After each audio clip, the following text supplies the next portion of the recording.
All right, we're live. Take two. Send me the link. Here you go. Rough first start since our hiatus. I didn't take Need to my get back in the game. ADD meds. Yeah. See, ADD's curse. It's not a superpower like autism. It doesn't say we're live. Well, it says so on my end. Oh, And there we go. yeah, there. So maybe we should wait a sec for the crew to come rolling in. See, now you're doubting my abilities to press the start streaming button. Yeah, I guess as we see some people in the live chat, we'll delve into all the ice brutality. Okay, so there's enemy. So, Oh, I fucked this up. Okay. oh my God. No, it's all good. See what I got to deal with? Okay, when I full screen an app, it for some reason in OBS, you can see in the stream, for some reason it just goes black in OBS. So I just have to not full screen anything. It's it's not a big fucking deal.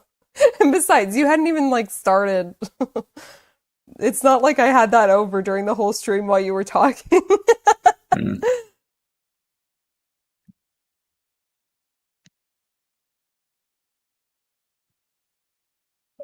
Okay, is everything fixed?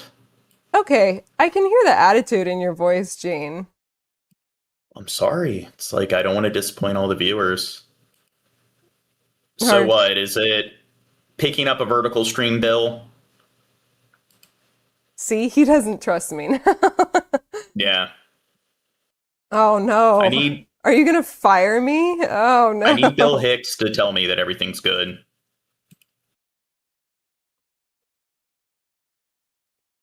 Oh my God. Okay, well, I guess we'll just delve into it because Bill Hicks isn't being responsive. Mobile phone footage is just emerged. Do you have it on live chat? What's that? Do you have it on live chat? I just switched it to live chat, so I didn't know. There he is. Yeah. See? He says it's okay, vertical. Good. Who shot a mother of three in Minneapolis on Wednesday. The video was released by Alpha News, a right-wing Minnesota news outlet. In it, Renee Good can be seen sitting in her car, blocking the road and smiling at the officer approaching her. Let's listen to what happened next. Now, I don't know. Do you think the agents, or do you think they have a clear view of her hands? No, not at all. You think she might be holding a gun or whatever? Did they say that she was? No, but usually that's a defense that law enforcement agents use whenever they murder somebody. Is, hey, I couldn't see their hands. How do I know they weren't going to pull out a Glock? I'm not mad. Show your face. I'm not mad. That's okay. We don't change our plates every morning, just so you know. It'll be the same plate when you come talk to us later. That's fine. U.S. citizen, former. You want to come at us? You want to come at us? I say go get yourself some lunch, big boy. Okay. Out the car. Okay. Out the car. Is this State officials the lady that got killed? Yeah. Okay, so I saw a different are we gonna see 20 different angles of this video? Yeah, most likely. And then Alex Preddy, they were another dude that was murdered recently, and I think the reason why there's so much backlash here is that they're white. And I mean, they're not immigrants, whether legal or illegal, which is pretty much saying something that I don't know. It seems like if you really want to piss off the overall public or the general public, murder natural born white citizen. I don't know. Maybe they purposely put themselves in line of fire, acting as martyrs because they knew that, you know what, if I get killed, this will really spark unrest towards ICE. Oh, ICE. Oh. Fuck, what's my... Okay, here we go. Yeah, it wasn't my fault this time. It wasn't my The fault. investigation into the killing, shutting them out. US editor Anushka Stana is at the scene of the shooting in Minneapolis. Anushka. Well, that video has led to more polarised debate about exactly what happened here. The Vice President, J.D. Vance, is not waiting for an investigation. He has posted it and argued that it showed the officer's life was endangered. Others say Rene Good looked totally unthreatening. Now, we have learned more about the agent at the heart of this. He was injured by a vehicle last year which had a fleeing suspect in it, and he was very experienced, 20 years in Border Patrol and ICE. Meanwhile, we've been sent emails from lawyers, immigration lawyers in the area this morning, who say ICE agents are turning up at their workplaces. One woman who was 37 weeks pregnant has told colleagues that she was threatened with a chemical spray this morning. Others describe ICE agents in the corridors of immigration courts. And look, the city is bracing. And I mean, they probably have, or I would say they have the lowest standards of any federal law enforcement agency when it comes to who they're hiring. I know they lowered the bar to like right out of high, like recruiting people who are 18 and 19. So they lowered the recruitment age. And like the research shows that they're not passing tests that are like designed, like they're not passing tests that are just at like an 8th grade level. So I could work for ICE because I'm retarded. Yeah, it seems like they're just accepting anybody. Itself because they know that more officers are headed here now.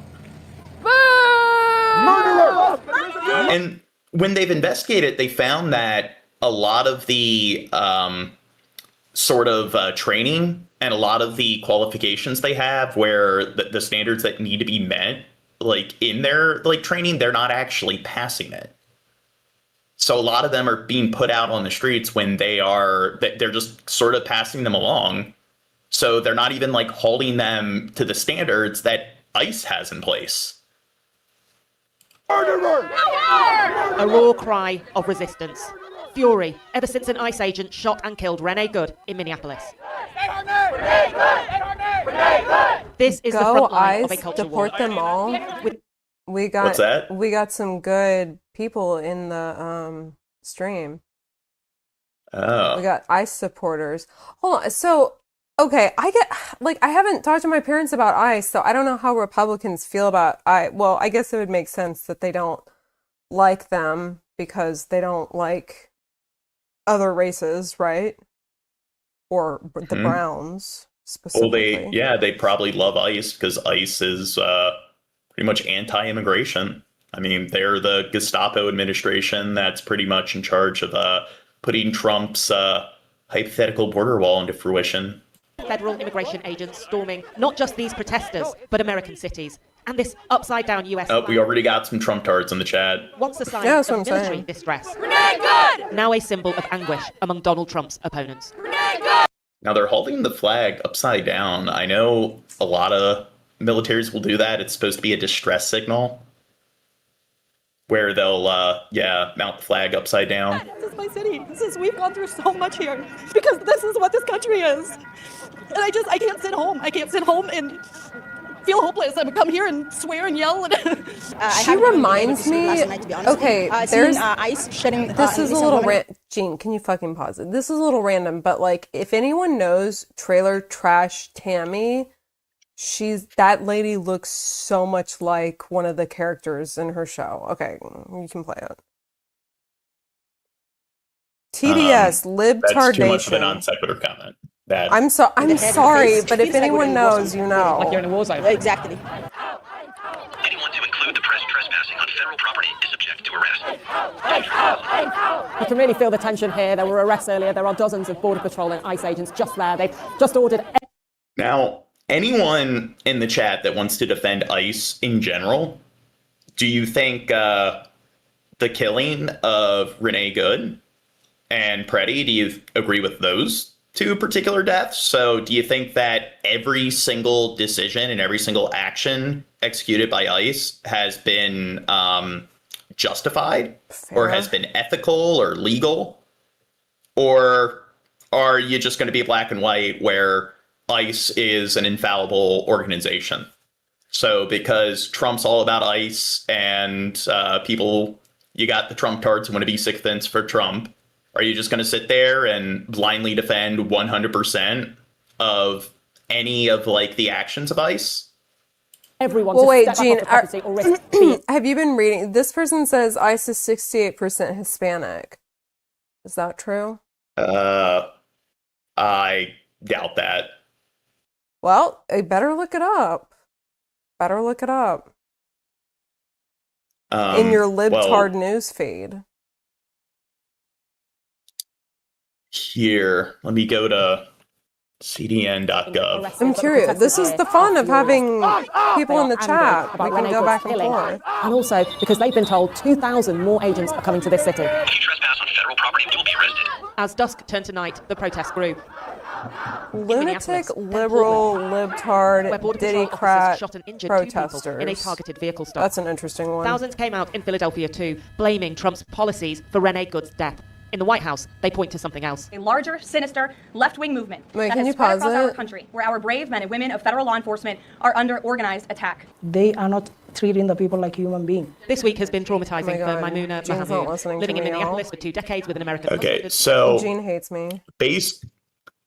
based on the Department of Homeland Security, so their own website, they show that 20.27% of ICE consists of Hispanic and Latino communities. And the thing is, if you're Hispanic, that doesn't necessarily mean that you are like a mestizo. So that's typically what people think of when they think of Hispanic. They think of somebody who's, brown skin. You can actually be any race and be Hispanic. So that doesn't include non-white Hispanics, or it does include white Hispanics, but apparently the demographic table shows that 68.08% or 0.03% are just white men or Caucasian. So White men. this is coming straight from the Department of Homeland Security. That's why they have fucking Ice Barbie like representing them all the time. Yeah. It's like, oh, look at this one woman that works here. And then also from U.S. Equal Employment Opportunity Commission. So this is EEOC.gov. It also provides or it shows similar statistics. So Hispanic or Latino shows permanent workforce 20%, compliance, inspection, and support 15.35%. Looks like the highest percentage is customs and border protection, which that makes sense because like border states have very large Hispanic Latino communities. So it makes sense that they'd make up a large percentage of people working in border protections. But when it comes to ICE and the other federal agencies within Homeland Security, they all vary from 7 to 20%. So I guess the EEOC.gov and HomelandSecurity.gov, I guess it's just fake libtard news. The reptilian deep state QAnon liberals hacked into the websites and put that information up there. .gov websites that currently are operated under administrations that are currently governed by the Trump administration. So the people that have complete and total control of these websites are cabinet officials that are appointed by Trump. But I guess they're just libtard sources. 3 American children having the right immigration documents didn't stop her being pulled over by unmarked vehicles and taken by masked agents last month. I feel like I get kidnapped. I'm telling you the truth. I feel like I'm kidnapped and I'm not going to see any more of the world. I asked them, why are they arresting me? He told me, you don't remember? Trump said that Somalian, you have to arrest Somalian. That's why they bring you here. Minneapolis is not just the city of George Floyd. And Now, when it comes to Somalia, it's probably one of the worst countries to live in on the planet. So I think that, I don't know, even if somebody's here illegally, that would, to me, it would be like somebody being an illegal citizen from North Korea and deporting them back to North Korea. Somalia is one of those countries where it is like so fucked up and it is so desolate and it's just a cesspit of human rights violations that I think anyone who's living in any other country abroad who left Somalia, I would say that it's just profoundly unethical to deport them back to a country like that. Renee Good. It is also the target of Trump's relentless attacks on Somali Americans. Because I'd say Somalia is up there with North Korea as one of the top countries in terms of human rights violations. Spent 2 weeks in a tiny prison cell and is now terrified that more ICE agents are coming in. Everywhere is scared now. Has it changed how you behave? Yes, it scares. I don't go work. I don't go out. You don't want to go out of this house? No, I'm at home 24/7 because if I go out, anything may happen and I don't want to risk my life. How much has it changed your life? 100%. Her husband, Abdulaziz, is If you see anything interesting in the chat, point it a out. naturalized citizen, Yeah, just I'm like Donald trying. Trump's mother, he says, with children born in America. We are immigrants, and we come here a reason, because America was a great country. But now I'm not sure if that's what we can say. Maimouna is one of so many in Donald Trump's America. Her immigration lawyer, Stephen Thal, has never seen anything like this. Yeah, the assault that we've seen of not only undocumented immigrants, but also even legal immigrants is unprecedented, even under the Trump 1.0 administration. And each day that, these policies change, we kind of think, well, can it really get any worse? Well, it has, unfortunately. Once again, tragedy has inflamed a debate. And I don't know what kind of tools or resources ICE or Homeland Security has access to, but I would assume that it's up there with the FBI. And it's just, when you look at what Edward Snowden leaked, it's like these federal agencies, it's just, you don't even have to be somebody of that high of a status. You can just go into these programs. They have like search engines where you just type in the person's first and last name. Will take you to a data. You can narrow it down by state. You don't even need to know their social security number. And then it will pretty much show you everything that they're doing on the internet. And it will also show all their activity, like phone records. And they're supposed to have warrants in most cases, but a lot of them just, they kind of exploit. They take advantage of the opportunity, the fact that there's lack of oversight there. But it's just, are they really not able, if they suspect that somebody is here illegally, do they really not have the sort of surveillance resources to really look into the person, to really make sure that, okay, they aren't here legally? Because there's so many scenarios where it turns out that, yeah, they arrested them and they are indeed here legally. So how does an agency with such resources, how are they not able to verify things before they follow through with these raids and arrests? It just doesn't make any sense.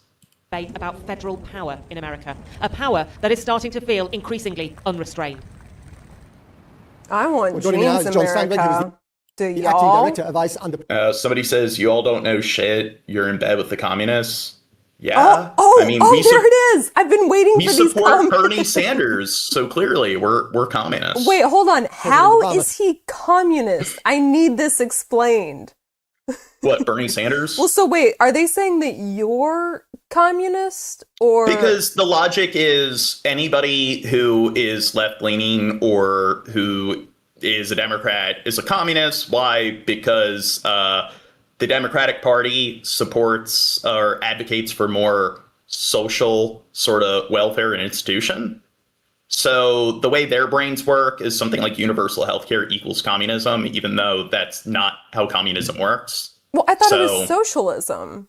Why aren't they? Well, all countries will have certain elements of communism or socialism and capitalism. So the United States is a mixed economy, just like most developed countries in the Western world.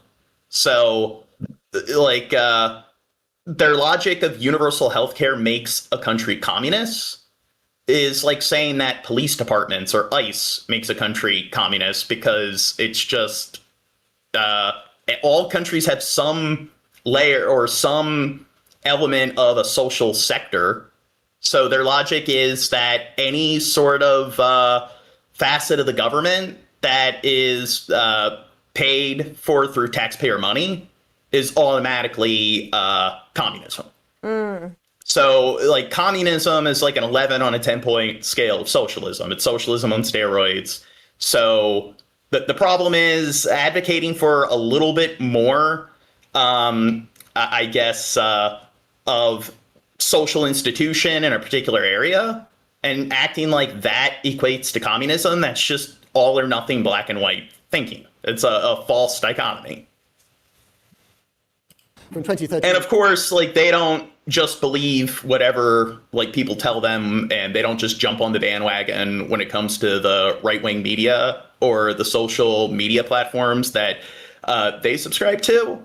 It's the left that does that. But we all know people who say that, like, oh, they're in the left, they're communist. They're clearly not just regurgitating what they're hearing from others in their inner circle. To 2014. John Summer, thank you very much for coming on the program. I'm sure you've seen that body cam video from the ICE agent who shot Renee Good. What did name one socialist country? Well, what do you classify as a socialist country? Because you could argue that any country is a socialist country. And Canada, Europe. What about Norway, Denmark, Finland, Canada? So is Canada with their universal health care, are they a communist country? So a large amount of countries in the Western world have universal health care. So if your logic is that universal health care alone, if that's the only change to our government, and that's the only addition to the social sector that somebody is advocating for, if you're making the argument that that equals communism or that equals socialism, well then, based on your logic, Denmark, Finland, Norway, the UK, I believe France has universal health care. Like, based on that logic, they're all socialist countries that turn communist. And those are countries where the quality of living, their level of education, things like the happiness index and everything, they surpass America in many different areas. But it's not like a person clearly is not well read when it comes to geopolitics, foreign affairs, just modern history, when they're making that argument, like, name one other country that's socialist, that isn't like a fascist communist dictatorship, and it's just Canada. You make of it? Well, I think for me, it just reinforces the need to refrain from making any judgment until we can do a full and thorough investigation into this. Unfortunately, some of the administration leaders, the vice president, the secretary, have rushed out and said this is a clear-cut case of... Oh, somebody says you're wrong with all your answers. Dude, that is such a substantive argument. You know you're dealing with somebody who is just a high-tier intellectual when their rhetoric is, no, you're wrong. Yeah. Person A, argument, 2 + 2 = 4. Person B, no, it doesn't. It doesn't because. If you just make a declarative statement and regurgitate that declarative statement, then I guess that declarative statement just magically becomes true, because that's how facts work. An assault on an officer who was acting in self-defense. But look, the proper protocol... Yeah, the definition of potato is masturbating on a leap year. Why? Because I made that declarative statement. That's just how facts work. You refrain from making any judgments so you can evaluate the totality of the circumstance. And of course, as we look at each different video, I think we get a different perspective on what happened, and just reinforces for me how critical it is that we do that thorough investigation. Because clearly what's happening is that the video has been used by both sides to confirm what they were already thinking. And it's so extraordinary, is it not, that the vice president, literally minutes after this thing was released, should put it on social media and say, here's a piece of evidence for my case. Yeah, that's really, look, it's unprecedented for first of all, for the vice president to be weighing in on something like this, of course, but for the idea of senior government officials to be quickly concluding these judgments at all, right? The typical protocol would be that whenever there's... Okay, so you said, how about you give me time to type? Well, here's the problem. Maybe... Well, no, not that. You could take your time, but maybe instead of clicking enter when all you've typed up is a fragment, you're wrong. Maybe you could just type up a paragraph or two and say, like, I think you're wrong because. And then you can provide the substance before you just type in the fragment, well, you're wrong, and click enter. So that's where you're being kind of stupid. Well, you're saying the true socialist countries are China, Laos, Vietnam, North Korea, Cuba. So I agree that those countries are very communist. China, there's definitely a lot of problems. I'm not going to glorify China. I wouldn't say they're as communist as the other ones you mentioned. But the thing is that the term socialism is fairly arbitrary, and socialism and communism are not the same thing. So if you don't consider Canada or Norway to be communist countries, or if you don't consider them to be socialists, okay. But if you don't consider them to be socialist, then somebody advocating for just universal healthcare in the United States and advocating for a healthcare system that is more akin to what you see in a country like Sweden or Canada, well, if those countries aren't communist or socialist, then America isn't communist or socialist based on the parameters that you're presenting. An officer involved shooting, that it is mandated there be an investigation. And typically what you would see is the secretary or if the vice. Okay, well, maybe I'm being a bit of a nerd, the Grim Reaper, but you can still, I don't care if you type them out in like Microsoft Word or some other like software, and then you just copy and paste them and click enter at the same time. So, I mean, that's usually when I want to type up a string of paragraphs in a live chat. That's what I do. Vice President chose the way in, the Vice President saying, we're going to refrain from making judgment until we can continue that investigation. The problem is that everything in immigration... What's that? Sorry, more bootlicking from a beanie bro. Yeah. Like Temple? Space here in the United States has, of course, become so politicized. And now we're at the... Yeah, beanie bro, like Temple, because I have like a lot of similar political views to Temple. We clearly are one and the same when it comes to how we view politics. Where something that would never be considered but would be considered a law enforcement incident that deserves a full and thorough investigation has now become a political football where quickly we're trying to take draw lines and take sides. I mean, let's call it what it is. It is the weaponization of law enforcement, isn't it? Well, I don't know if I'd be willing to go that far, but I certainly would say that we have politicized immigration. Well, really, like with ICE, what I'm seeing is prior to the Trump administration, like what we've seen with police brutality throughout like the last couple decades, or at least police in America have always been pretty excessive when it comes to their force. And pretty much now that the kind of people attracted to police work tend to be some of the more distasteful people in our society. But it seems like they've kind of just taken what we see with your dumb fuck local like sort of law enforcement officers. And he's found a way to integrate that level of incompetence and that sort of seedy element into federal agencies. And that's pretty much what ICE is.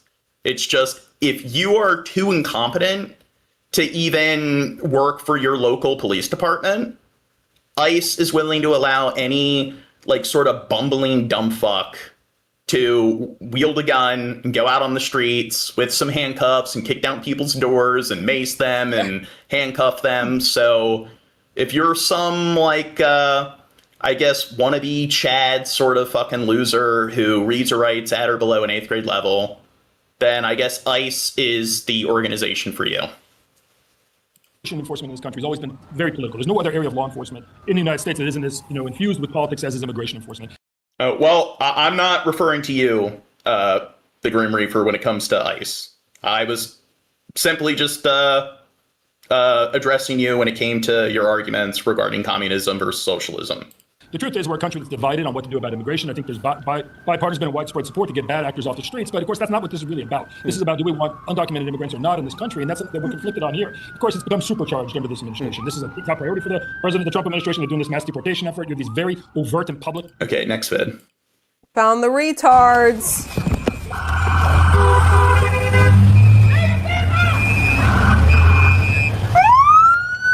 Oh, I don't know. Okay, I can see one of her hands.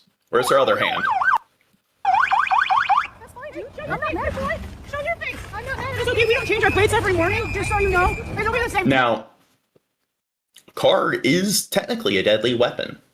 So do you think she's wielding a deadly weapon here? Right when you come talk to us later. That's fine. U.S. citizen.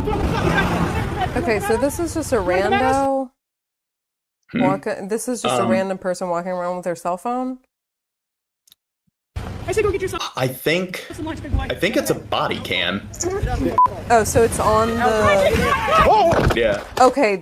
Okay. So I remember. Yeah. What I saw of the video, or the video that I saw, was like she drives toward. It's zoomed way. It's from some view like farther away. So I hope we can find that video. And then like I don't know. She backs up and then she pulls forward and then they just shot her. Yeah. Now, I don't think that was intentional, what she did there, but we don't know exactly what kind of contact she made. But here, he's not within any sort of, there's no direct threat at this point. She's driving away. Yeah. So the logic of, hey, a vehicle, a car, a Jeep, whatever, is still technically a deadly weapon. But the thing is here, you see him get up like, fucking bitch. Clearly he's just doing it out of rage and spite. Like, hey, she nicked me with the vehicle, so, fuck that, I'm getting my Glock out. So I don't think this presents a person who feels like they're in this precarious life or death situation. I think it just shows, an enraged fucking, seedy hick who has a gun and just wants to abuse their power. They just can't handle being undermined. New cell phone video of the deadly ICE shooting in Minneapolis. The video taken by the ICE agent who pulled the trigger. The video shows what played out in the moments before the shooting, the interaction between that mother of three in that SUV, Renee Good, and ICE agent Jonathan Ross. Renee Good seen smiling behind the wheel as ICE agent Ross approaches her, telling him, quote, "I'm not mad." Her partner standing outside the vehicle holding her own phone, exchanging words with that officer.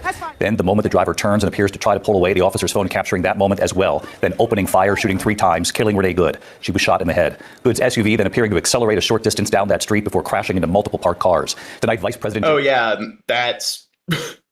well, I mean, that's a way to make the public safer. It's like somebody is in a moving vehicle and you litter them with bullets. It's not like that increases the odds of them, I don't know, unintentionally running into a civilian. Okay, hold on. So Minnesota law states you don't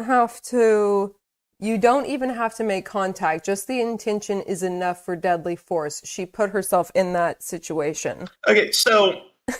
if she was coming towards him at the time and he took the gun out and started firing, then I would say there's credence to the claim that, okay, he may have felt that there was notable risk. The car's coming at him, but at that point, she was already driving away. And when you hear his response, clearly it's wounded ego. That was the reason why he got up and fired rounds. It wasn't because of any sort of principle or fear of his safety or any other civilian safety. And even if they are legally abiding by the law, maybe they should be acquitted in some kind of court. But that still doesn't mean that they should, or that doesn't mean that the law is ethical. You can still think that it is a flawed sort of legal system if something like that is allowed and permitted, and there should be reform if that is accepted. So there's also that sort of piss poor judgment, which is just because somebody is technically in the right legally, that must mean they're automatically in the right morally or ethically. And I think that if you're the kind of person where your morals and ethics are completely and totally, synchronized with whatever the laws are, then you're a sheep and you don't know how to think critically. I think that's how morons think, is just something's automatically okay because it's legal and it's automatically bad because it's illegal. Vance doubling down on his defense of the agent. They're saying that he got hit from the video that I saw where it's zoomed out. He might have gotten barely grazed, barely tapped. Yeah. Well, I mentioned he got nicked. Yeah, so, yeah. If he got hit, he wouldn't have been able to shoot her, right? Yeah. He would have shot up because he'd be like, ugh, or something. I don't know. Well, the thing is, he got up, so he was able to reacclimate pretty quickly and easily. So it kind of shows that there wasn't any sort of injury.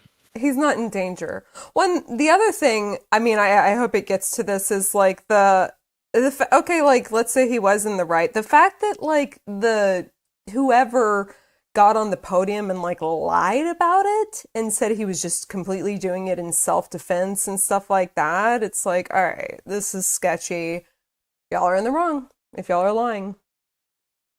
And our team showing the ICE officer's video to the mayor of Minneapolis. I don't know. Do you think a law enforcement officer would lie?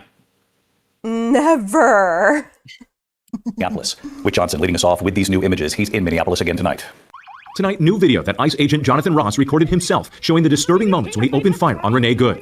The clip begins with Ross approaching the vehicle. I don't know. She definitely looks like an unhinged killer. his reflection in the window and hear Good tell him she's not mad. That's fine, dude. Like, okay, wait, pause. I will say, like, she looks like an annoying fucking bitch, okay? But, like, that doesn't mean that she deserves... Don't judge a book by its cover. Oh, whatever. You judge people all the time. Like, that, she doesn't deserve to be killed just for driving away. I hope we get multiple views, because this is not, like, enough for me anyways. We don't change our plates every morning. Somebody said, you two have never been in the situation, have no experience to call on. So your logic is somebody needs to have experienced something anecdotally to have any opinion or say or judgment on it. So I'm sure that every single political issue that you're discussing, every single topical news story, you've always had some direct experience. So whenever you're discussing, I don't know, refugee seeking asylum, I'm sure you've been a refugee from a war-torn country, so you speak from experience. I mean, have you served in the military? So it's just like medical sort of issues. So are you a doctor? Do you speak through experience treating certain like medical problems? So your logic is that it's just if you don't experience something anecdotally, you can't have any sound judgment. Good's partner Becca recording too as he checks Good. Have you ever actually gone to Mount Everest? So if you haven't actually experienced actually being at that location, how can you actually know that it's real? You're an idiot. If you use, I guess, research and you use documented like sort of information to come to the conclusion that Mount Everest is real. I mean, have you been there? So how do you know? His license plate. That's fine. Then Ross continues around the vehicle, walking in front of it when another officer says, "Get out of the car." I say go get yourself some lunch, big boy. Go ahead. Out the car. Becca Good tries to open the passenger door. As Renee turns the wheel, there's a sound as the camera points downward. And about 1 second later, Ross, who stays on his feet, opens fire. Some experts say agents are trained not to stand in front of a vehicle. You never get in front of the car. You never get in back of the car, really. But okay, why aren't they... if you go at a car and it's not cooperating, why aren't you in self-defense backing away? Well, also, it shows that they're not following procedure, which I mentioned that before. They were investigated, ICE, and they showed that they were putting people on the streets or deploying ICE officials that didn't pass all the mandatory like tests, and they didn't pass all the training. So they're putting unqualified officers out on patrol and actually deploying them, and this is yet another example of that not following basic fucking protocol. I will tell you. At the very least, they should be fired. So even if they are found innocent when it comes to whether or not they're guilty of a crime, if you don't follow protocol, especially if it results in somebody dying, well, hey, they should lose their job. When training and tactics come in, there's something called the drone. Procedure? I mean, like, if somebody, let's say they're a factory worker, and they don't follow protocol, and it results in somebody getting seriously injured. It's just, even if they didn't break a law, and they didn't do something that's worthy of going to criminal court, in most cases, that's worthy of firing a person. So, but it seems like you see this all the time when it comes to law enforcement agencies, that they don't really hold any of them accountable. If they don't like follow protocol, and then like something bad happens, there's collateral, or even it results in the death of civilians, it's just they're always just given a free vacation. Pumps you, and you want to make moves. Vice President J.D. Vance, who was called Good's... Ugh, he's fucking that dead guy's wife. Who cares what he has to say? Okay, he said again, let's put you in front of it, see what you do. And then there's, I mean, the tragedy of... okay, if we want to get into that, there's like fight, flight, freeze, fawn reactions. So different people have different reactions. You know, Gene is so manly, he would just get out of his car and just beat them up with his fists. No, I would just, I don't know, bitch them out verbally, make them kill themselves, unalive themselves. In Minecraft. Yes. Her own making. Sharing the new video on social media, writing of the agent, many of you have been told this law enforcement officer wasn't hit by a car, wasn't being harassed, and murdered an innocent woman. The reality is that his life was endangered and he fired in self-defense. We showed the new video to Minneapolis Mayor Jacob Fry. He walked away with a hop in his step from the incident. There's another person that's dead. He held on his cell phone. I think that speaks for itself. Does that video, that angle, change your perspective at all about what may have happened? I think an investigation could change or reform my perspective. But we've got all two eyes. And I can see a person that is trying to leave. I can see an ICE agent that was not run over by a car. That didn't happen. A frame-by-frame analysis of multiple videos obtained by ABC News shows Ross fires the first shot at 9:37:13 a.m. About 0.4 of a second later, the second shot strikes good. Then a third shot just 0.3 of a second after that. Officials say last June, Agent Ross was dragged 100 yards during another immigration vehicle stop. Wait, so, okay, yeah, it was the guy in front. You can't really see it from this angle, I feel like. Can you play it in slow motion, that little clip? Slow-mo, baby. Yeah, you had it at 1.5. We're not seeing the goods. a.m. About 0.4 of a second later, the second shot strikes good. Then a third shot. Wait, pause it. Just 3. Okay, so it's not this guy. It's not this guy on the left right here. It's the guy in front of the car, right? I believe so. Now, they're all wearing masks. Do you think it's because it's cold out? Do you think that's why they're all concealing their faces? Well, it's not COVID times anyway. It's all COVID. I know.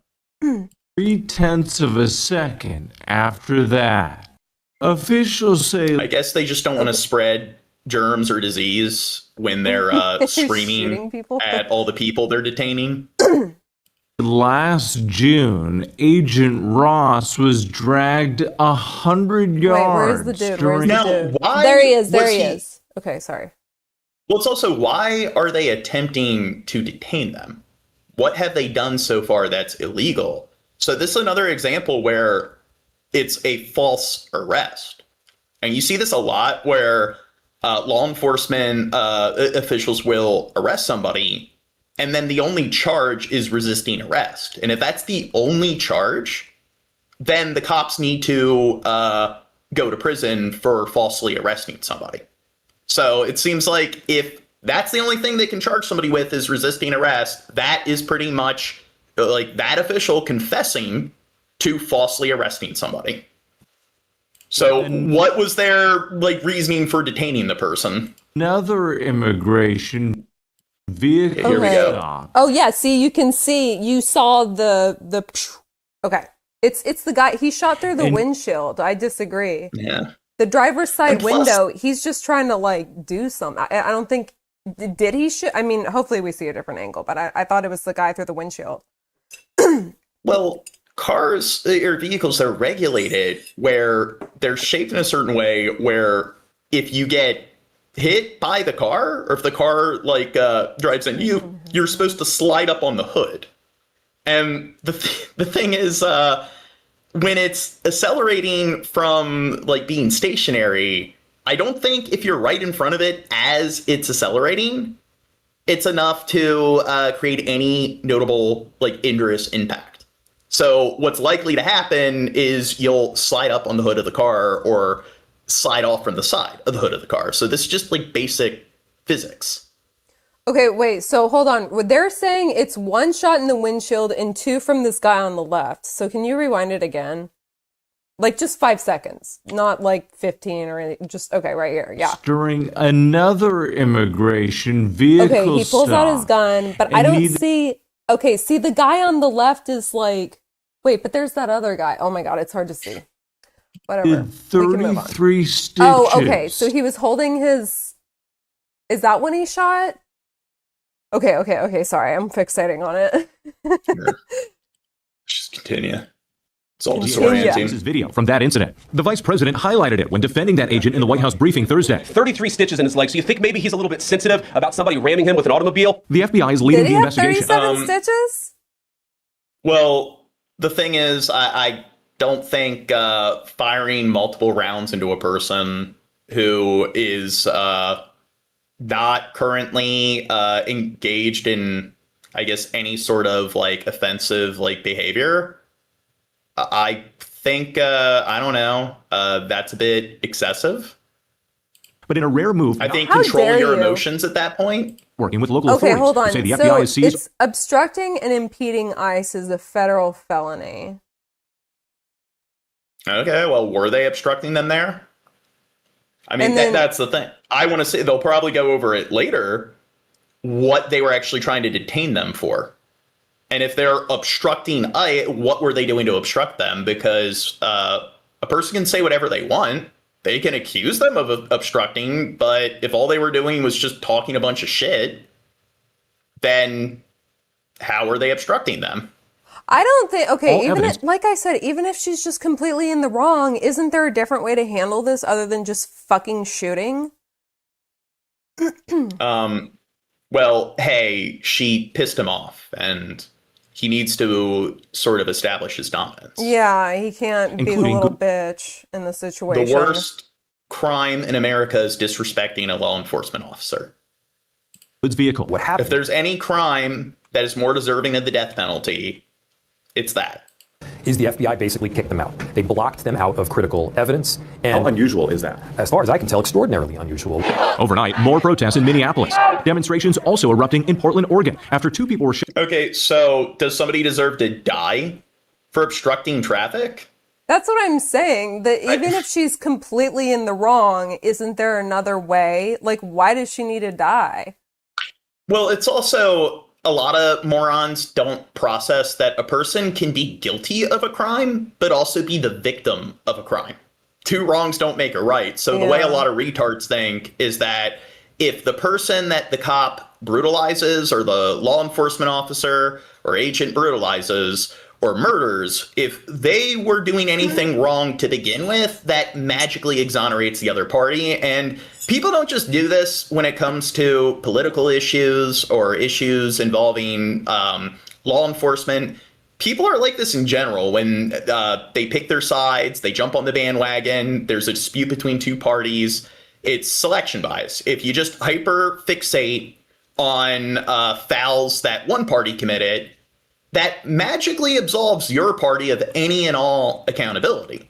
So the side you want to white knight, well, hey, none of their piss poor actions or none of their fouls matter. Why? Because the other party did something wrong. So I guess that's how it works. Like, this person looked at somebody funny, and the person they looked at funny murdered that person's entire family. Well, hey, they did look at them funny. Shot by a Border Patrol agent. Authorities say the man and woman wait, were Gene, there affiliated with was the Tren de Aragua. one person. Are you still talking about those two wankers? Millions of people die. Okay, every second. I lost the comment, but then I said, oh no, Gene talks about all death everywhere. Yeah.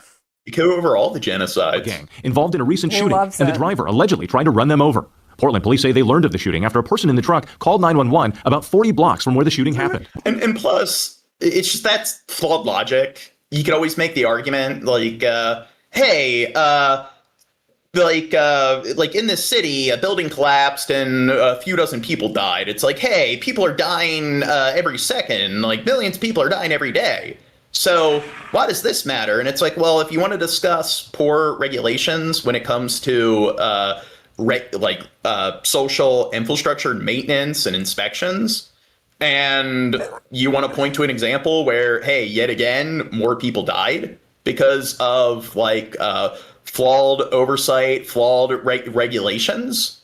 It's just sometimes it's good to use that as a vehicle to address certain problems. And it's not like these are the only stories. That the death of these two people are the only notable issues that people have with ICE. But the point is that it shows that ICE is sort of out of hand, that it's a poorly administered agency, and they're engaging in a lot of problematic actions and operations. So it's like that sort of logic of this scenario isn't as bad or significant as the worst scenario imaginable. Therefore, it just makes it a pointless thing to discuss. So based on that logic, 99.999% of all issues aren't worth discussing. Portland is not a training ground for militarized agents. And back in Minneapolis, as protests continue, the Department of Homeland Security is sending up to 100 more agents to the city on top of the some 2,000. Oh, and Skeppy says, why don't we talk about the millions of random murders that happen? Yeah, exactly. It's just, you know what, maybe sometimes focusing on specific examples is a good way to outline the core issue or what's going on abroad. Already on the ground. And David, Renee Good leaves behind 3 children in a statement. Her partner Becca saying in part, Renee was made of sunshine and lived. People, have you heard about this Laken Riley? What's that? Laken Riley or Laken Riley, I don't know. Lawyers for the Venezuelan man convicted of killing Georgia nursing student Laken Riley will be back in court on Friday, asking a judge for a new trial. They said the Dems don't cover it because it doesn't fit their narrative.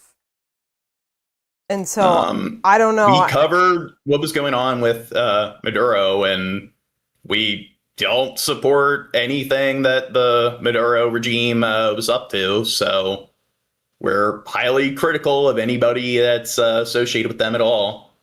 And somebody mentioned Charlie Kirk. It's like, I don't advocate for the assassination of Charlie Kirk. I don't think the person that assassinated them should have done that. I don't think that's the right way to go about things politically. So I don't think anybody, as shitty as some of these views are, I don't think they deserve to be murdered or subjected to any sort of physical harm. Belief there is kindness in the world, and we need to do everything we can to find it. Meanwhile, despite the outcry, DHS is continuing its operations across Minneapolis. David. Whit Johnson leading us off here again tonight. Whit, thank you. Tonight, there's growing fallout in Minneapolis after the fatal shooting of Renee Good by an ICE agent. There were large organized protests today in the city calling for justice for Good. Oh my God, look at all those terrorists. And for ICE to leave Minnesota. There were also protests in cities nationwide in what organizers dubbed ICE Out for Good weekend of action. CBS's Usher Qureshi is in Minneapolis with more on that. I don't know. Like, a lot of those protesters, they may be doing shit like throwing sandwiches at agents. So, I don't know. We need the military deployed there. That part of the story, Usher. Good evening, Jericho. We're just feet from where Renee Nicole Good was shot earlier this week. Following mass demonstrations earlier in the day, many have made their way to the memorial here to pay their respects and to continue to protest. What's her name? Say her name! Thousands of people braved sub-zero temperatures to protest this week's fatal shooting of Renee Nicole Good and the Trump administration's surge of immigration agents to the Twin Cities. As a person of color, I have to hold my passport just in case ICE comes to me. Today, the latest. And Trump deploying the National Guard here without the governor signing off on it, that is objectively unconstitutional. It does go against the 10th Amendment of the separation of state and federal powers. So in order for troops to be deployed, the governor has to declare martial law, and then they contact the federal government and they sign off on having the National Guard deployed. So that is how things are supposed to work. So Trump keeps bypassing that and superseding the any sort of governor's sort of say on the matter. So this is something where, like other things we pointed to, is objectively illegal and unconstitutional. Video of the shooting. This one, posted by the Department of Homeland Security, claims to show Good was allegedly impeding agents immediately before the confrontation on Portland Avenue. This cell phone video released Friday from Jonathan Ross, the federal immigration officer who opened fire. The new images are raising tensions and questions about Ross's... What's that? Fucking pause it, Gene.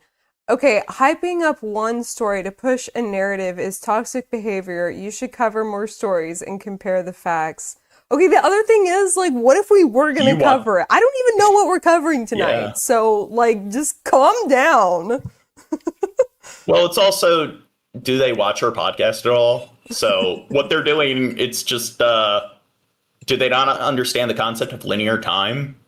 Maybe if you, like, as our stream progresses, maybe you'll see that we cover multiple different stories. So you don't know what the actual variety is because you're only watching, at this moment, a particular portion of the stream. I like how but, hey, nuance, what's that? You're so good at explaining things. What's that? You're so good at explaining things. Yeah. I'm a master explainer. Who has served at the agency for over a decade. Minneapolis Police Chief Brian O'Hara. Anytime a police officer fires a gun at an unarmed motorist in a car that's moving, it's deeply concerning. It'll be the same plate when you come talk to us. Late Friday, Good's wife, who is also in the video, gave a statement to Minnesota Public Radio, saying in part, "We stopped to support our neighbors. We had whistles. They had guns." She was part of a community response to more than 2,000 ICE officers deployed. I don't know. Whistles, they can be injurious. I mean, you can injure people's ears and everything with it. Give people some tinnitus. Twin Cities in a Trump administration blitz against illegal immigration. Today, Minnesota's... My God. Whistles and snowballs. Congressional representatives tried to visit the ICE offices in... all these ICE agents, they're being assaulted in all directions. Minneapolis, who were asked to leave. Last night, bedlam at 2 downtown... It's just a war zone. Minneapolis hotels. Protesters created a ruckus where ICE agents were thought to be staying. Police made 29 arrests. But Saturday, the city's mayor complimented citizens for the overall peace. If these protesters are innocent, why are they covering their faces then? Huh? Demonstrations. We will not counter Donald. They're not doing anything wrong. Why are they hiding their identities? Clearly, they're up to no good. Trump's chaos with their own brand of chaos here. We in Minneapolis are going to do this right. And Minnesota leaders are urging protesters to stay peaceful tonight. And Usher, what's the latest with the investigation? Well, the FBI is still shutting out state investigators despite local officials' demands that they participate. Sharika. Usher Qureshi in Minneapolis. Yeah, let's get to those other angles, boy. Show me them angles. Okay, see, snowballs, whistles, and now they're telling ICE to go fuck themselves. So, verbal abuse. They're just assaulting them verbally, and they're just... How else are they going to try to harm our agents that are just trying to protect our nation? They're trying to bring security to the homeland. Federal Whipple building, and they're getting a bit tense. Protests continue to engulf Minneapolis 1 week after ICE officer Jonathan Ross shot and killed Renee Nicole Good. Federal officials say that the shooting was self-defense. Tensions here have been mounting for a month, ever since a surge in immigration enforcement brought thousands of ICE agents into the city. Hundreds more are expected this week. Now, Minneapolis finds itself at the center of an escalating standoff between federal and local government. Just this week, 6 federal prosecutors resigned amid pressure to treat Good's death as an assault on a federal officer. This appears as an attempt to kill or to cause bodily harm to agents, an act of domestic terrorism. To Minneapolis Police Chief Brian... what isn't terrorism? O'Hara, the shooting was inevitable. The biggest thing that I am afraid... So, all of those protesters throwing snowballs at the agents, is that an act of terrorism? Are they not trying to incite terror, incite fear in the agents 100% by using those homemade projectiles? That is real. Is that we can have a tragedy happen in this city. O'Hara took over the Minneapolis Police Department in 2022, 2 years after George Floyd was killed by police. Well, hey, George Floyd, he shoplifted. Therefore, hey, he did something wrong. Therefore, because he was guilty of a crime, that makes the crime that he's a victim of acceptable. We've been stuck over the last several weeks as the local... Because it's that black and white. It's that simple. Kind of getting dragged into the middle of these situations. Simple. Where there's community that's angry and frustrated about what's happening. Do you work with ICE? No, there's a separation ordinance. We have nothing to do with the federal actions. Oh, and that's the other thing. So with, I believe, Preddy and Good, the federal agencies came in, didn't follow protocol, and they tried to seize investigation from the local authorities. Why? Because if somebody's found guilty at state level, then they can't be pardoned at a federal level. So that seems like a good example of the agencies trying to police themselves and to eliminate any sort of checks and balances. Place. But then when our cops show up, the people who are protesting then turn their frustration and their anger on our cops. We have been trying for the last few years very intentionally to try and rebuild trust with all of our residents in the city because of what happened here 5 years ago. And the concern is when we have outsiders coming into our town wearing vests that say police, engaging in methods that are... Well, at least this dude seems like a good cop, seems like a level-headed dude. Hopefully the vibes I'm getting here are actually seen with this guy's practice. Unsafe. but also that are just questionable. Acting like an asshole to people on the street. I mean, it's just damaging to the reputation of all of law enforcement. Not acting like a professional on the street. Talking to people in ways that are not respectful. Where do you think this is gonna go next? What this should lead to is somebody in charge taking a look at things. Okay. Oh, she got up and walked away. Now, that one protester, they're waving that flag at those law enforcement officials. Now, how do we know they won't actually sort of try to wrap the flag around one of those agents and smother them with it? So, I don't know. Maybe it's justified using lethal force against that person. I mean, we don't know that they don't intend any sort of harm with that piece of fabric there. So you could call that a deadly weapon. Somebody in charge taking a look at things objectively and saying, hey, maybe we need to look at our procedures. Hey, maybe this actually was preventable. That's what police agencies have been doing in this country for many years. The situation that we're in, it feels almost like things are kind of upside down. No! What happened to Good wasn't an isolated incident. The journal identified 12 other instances of federal immigration agents firing at or into vehicles since July, and one other resulted in a death. Okay. Yeah, well, those other deaths, those people weren't white, so it's not as serious. What happened to Good wasn't an isolated incident. The journal identified 12 other instances of federal immigration agents. Okay, there. It looks like has some sort of Uzi. Firing at or into okay, no, it is a handgun. Vehicles since July. I had to rewind it because I'm like, wait, is that a regulated weapon? And one other resulted in a I death. had to pee, Gene. Did you get pissy that I was walking away? Yeah, I mean, Because you were going for like an hour. I said it really quietly. I was like, I have to pee. Okay, well, at least you did communicate. For the journal that in all of these incidents, the officer acted in self-defense because the drivers were using their cars as deadly weapons. The spokesperson called the chief's remarks, quote, disgusting. Cars a deadly and said weapon? This rhetoric encouraged assaults on officers. What's that? Car's a deadly weapon, just like you said. Well, I mean, there was a person waving a flag in front of the officers, getting it pretty close to their face. So, you think a flag could be a deadly weapon? Officers and our CBP officers are seeing Wait, hold on. Campaign of Skep is spreading lies. Leftists love guns. They just don't talk about it. Now, I will agree, but Gene doesn't own a gun. I don't want to ever own a gun. I don't really like guns. So I would just like to respond to that. I just booby trap my house for self-defense. No. But I will say that when it comes to like all the issues that seem to be very bipartisan, where the one thing I noticed most where I'll find people who are very left-leaning in all areas, but there's one thing that they'll happen to be, I guess, pretty in favor of is gun rights. Yeah. So I know a lot of left-leaning people who are really big on gun ownership. So that is something where just because that might be a notable sort of component of a particular political party and their sort of, I guess, policies that they tend to give a lot of agency, that doesn't mean that everybody that's registered or votes for that party supports everything that that party represents. It's one of the problems with the two-party system is there aren't really that many parties out there. Like, I know a lot of people that are libertarian because they're just very left-leaning. The only thing they don't really agree with when it comes to the Democratic Party is their views on gun ownership. And I kind of support a no-party system. I don't think there should be any parties.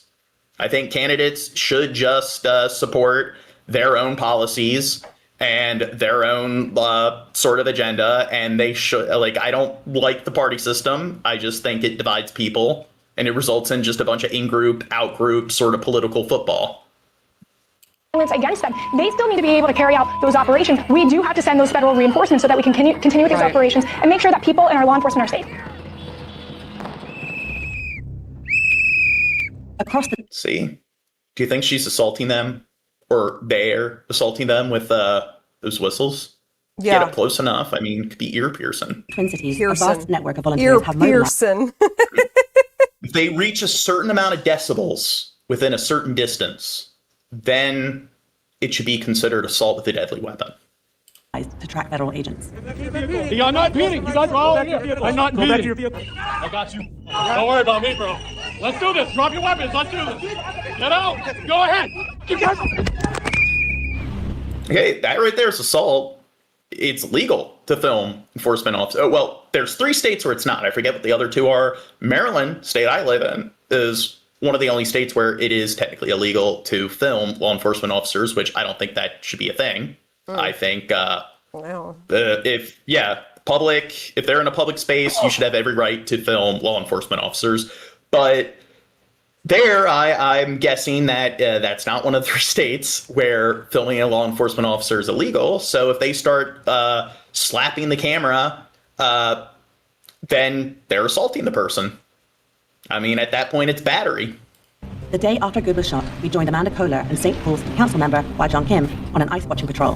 Hey, this is Amanda and Wajong. We're heading from North End towards Midway, unless you need us elsewhere. Right now, they're looking for cars that they think might belong to ICE. Could I get a plate check, please?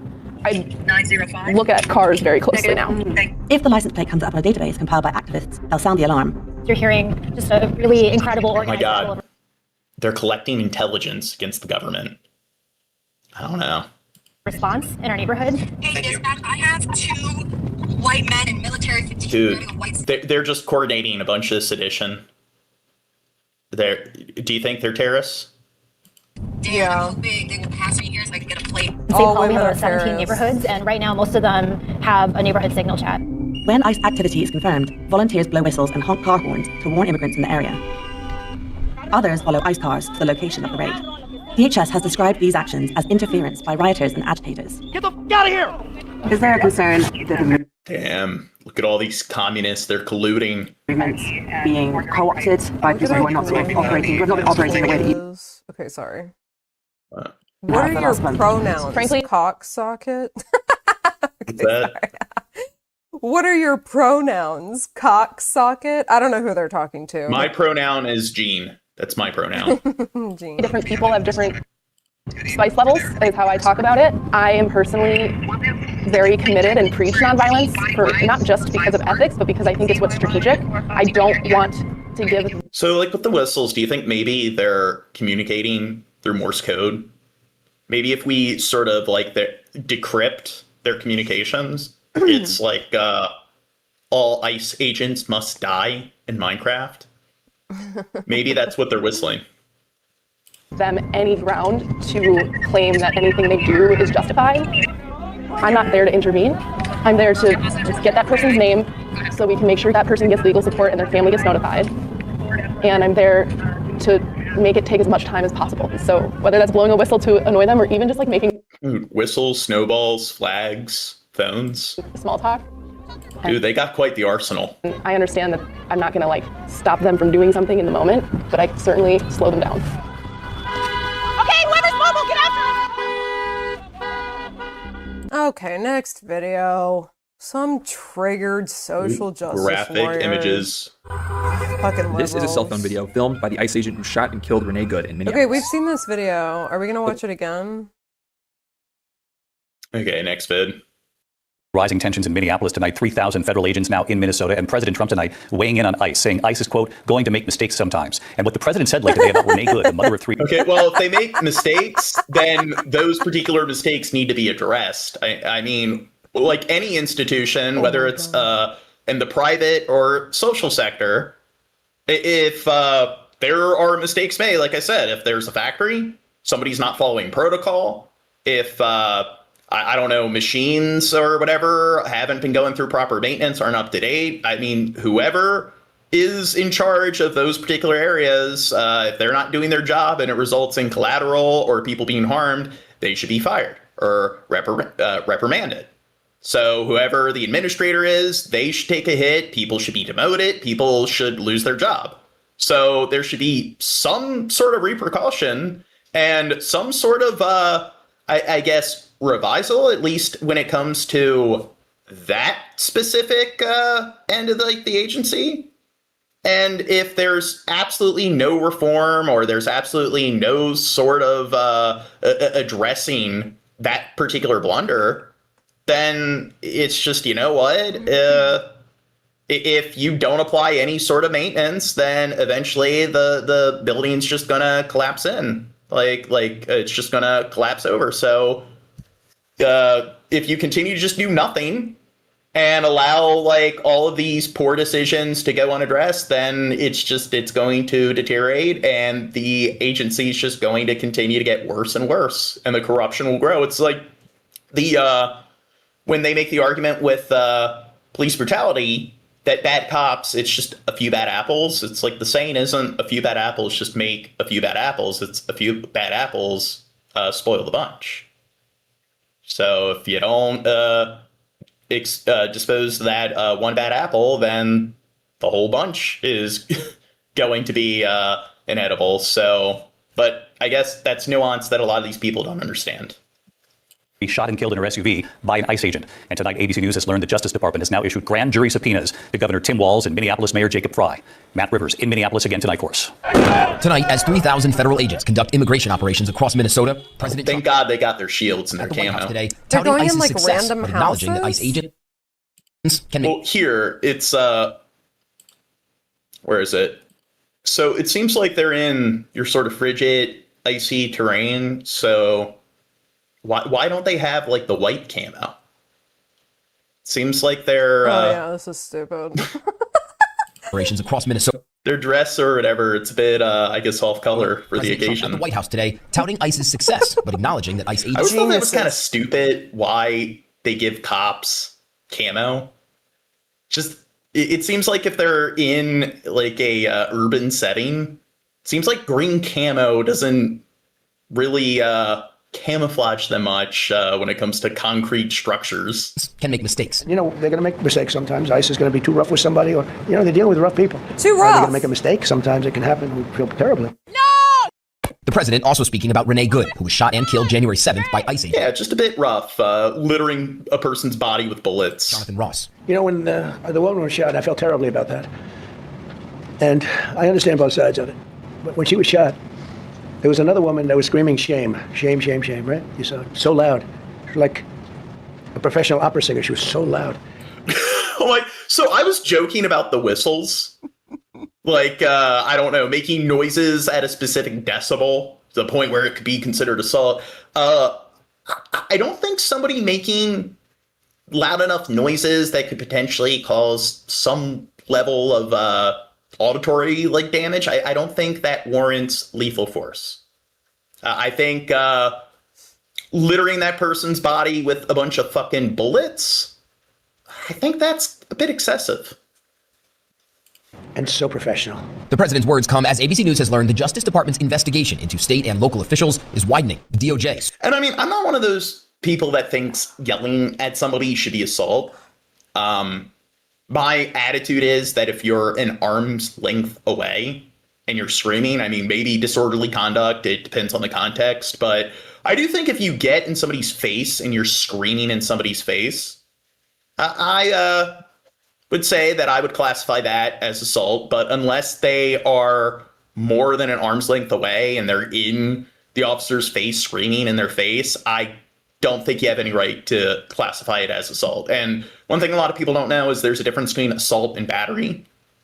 So battery is like punching somebody in the face, direct physical contact. Assault, it could just be like any sort of action that could be intimidating towards or be used to intimidate somebody. And I mean, assault could be something like obstructing somebody from entering, leaving, so getting in their way and in a doorway, or certain states, depending on what their legality is, slapping somebody in the face might be considered assault, but hitting somebody with a closed fist would be considered battery. Serving grand jury subpoenas to Governor Tim Walz, Attorney General Keith Ellison, the mayors of Minneapolis and St. Paul, and 2 counties' attorneys, as they investigate whether any of them have conspired to... Well, you said it actually is classified as assault. Well, I mentioned that it depends on whatever the what location you're in. So there's different states have different policies. And I also mentioned that even if it is considered assault, if you're more than arm's length away, I still don't agree with that. And I think that that's a law that should definitely be revised. impede ICE operations that have been going on since December in the state. This is all Minnesota, every one of them. In the White House briefing room today, President Trump held up pictures of people he said were violent criminals arrested in Minnesota, calling them the worst of the worst. This is what the people are trying to protect, because all ICE wants to do is get them out of our country, bring them to prisons and jails and mental institutions from where they came. That's all they want to do. They're patriots. But local officials say weeks of violent traffic stops, tear gas, and protests is taking its toll on businesses, hospitals, and even law enforcement. Okay, Brooklyn this Park looks a Police Chief little Mark Bruley. much. Like, do people really deserve to be treated like fucking animals here? Well, if they're not on your side, then yes. Describing multiple instances of their own officers, all people of color, being stopped by ICE agents while off duty. If it is happening to our officers, it pains me to think of how many of our community members are falling victim to this every day. It has to stop. David, Attorney General. It seems like even the pigs, state level, aren't supporting ICE. Keith Ellison responding to the subpoenas, saying that they are highly... You know you're really on the wrong side of things when your law enforcement, like your typical police departments, are also like sounding alarms of like, hey, they're being kind of excessive here. Especially that this comes after my office sued the Trump administration. And David, Governor Walz and Mayor Fry have both previously said they're being targeted for pushing back against the administration. David? All right, Matt Rivers again tonight. Thank you, Matt. Welcome to Meet the Press Now. I'm Kristen Welker in Washington. We begin in Minneapolis. These are live pictures of protesters braving frigid temperatures as anger mounts over federal agents' use of violent and legally questionable tactics as part of the White House's immigration crackdown. Businesses across the state of Minnesota are closed today as part of the so-called ICE out demonstrations, calling on agents to leave the state. It comes amid a cascade of jarring Everyone's images from saying, yes, they do deserve to be treated like animals in response to me. Stop, y'all. MAGA chat I hope is they're adorable. trolling. ground in Minneapolis as thousands of federal agents have surged to the area amid the aftermath of ICE's shooting and killing of Renee Nicole Good. We've seen authorities pepper spraying protesters, in some cases in the face, while they were on the ground and apparently detained, as you see right there. A U.S. citizen was detained at gunpoint and without a warrant, and authorities led him out of his house in his underwear in the cold. Now, a lot of these people, it's just if you have, like, I don't know, a neo-Nazi that's screaming and being disorderly, and then somebody shows up and beats the shit out of the neo-Nazi, then all of a sudden they're all absolute, like, just pro freedom of speech, and regardless of how bigoted a person's views are, even if it's to, like, the complete and total extreme, then they'll defend it. But then it's like somebody blowing whistles and just protesting against ICE. It's like, yeah, they deserve to be beaten to a bloody pulp.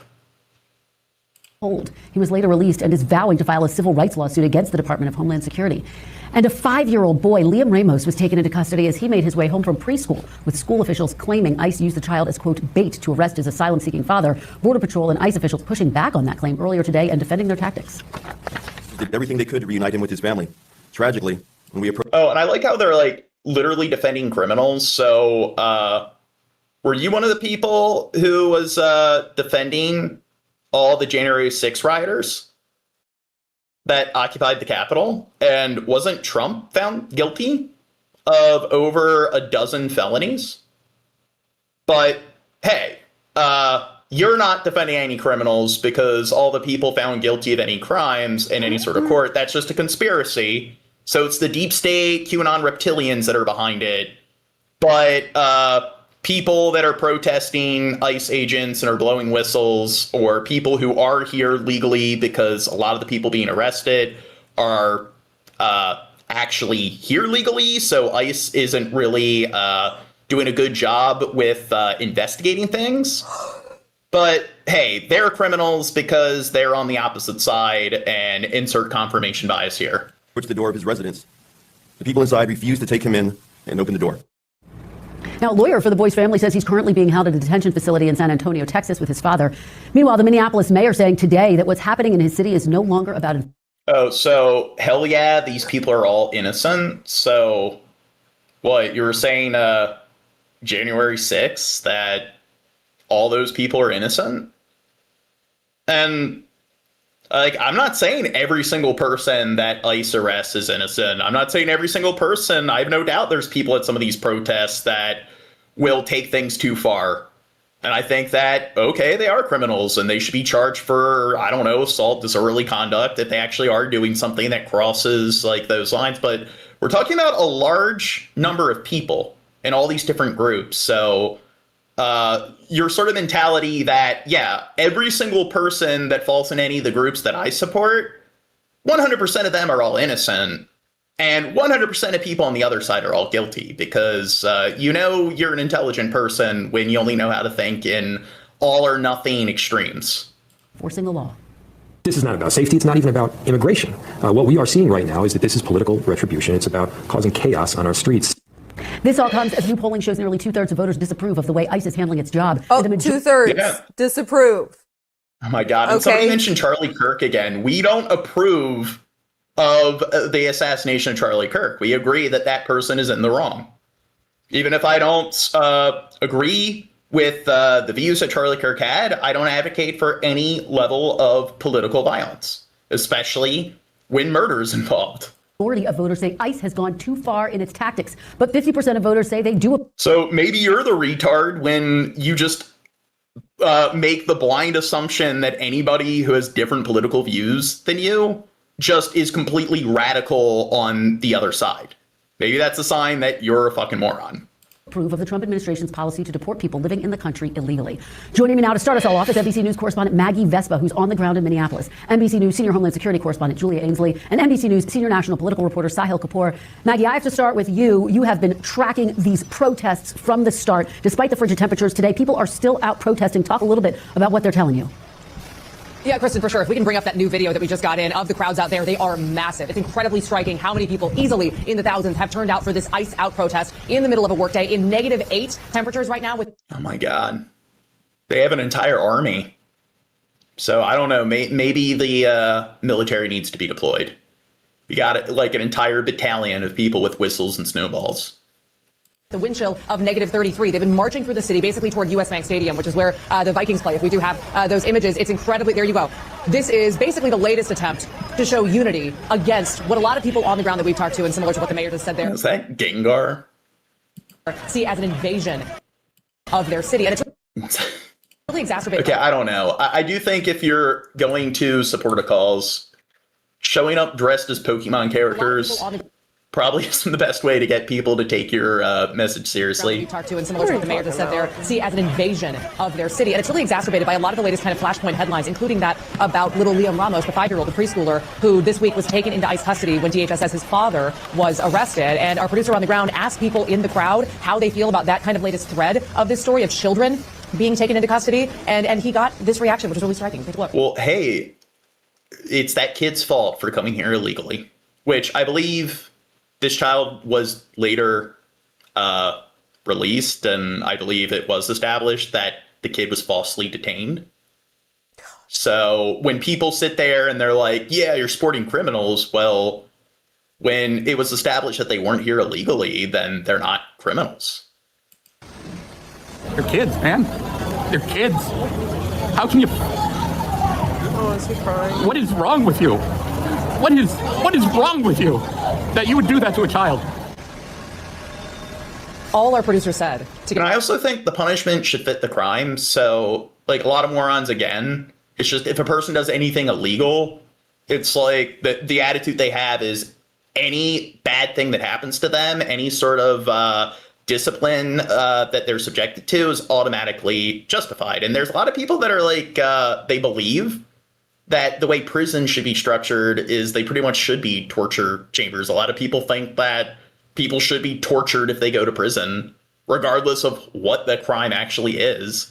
And kind of shown that other countries that have a completely different criminal or corrections like sort of system where they focus more on corrections as opposed to discipline, they tend to have a much higher rate of recidivism,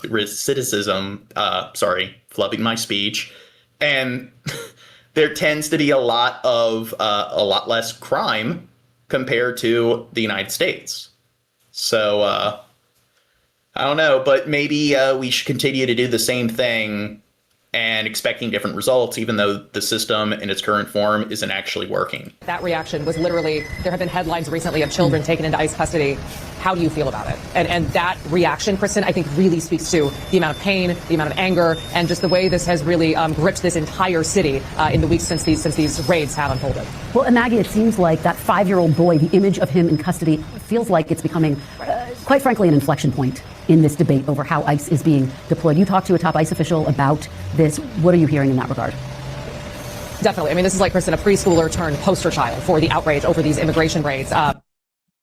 And just to kind of set the stage for people who are catching up on this, DHS says they were targeting the father of little Liam Ramos. You see him there, and that the father took off running, saying he was in the country illegally, that he took off running, and in their words, abandoned his child. They said no one in the house would come to take little Liam inside, so that's why they took him with them, eventually arresting dad, and now they have the two of them together. The school district has been saying that little Liam, in their words, was used as bait to try to lure adults out of the house. They're slamming DHS and ICE for having him in custody at all. So all of this to say, at this press conference today, we had top Border Patrol leaders and ICE leaders really frustrated about the narratives they feel like they've seen in the media and on social media, and they kept clarifying, listen, he is with his dad. He is with his family. He's at a family detention facility. They call it a residential center in Texas. He's safe. Oh, residential center. And so that prompted this exchange, this questioning from me. So take a listen. We still have people saying that they're outraged at the idea of little kids being held in custody at all. So what do you say to those people? And I think if they do need to temporarily be held in state custody, I do think that there are, like, you should try to achieve ideal sort of conditions when it comes to what kind of facility they're actually held in.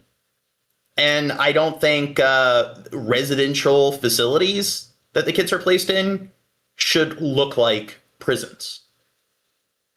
So I do think that they should probably be placed in a place that I guess is not as, I guess, dehumanizing as a typical juvenile detention center.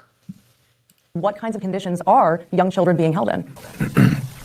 As far as that family has not been separated. So it goes back. We reported that. So even with that in mind, he's in custody, being detained in Texas with his dad. Yes, with his dad. So that goes back to exactly what I just said is many American citizens are separated when they're arrested, say by Minneapolis Police Department or any other police department. They are separated from their children when they're arrested. So take a look at what's happening here with this particular case. They're not being separated. That child is in the least restrictive setting possible. So that was effectively Gregory Rubino's answer, Border Patrol commander. And Kristen, I asked the question that way because he said it's being reported that Liam's by himself. He's not with his family. And I said, listen, we reported several times in depth that he is being held with his father. Nevertheless, we're seeing this anger on the streets here.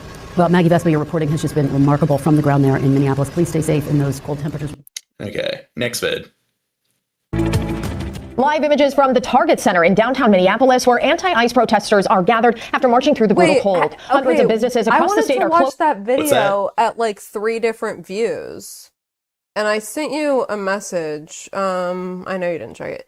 Okay, the balcony angle or the ring cam angles? Okay. Can we like open up another? Yeah, okay. look that shit up. 1 sec. Live images. Talk to the chat. What's up? Oh my god, he's so abusive to me. He's always ordering me around. It's not a name. What? Renee, we have new video tonight, a new angle of the deadly shooting. We're also learning more about the ICE agent who killed Renee Nicole Good. CBS LA's Tom Wake joining us now with the very latest. Yeah, some more information, too, about kind of the tactics that ICE is supposed to use in these situations. We'll get into that in just a second, Pat. The Trump administration is fiercely defending the ICE agent at the center of this, but use of force experts that we talked to tonight are raising questions about the incident. Newly released cell phone video obtained by CBS News for the first time shows the ICE agent's point of view and what are likely Renee Good's last words. Okay, what the fuck did you search? The agent. Well, is this the balcony angle? It's the ICE agent's angle. What did you search? Balcony angle. Oh, okay. Video. I used 2 N's instead of 2 E's. Huh. Hey, can someone fucking find a video so we can, like, show it on here? Okay, you know what? Maybe I'll search for it, and then you can just play whatever fucking... and talk about whatever Closed today in a show of solidarity. And dozens of faith leaders were arrested at the airport today. You can see some of them here let off in zip ties and loaded onto a school bus. They're urging airlines to join the call to end the immigration crackdown. Despite the cold, protests got a little heated. So somebody says comparing ICE to Gestapo is a spit in the face of Holocaust victims and survivors. So I agree that ICE is not at the level of Gestapo, but I think when people are saying that, it's just hyperbole. I don't think they're being literal when they're calling it the Gestapo. At the Whipple Federal Building, the sheriff's office used pepper spray after protesters threw snowballs at squad cars. That is something that usually when politics is being discussed with any sort of corrupt regime, whether you want to argue that the Trump regime is as corrupt as certain people say, usually when they have some sort of police agency that is just designed to, I guess, raid any parties of political dissent in the favor of whoever that authority figure is. It is conventional for them to just use that phrase that they're Assad's Gestapo, they're Erdogan's Gestapo, that's Putin's Gestapo. Breaking windows. Some were let off in handcuffs. Also today, federal agents defending their decision to detain this little boy. They say his father took off running and agents took care of him. I will say unequivocally that we are experts in dealing with children. Let me say that again, experts in dealing with children. March and rally through downtown Minneapolis, protesting ICE arrests in Minnesota. Our Frankie McLister joins us now from the Target Center. Okay, Frankie, certainly a cold day to march outside. That shows Did you find it? Yeah, do you want me to message you it? Yeah, just DM it. Okay, so play it in slow motion. It's a very, very short clip at the beginning. I believe it's the balcony, and we technically, we have seen this angle, but, let's just focus on this clip for a second, basically, is what I'm... Slow-mo that shit. They're approaching. Yeah, okay. This is ICE agents just pulling up here. The vehicle is right there. It gave him a little nudge. And then that's when it happened. I don't know. You don't think he's still in immediate danger? So if he put himself in front of the fucking car, it's kind of his fault. Don't walk in the street, bro. Well, not like he wasn't following protocol. It's hard to see what takes place in this. And I also think that if somebody is fleeing in a vehicle, that it's not protocol to use lethal force. So he did not follow protocol by getting in front of the vehicle when trying to apprehend them. And they also did not follow protocol by firing shots in the back of a fleeing vehicle. So if somebody died, at the very least, I mean, it should be manslaughter at the very least. If somebody isn't following protocol and somebody dies, it should at least be that. But if they don't lose their job over it, I mean, I'm sorry. If you're not following protocol and something like this happens, you shouldn't have a job anymore. Particular video, but that is the front angle, and then we have also obtained some video from behind where it happens, but that is the vehicle that belongs to the woman who was killed today. And as Randy said, there were 3 agents in particular surrounding the car. It's unclear why she was parked at an angle in the street, or what was happening in the street at that time. We do know that as they approached her vehicle, one agent told her to get out of the car, and then we see the car start to move, and then we hear the shots. So that video you just saw is the one that's President. Okay, so Trump bunny. Trump. I don't know why this is hard for you to comprehend. The ICE has an established set of protocols. So in writing, when you look at what the protocols are and how they're trained, what they did by firing at the back of a vehicle that was fleeing and by trying to apprehend them by standing in front of the vehicle, they objectively did not follow protocol. So even though they were attempting to go about their job a certain way, if they went about achieving the goals of their job by engaging in flawed practice, just because the intention is in line with their job doesn't mean the practice and the way they went about going about that intention is actually adequate or is objectively in the right or objectively sound. So this seems to be a level of nuance that's just going over your head. Trump also viewed this afternoon as well. A 2-ton vehicle is a weapon. Okay, whether you want to consider it to be a weapon, that's one thing. But it's not protocol if you want to detain somebody and arrest somebody to stand in front of the vehicle. So they're trained not to do that, and they're also trained not to fire in or at a fleeing vehicle. So even if you're going to argue that Renee Good was in the wrong, that doesn't mean the ICE agent is automatically 100% in the right. Well, and post watching that video, the president did put out a statement. I believe we have that for you. But I sent you another video. Have you ever heard of the saying, 2 wrongs don't make a right? Yes, I have just viewed the clip of the event which took place in Minneapolis, Minnesota. It is a horrible thing to watch. The woman screaming was obviously a professional agitator, and the woman driving the car was very disorderly, obstructing and resisting, who then violently, willfully, and viciously ran over the ICE officer who seems to have shot her in self-defense. Ran over the ICE? See, that's a lie. It's not self-defense once the officer is no longer within any sort of immediate threat and the person is fleeing. The officer does not appear. That would be like saying that, hey, this person punched an officer in the face and they fell to their feet and then they started running. And it's like you can clearly see that they don't have a weapon. So at that point, if an officer fired shots into that person and murdered them, it's murder at that point. So it's excessive force. Even if the person is guilty of assault on an officer and battery, that doesn't mean that if the officer responds in a disproportionate manner and they don't abide by like what the policy is of their department, they don't abide by what was taught to them like through their training, and if they also do something that's objectively illegal in response, just because what the other person was doing was not legal does not magically mean that the response of the law enforcement officer is automatically legal.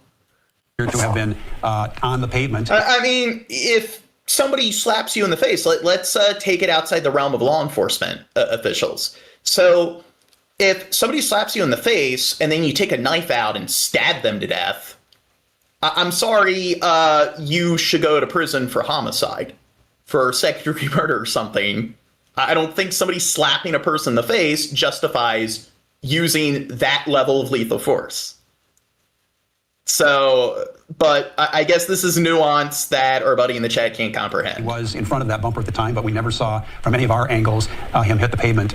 He goes on to say, is there more of the president's statement, or is this the full context? He goes on to say they are just trying to do a job of making America safe. We need to stand by and protect our law enforcement officers from the... Our buddy Justice in the chat, it's an analogy. So maybe you should learn what an analogy is. And I gave multiple different analogies within and outside of law enforcement. And these are his words, radical left movement of violence and hate. Again, that was President Trump's evaluation as he watched the video earlier. And then we have the clip of the perspective from behind the vehicle as well that we want to show you. So you've seen the perspective from the front, and now we're going to show you the perspective from behind, from somebody who had a cell phone out at the scene when all of the... Oh, their audio cut out. In the street. Oh, we kind of saw that. Okay, yeah. But rewind it and do it slow-mo. Let's really look at this. Let's really go over this in depth. You gotta be meticulous. Meticulous.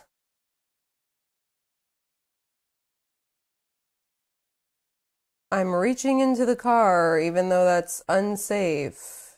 And then I'm complaining about getting hurt. I'm standing in front of a car. Very quickly, we're going to try to get to a point where we can maybe slow this down. Now, the thing is, before they started driving off, did any of the agents communicate that, hey, you're being detained? That, hey, you're guilty of this crime, you're under arrest? Did they tell them, get out of the vehicle, put your hands behind your back? So if they did not communicate at all that they were detaining them, or that they were under arrest, and it wasn't until they were in the vehicle and driving off, like at that point, it's not even trying to evade law enforcement officers. So if they just, without communicating, just abruptly put their hands in the window and tried to like detain them, then at that point, I would say that like they're not even evading arrest at that point. And show you some still shots. But as Randy was saying, we see all of the agents standing in the street, nobody on the ground. Again, that is the perspective from behind, and we've watched it several times. So again, that vehicle the woman was in is it's parked in the street. We don't know for how long though, and it was at an angle. And we know that ICE agents then approached that vehicle, and then the vehicle started to take off. Then after you hear the shots, it veers off into that parked car on the side of the street. Christy Nome. Here, I'm going to go back because I want to see the moment that the officer actually. Do point 25. Well, yeah. I mean, right as they're leaving, the officer walks up and puts their hand inside the vehicle. So at that point, were they following protocol? Did they actually tell them that you're under arrest or ask them to get out of the vehicle? Very quickly, we're going to try to get to a point where we can maybe slow this down and show you some still shots. But as Randy was saying, we see all of the agents standing in the street, nobody on the ground. Again, that is the perspective from behind, and we've watched it several times. So again, that vehicle the woman was in is it's parked in the street. We don't know for how long though, and it was at an angle. And we know that ICE agents then approached that vehicle, and then the vehicle started to take off. Then after you hear the shots, it veers off into that parked car on the side of the street. Christy Nome also issued a statement. And I'm sure, if they decided, okay, we're going to apprehend them after they already got in the vehicle, wouldn't the protocol be for the officers to put their lights on, their flashes on, and to pull them over? So I don't think the protocol is to just run up and put your hand inside the vehicle. Today, and I don't know if we can put it up on the screen. What was it that she did wrong anyways? What's that? What was it that she did wrong? They were claiming that they were obstructing ICE, or they were obstructing the road, so obstructing the ICE vehicles. Just want to give you the perspective of all the different reactions that are coming in as a result of this shooting this morning. Nome saying it was an act of domestic terrorism. What happened was our ICE officers were out in enforcement action. They got stuck in the snow because of the adverse weather that is in Minneapolis. They were attempting to push out their vehicle, and a woman attacked them and those surrounding them and attempted to run them over and ram them with her vehicle. An officer of ours acted quickly and defensively, shot to protect himself and the people around him. My understanding is she was... Oh, okay, yeah. It was out of selflessness. It wasn't out of just a wounded ego, because you could, as soon as she drove off and the guy got back on his feet, he immediately was like, yeah, you fucking bitch. So I think it was clearly out of just vindictiveness. It wasn't out of selflessness. Anybody who says that it was out of selflessness is just, I'm going to say they're delusional. They're full of shit. Deceased, and we've confirmed that. This goes to show the assaults that our ICE officers and law enforcement are under every single day. Again, that is Department of Homeland Security Secretary Christy Nome. And again, they have deployed about 2,000 ICE agents to the Minneapolis area in the last couple of days and have already made hundreds of arrests. And it's actually a pretty big road. Did you get that other link that I sent you? One sec. Yeah, okay. Look at that link. Shouldn't have been there in the first place. So are people not allowed to drive on roads? Is that what that means? Oh my God. Slow it down.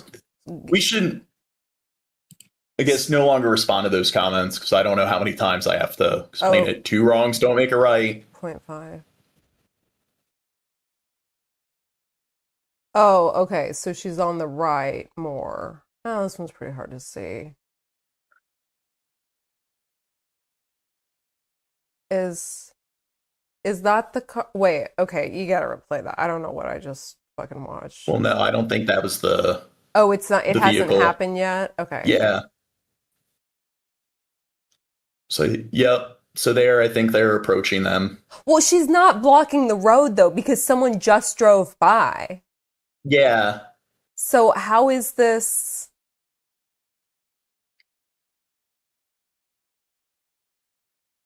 I don't know. Look, even if she was being a difficult bitch, I don't think she deserved to die.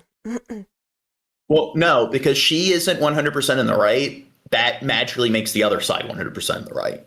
Because that's how it works. Yeah, I guess it's a black and white thing. So, y'all, the people that are on the side of ICE, which apparently isn't even 2/3 of the people, or of the whatever that poll said. So this live chat isn't even a good representation of that. But for those of y'all who are on it, it's so she had to be 100% right. There is a level where you would have said that ICE was in the wrong or not.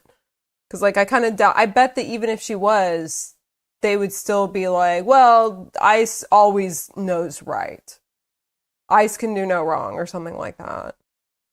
Well, it's also, it's just that kind of cognitive dissonance where they're the kind of people where if somebody they don't like is physically assaulted and the person's just talking shit or something, then they'll use the logic of, yeah, subjecting people to violence is okay because that person brought it on themselves. So violence is acceptable even if it isn't in self-defense. Like, if somebody's talking shit and you beat the shit out of them, well, hey, it's okay. But if somebody on their side or somebody they support is assaulted, then all of a sudden they magically have this, or they conveniently have this zero tolerance attitude towards violence, where if somebody assaults somebody, then no, they should face criminal charges. Freedom of speech. So it's just pick a lane. You can't have both. And a lot of people that are like this, you'll see that they constantly contradict themselves. If people on the other side are assaulted, they're starting a bunch of shit, they deserve it. If people on my side, or if me, myself, if I'm assaulted, then it's illegal. No excuses. Yeah, it's very, like, siding. I remember at one point, I think it was, like, Trump's first term, my mom was telling me how, like, oh, you know, your dad is just acting like Trump can do no wrong or he's done nothing wrong, and he's done a lot of things wrong. And so I guess it's people like my dad that is just like, well, they can't, like, if Trump did something wrong, that means maybe my dad is like maybe a little wrong for voting for him or could be wrong or something like that. And it's like, well, he can't have that. So it's just completely one side or the other. Oh, the Grim Reaper, they said, see, all you guys are doing on this channel or making assumptions of what other people are thinking. You got people here now talking to you. So I'm discussing how a lot of people think in general. There are a lot of people that think this way. So I'm not talking about everybody in the chat. Maybe some people in the chat think this way, but lots of people do use that like sort of contradicting, self-serving sort of self-justification. And another person says freedom of speech is on the sidewalk with a sign or blowing a whistle. And I agree with that. But again, I'm just using that as an example of how inconsistent people can be with their rhetoric and their political views. So you'll see that a lot, where if the same thing happens, but in reverse, they all of a sudden are very apologetic, and it's only wrong when it's their side that's negatively affected. Immigration crackdown and ICE surge in the Twin Cities drew large protests today. It was part of a general. Okay. Covered that Hundreds enough. of Minnesota business owners went on strike today in protest of the ongoing ICE crackdown in the Twin Cities. Small businesses temporarily shut down for what they called a, quote, day of truth and freedom. It comes as a Minnesota school district accuses ICE of detaining a 5-year-old boy. Okay, I'm sorry. I'll try to stop, but like Trump Bunny, I just referenced a poll that we showed on video that said 2/3 of people did not agree with what ICE is doing. So let's see. The only ones standing on the left side are defending pedos are the one. Okay, I don't know what that. Oh wait, did I read the wrong? And using him. Whatever. What I say still stands. Like I wasn't putting words into people's mouth or whatever. Wait, did you delete their comments? I didn't delete any. I timed out Graham Rafer because he was spamming. Well. Oh wait, what? Nah, I wouldn't time them out. Message deleted by Kimberly. Oh, I didn't delete that. No, it's because he was spamming. He was saying the same thing over and over. Whatever. I wouldn't classify that as. It was only 10 minutes. I mean, give him a little break. He needs to calm down. As bait to go after his father. Federal immigration officials say there's more to the If you time somebody out, I'd say just do 1 minute. story. When officers approached Conejo Arias, See, he doesn't censor his streams. Arias fled from law enforcement on foot, abandoning his child in the middle of winter in a vehicle. I will say unequivocally that we are experts in dealing with children. Let me say that again, experts in dealing with children. Not because we want to be, but because we have to be. CBS News immigration and politics reporter Camila Montoya Galvez joins us now. So we know that somebody says if you hate the U.S. Constitution, you'll love Russia. Well, Trump's been doing a lot of shit that's unconstitutional. We mentioned a lot of his actions, especially when it comes to deploying the National Guard, does go against the 10th Amendment. family's attorney is disputing that the father abandoned his boy. But what do we know? What more do we know about this? Well, we did review Justice Department documents right here, Lindsay, that do indicate that Liam and his father, both people from Ecuador, have pending immigration court cases. What does that mean? It means that immigration judges here in the U.S. have not fully considered or adjudicated their claims, and they cannot be legally deported, at least yet, until an immigration judge decides whether or not they have a legal basis to be here. They could be seeking asylum. And if so, an immigration judge has to adjudicate that underlying asylum claim and then decide whether or not they should be deported or allowed to stay here in the country legally. We also know that Liam and his father are now held at the Dilley ICE detention facility in Texas. That is the only long-term family detention facility that the agency has for parents who are detained with underage children. Together or separately? They should be together. It's a dorm-like setting for many of the families there, but it is still a restrictive detention facility. They're still in the legal custody and the physical custody, that is, too, of the U.S. government, and they will be held there, according to ICE, pending that deportation proceeding.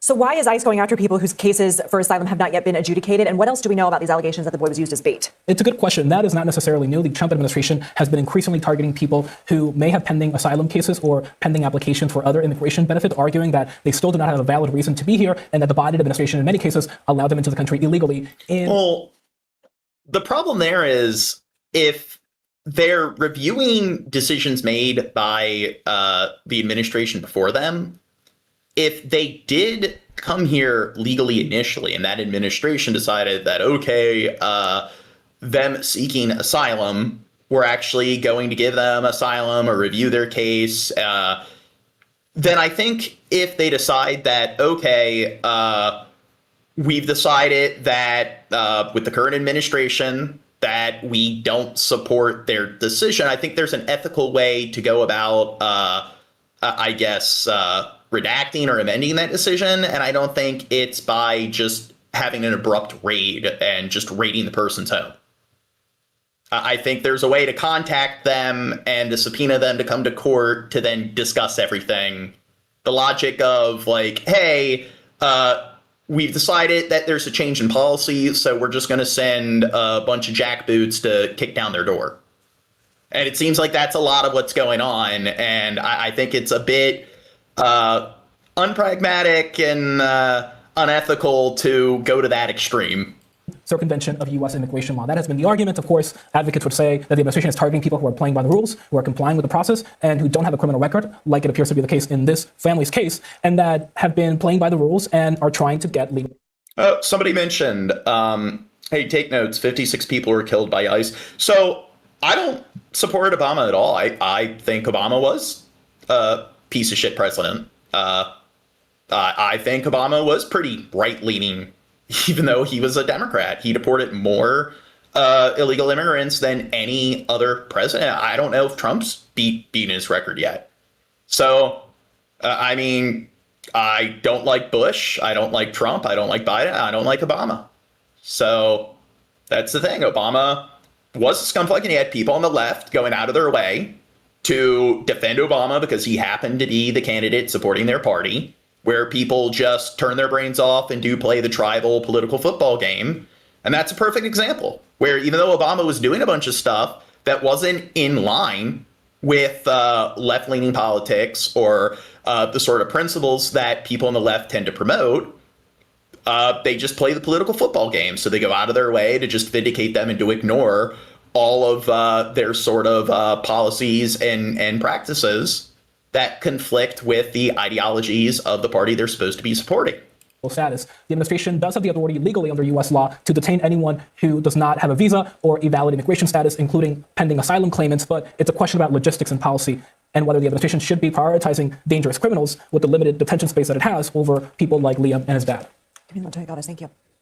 Immigration and Customs Enforcement is facing criticism for detaining a 5-year-old boy. This happened in the driveway of his Minneapolis area home on Tuesday. ICE agents arrested Liam Ramos' father after he picked him up from preschool. Agents took Liam also. Vice President J.D. Vance says they had to so that he wouldn't be left alone. When are we going to get to Friday? Come on, we got to get to the bangity, bangity, boom, boom, bitch. Nobody cares about all that talking. Well, here. ICE agents and those opposed to the deportation orders they're enforcing, brawling on the street. So this is Freddie. Then a federal immigration agent. Damn. Do you think he emptied the magazine? Filmed shooting and killing a civilian in Minneapolis in the state of Minnesota. This time, a 37-year-old man. Well, here's the thing. Here's the thing. He was obstructing justice. He wasn't 100% doing everything he should have been doing, debatably. Therefore, he deserved to be murdered. Because it's that black and white. I see you know. And I'm sure people, like, if they had a relative that was in some kind of, like, scuffle with some sort of law enforcement officer, and they emptied an entire fucking, like, clip into the person, I'm sure they would be defending the officers and be like, well, hey, my cousin, my brother, my spouse, you know, they were getting in between an officer. They were completely unarmed. It was very clear that the officer's life wasn't in danger. Well, hey, they weren't doing everything right on their end. Therefore, it's okay that they were murdered. I'm sure their views wouldn't change drastically if it was somebody that they were close friends with, or if it was one of their loved ones that was in that situation. Alex Pretty. And they clearly are being honest, and it's not like they know damn well that no one's going to take their response seriously if they say that they would be okay with what the law enforcement officers would have done if it was one of their friends or family. Another American citizen. Minneapolis Mayor Jacob Fry has urged the Trump administration to end the immigration crackdown in the city altogether.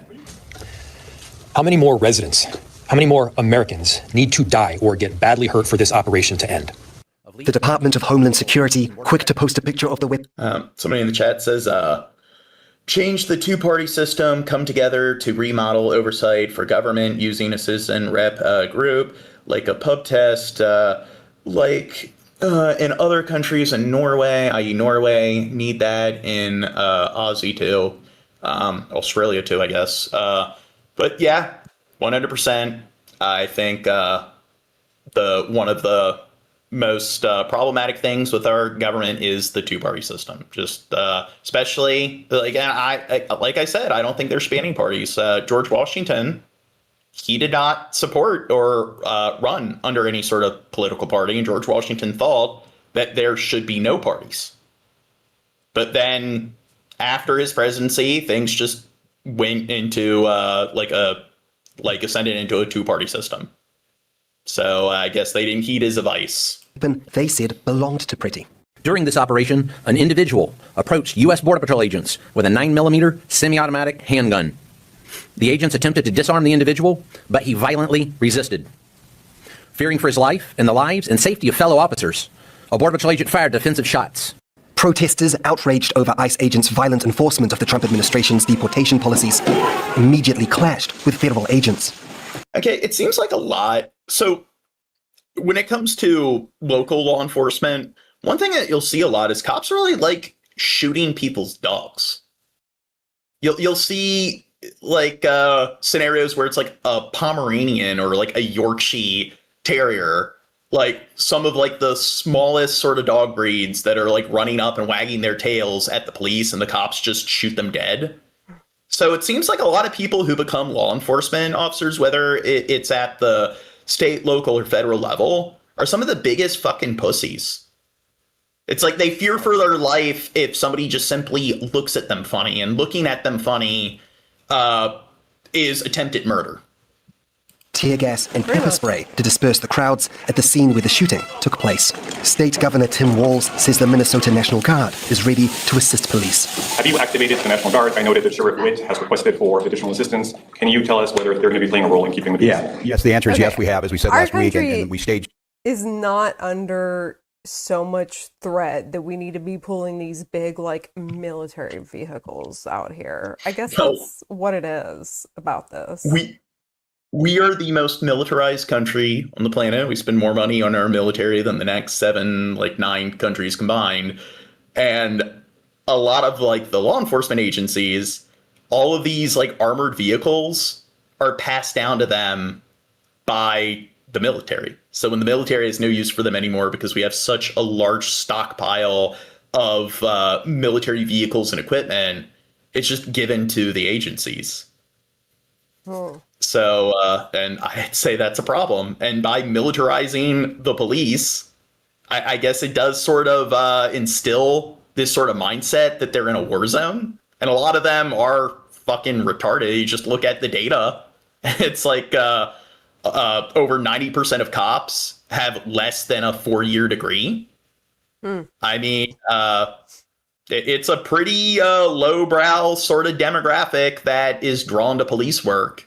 And I think giving them more arms and giving them more equipment than they need and militarizing them, it does kind of put them into dude bro Call of Duty mode when they're out on patrol. Those troops. I'll have General Menke talk about where they're at. And again, use this as an opportunity to stress to Minnesotans the frustration you have. And as you saw this, they killed a man. This kid's talking out of his ass. So what am I saying that's inaccurate? Created chaos. And I like how they call me a kid when I'm 30 years old. Maybe it's because I'm not fat fucks like them that sit in a recliner and smoke like 2 cartons of cigs a day. So maybe it's because I take care of myself, that I don't look like I'm 20 years older than I should be. Pushed down protesters, threw gas indiscriminately, and then left the scene, and then we're left to clean up. No, shit! Okay, wait, pause. What was your... Somebody says... Oh, go ahead. Oh, well, that person says, you know how many people with bachelor's degrees are complete idiots? And, like, I've said this to Gene. I'm like, dude, just because you have an education... But I don't remember your exact... if you want to I'd agree recite...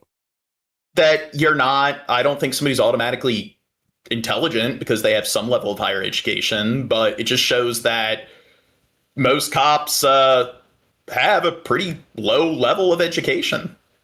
So it's not the most educated demographic. And somebody mentioned like I have a relative, red pill. My son is a gay cop with 8 years of college. You're talking out your ass. You kind of prove, if they're as intelligent as you're kind of proving that they're likely a dumb fuck, because we're talking about statistics. So one exception to the rule does not negate the rule. So I love when you talk about how poorly educated the average American is, and then they show that they don't understand just basic elementary, like grade school math. It's like, hey, 80% of people in this group fall into this category.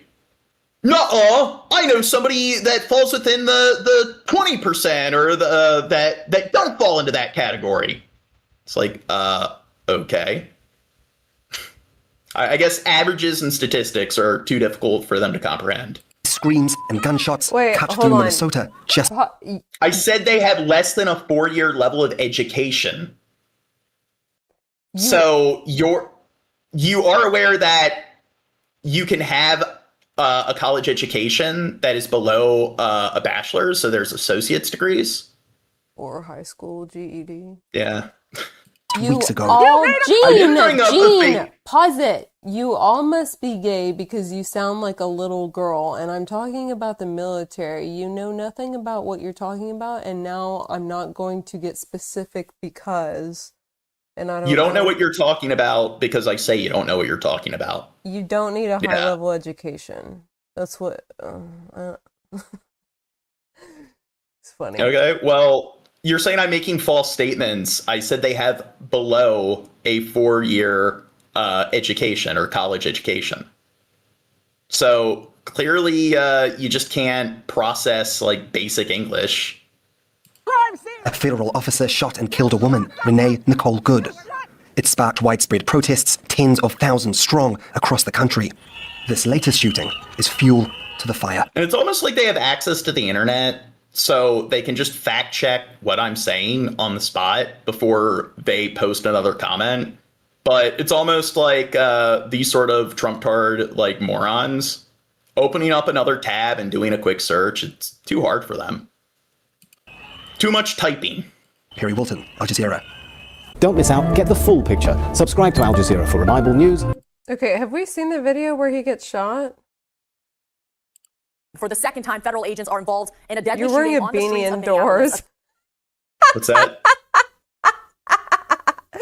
So you're not allowed to wear a beanie indoors? Yeah. According to this, he wears the beanie in fucking 90-degree weather. I think, where did they get that rule from that they expect everyone's supposed to universally abide by? Identified as an ICU nurse. Federal and local officials are giving very different accounts of what happened. Now, we must warn you, the video you're about to see may be disturbing. We begin our coverage tonight with ABC's Johnny Fernandez. Tonight, more protests and vigils in Minneapolis after a U.S. citizen was killed by federal agents for the second time in just 3 weeks. Graphic video obtained by Dropsite News shows at least 5 agents violently struggling with the man before multiple shots were fired, killing him. Witnesses stunned. And I would say that with that many people surrounding the person in question, him? Okay, sorry. you're not doing a good job at protecting your fellow officers. I think when you're shooting within like such a this dense of a cluster of people, I don't know, you're kind of like the risk of other people being shot by or subjected to some kind of ricochet is pretty significant. Can you rewind it? I was looking at the chat. I was distracted. And you have it like at 1.5 speed. You should at least play normal speed when we're watching someone get killed. Oh, you really want to take it in?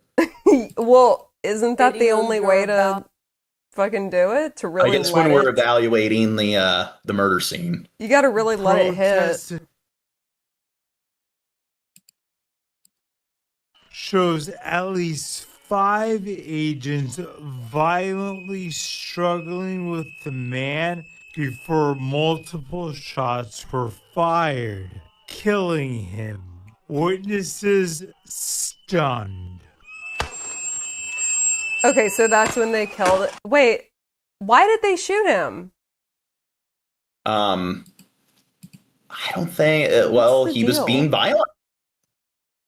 I mean, I don't know. You see how weak all these agents are? They weren't able to get him on his stomach. So, I mean, hey, maybe he would go all hawk, and if he got on his feet, he might strangle one of them to death. The man before multiple shots were fired, killing him. I can't even Witnesses see what's going on. I just see all this like clusterfuck, an orgy. Stunned. Orgy of violence. He was resisting. Okay, I don't think people deserve to be murdered for resisting arrest. Everyone a lot of people resist arrest all the fucking time, and then like everyone, once they get in the interrogation room, they just lie their ass off and they don't get shot. Like I don't get it.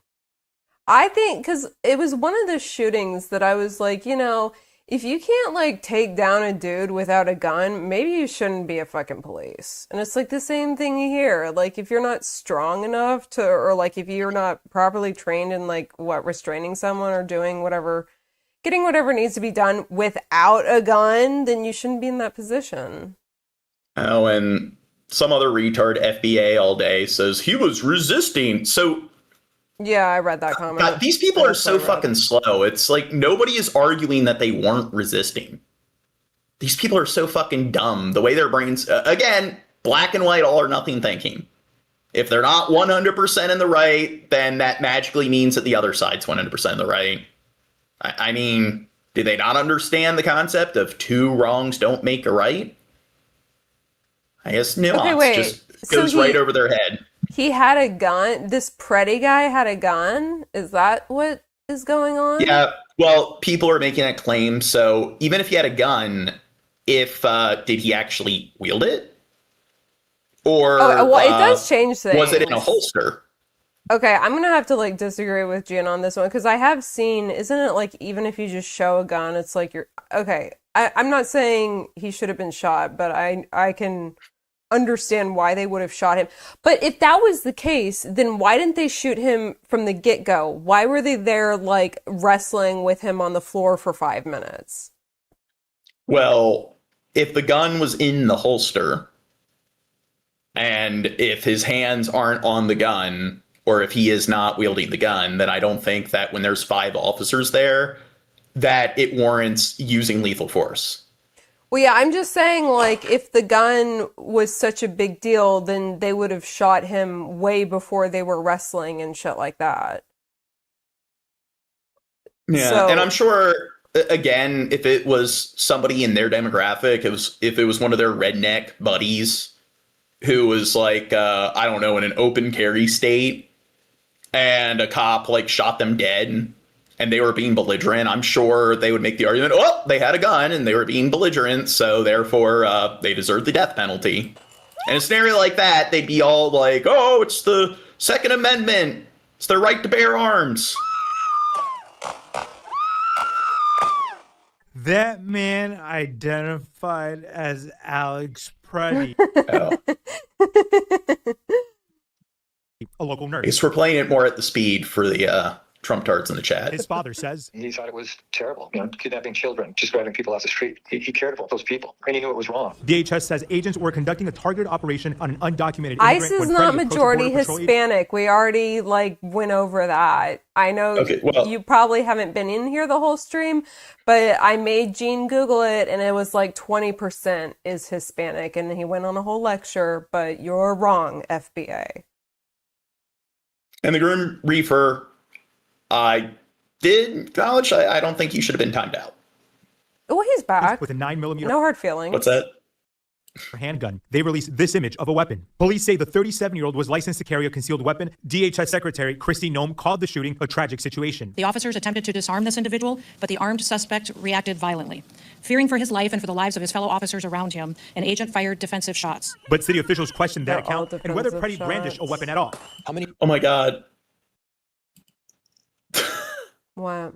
Do you think, I don't know, they were able to pass like the physical tests? Yeah, that's the thing. You see some fat ass cops and I guess ICE agents, like, what is going on here? It's fucking like Oompa Loompa, like sort of trotting along. Weapon at all. How many more residents? How many? Like, look at him. He's like, boo. Like the vest barely fits him. Americans need to die or get badly hurt for this operation to end. Minnesota's governor calling the ICE crackdown an absolute abomination and is demanding a complete federal withdrawal from Minneapolis. Do I have any confidence Donald Trump will do the right thing? No, I don't have a lot of confidence Donald Trump will do the right thing. They need to evaluate their rhetoric, their conversations, and their encouragement of such violence. The Minnesota National Guard has been activated but remains on standby. The city is still mourning following the deadly ICE shooting of Renee Good earlier this year. Johnny Fernandez, ABC News, New York. Videos analyzed by CNN appear to show a federal immigration officer removing a gun from Alex Preddy just prior to... Zenemy just put, someone said these two lesbians are obnoxious. Oh, I think... Oh, damn. Officers fatally shooting him. One video shows an officer retrieving a weapon... I'm trigger, they're misgendering me. ...to match the firearm DHS says Preddy possessed. Long a group hair. of officers surrounding... What's that? You don't even have your long hair right now.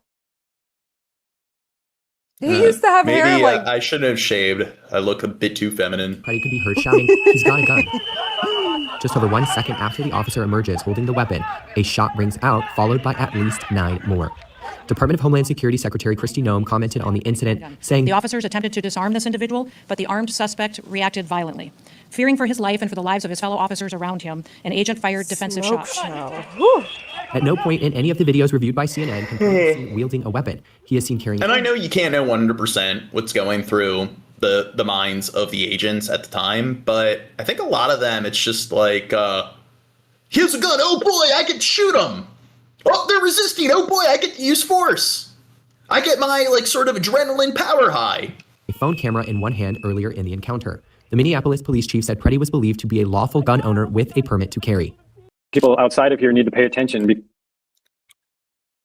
Oh, God, I gotta go back. Videos analyzed by CNN appear to show owner with a permit. Here, I'm gonna slow it down. Sorry, the chat's just too juicy. I missed a comment. See, I missed the lesbian comment because I was watching this fucking shit. Permit to carry. Do you think that's excessive force? Okay, wait, what was this person? Is that Preddy?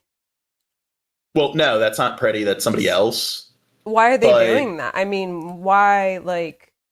Okay, rewind it. What provoked them to do gun that? Owner with a so she's just like to carry. Yeah, she just ran up And that's assault. So I don't care if somebody is a law enforcement official. And a scenario like that where they just unprovoked go up and assault somebody and push them to the ground. Yeah, come on. They need to spend. They need to be charged with fucking assault and battery. Okay, replay it again just for all the Trumpies that had their eyes, hands over their eyes. Permit. And I mean, what if the exact same thing happened? And it was the civilian and not the agent. You know damn well if it was the exact same thing, they would not be defending. Like if the agent shot them because the civilian did the exact same thing that the agent did in this scenario, they'd be defending or advocating for lethal force in that situation. Carrie. People fell to the ground, too. And I guess there was a pile of snow there, but I mean, that happens where push somebody to the ground, they land on their head and they die. So that's something that is pretty dangerous. I mean, we've seen scenarios where it's just there was one protest where the cop just walks by and there's just an old man yelling at them and the cop just pushes the cop in full riot gear, pushes the man to the ground and he just bleeds out his ear and dies. That cop should have gone to prison for fucking murder and they didn't, because the overwhelming majority of cops are just disgusting human beings, and most cops are retarded. Most cops are bad cops. I'm just throwing that out there. Not all cops are bad, just 99.99999% of them. Side of here need to pay attention because it's coming to a city near you. I heard that there would be a veteran-led protest across the street from the Whipple Federal Building. At some point, a bunch of agents lined up in sort of like a military formation. Oh, and another thing, statistically, if you're married to a cop, you're more likely to be a victim of spousal abuse than if you're married to a person of any other occupation. That's a statistic, not an opinion. So cops are a bunch of disgusting, narcissistic retards who have low education and they like to beat the shit out of their wives. So that's the kind of person a cop is. I was across the You can disagree with me. Unequivocal, objective truth disagrees with you. Into an entranceway of a parking lot, taking photos, and I was tackled by 2 or 3 agents in green to the ground, face down. They started screaming at me, "We got you because we saw you bear spraying your people." And I said, "No, you didn't." They're screaming at me to put my hands behind. Oh, somebody says couldn't get hired. I don't know. I'm somebody where I have an IQ above room temperature, so no, just because I'm actually educated, I actually work a job where I make far more fucking money than the average police officer. There you are bragging about your money. Oh. Well, hey, somebody wants to bring it up, but still, it's you're supposed to tell them that no, you don't have a job. What's that? You're supposed to just tell them, no, I don't have a job, Gene. Just feed into their fantasies. God, you fucking idiot. Yes, I'm a dude on a podcast, so I must live in my mother's basement. Tear gas canister, it's very close to me. I could literally barely breathe. Honestly, I didn't know what was going to happen to me. If I pass out and they bring me into that building, how long would I be in there for? Would I ever see my cameras again? And so I decided to throw them. And then I yelled my name out and I yelled, "I can't breathe," so someone could grab it and save the images, because I felt like what I had photographed there should be seen. We kind of locked eyes, John and I, and he tossed his camera to me. Press supposed to stay neutral. But in that half a second or two, I just thought, I'm going to grab this and then do my best to get some images that covered it. There was an image of an ICE agent trying to grab John's phone out of his hand. Somewhere about that time, a hand came around and inches away from my eye, sprayed it with air spray. I literally couldn't see anything. My eyes were just in so much pain. Then they picked me up, handcuffed me, walked me into the building. Once they finally released me, I waited until I got my camera before I was comfortable going to the hospital, because I didn't know who had it. I had multiple wounds on my leg from... That's one I'd like to respond to. Gene's actually not a small guy. Oh, really? Oh, have you met me in person? Yeah, I know he looks like he's an inch taller than me. He's like a foot taller than me. Burns in my eye. I didn't look at any photos again for several days, actually. It was pretty amazed to see how aggressive some of the photos look. I think when we met, you were able to size me up appropriately. Wait, unlike anything I've seen here before. It's a different type of aggression somehow against people who are using their right to speak. It appears like they can do what they want and there's no repercussion. Naively, we don't think it should be happening here. It has been, and it is, and it seems to be getting to a boiling point. Just got an alert right now from a rapid response network that maybe there's something nearby. Lots of people are having much worse experiences with the agents than I am, like their dad being torn out of their arms and dragged away, or little kids that are being grabbed. That photo really isn't about me. It's about freedom of the press, for one, people's freedom themselves. How do you fight back against this? It deserves to be seen what's going on around here. Okay. Gene, do you by any chance want to Google like lesbians abuse, like statistics of lesbians abusing their spouses more than cops is what this guy. If you don't want to, it's fine. I'm curious now. Here, one sec. I do want to jump to the next topic. I'd love to see Gene and any random troll stand up in person to each other. Do y'all think Gene's fat too? Do you think he's short and fat? I mean, I just don't get my daily steps in. I have a very piss poor diet. I mean, I'm somebody where, I don't have a lot of arm strength or whatever. And I'm really short, so yeah, I don't know. I probably couldn't hold my own against most people out there. Really short. I don't have the stature. Talk to the chat. Gene is so big. My lower back is hurting. Arrested. Oh, okay. Are you Googling the lesbian thing? Yeah. Oh, okay. You need Big Daddy government to tread on you a bit more, buddy. JC Taquito.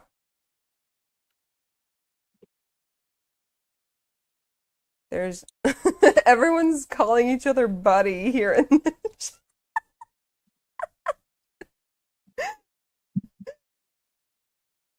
Gee, who is the Dawes Fed something sex gaze? Who is that, Gene? Gene is 3'9". I think that was unspecified. What? Unspecified mind. I think that's what their previous name was. Well, because I haven't seen them before. Are they in the server, or are they just Yeah, I think they're in the server. They've been I don't know, AFK for a few months. He ain't reading it because lesbians beat the fuck out of each other. I'm doing my homework now. Buddy's guy. Why aren't you showing it on the screen, Gene?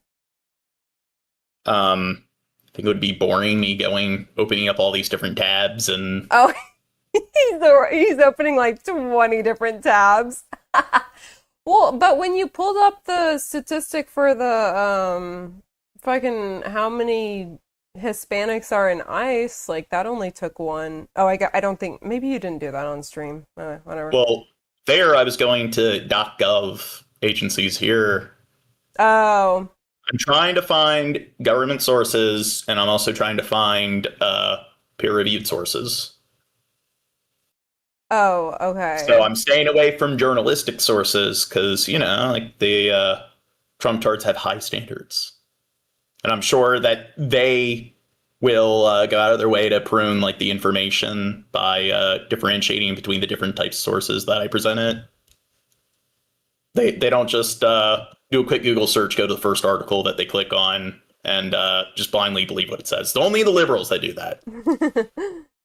They really love to exercise due diligence, and they really love cross-referencing information. Oh my god, this chat is just so fast, y'all.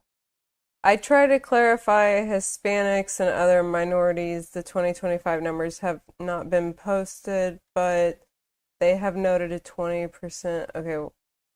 Oh my god, it's hard to read the chat because it's oh, message held for review, and then it bumps everything up and then down and then up again. He wants to lick Alex's butthole. Alex who? Alex Jones? We know you're not beating anybody with them soft hands. And I'm sure the people talking shit that they know how to fight. And I'll acknowledge that I'm not some trained sort of fucking martial artist, but Jiu-jitsu. Most fucking people don't fight and don't know how to fight. Bro, listen so to your the overwhelming voice. majority of the people that talk about yeah, I could beat you in a fight. Usually, I would surmise that they probably spend most of their day in a recliner. Like us, like me. Yeah. Excessive smoking, excessive drinking, very sedentary lifestyle, fat fuck, sort of magatard, but clearly, yeah, they could just beat anybody in a fight. Okay, hold on. So, bro, listen to your voice and you want to talk about low education. I feel like his voice should show that he has a high education because he's so robotic. It's like, I did not learn how to talk. I only learned math and calculus and physics. Well, are they talking about, they said your voice? Are they discussing my speech? Usually it's vocabulary and the sort of cadence of speech the person uses. Typically, the way a person's voice sounds, that's not what people conventionally consider to be, or typically will look at as like a metric for how educated somebody is. So that statement right there just shows how illogical and retarded you are. Bro thinks everyone except him is a loser. Yeah, I wouldn't be able to keep up with a chat if it's sitting there bouncing like that. Bill Johnson has fought literally nobody in his life. I make more money than the average police officer. Okay, is it Bill Johnson or Billy Johnson? I'm kind of too far away from the screen. Oh, we got a chick in the chat. Women aren't on the internet, right? Shut up, Gene. Extremist views and being decisive is getting U.S. nowhere, really, and seems like poor leadership. So this is the ncdsv.org, and it's the National Intimate Partner and Sexual Violence Survey. So skimming through this, violence inside lesbian couples, it's lifetime IPV experience by lesbian respondents, which can include abuse from prior male partners. So one of the things is a lot of these statistics, they don't differentiate between whether the abuse partner is a previous male partner or is like a female partner. So CDC fact sheet reports that among lesbian women who experience that composite IPV measure, 67.4% reported only female perpetrators, meaning a substantial share, but not all, was by women. Okay, so reported by female perpetrators. So Bill Johnson is hilarious. Okay, so what? You're tall, so that makes you a big pussy Gumby. And then he also said, okay, so he's tall, he can fight. You want to talk about low education? Listen to yourself.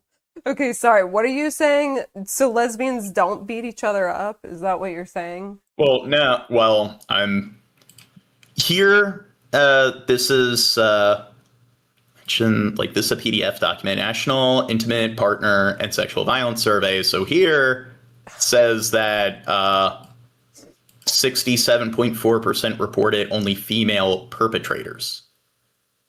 But this is 67.4% of, I guess, lesbians like who are surveyed who claim to have been victims of spousal abuse. So this isn't 67.4% of lesbian couples.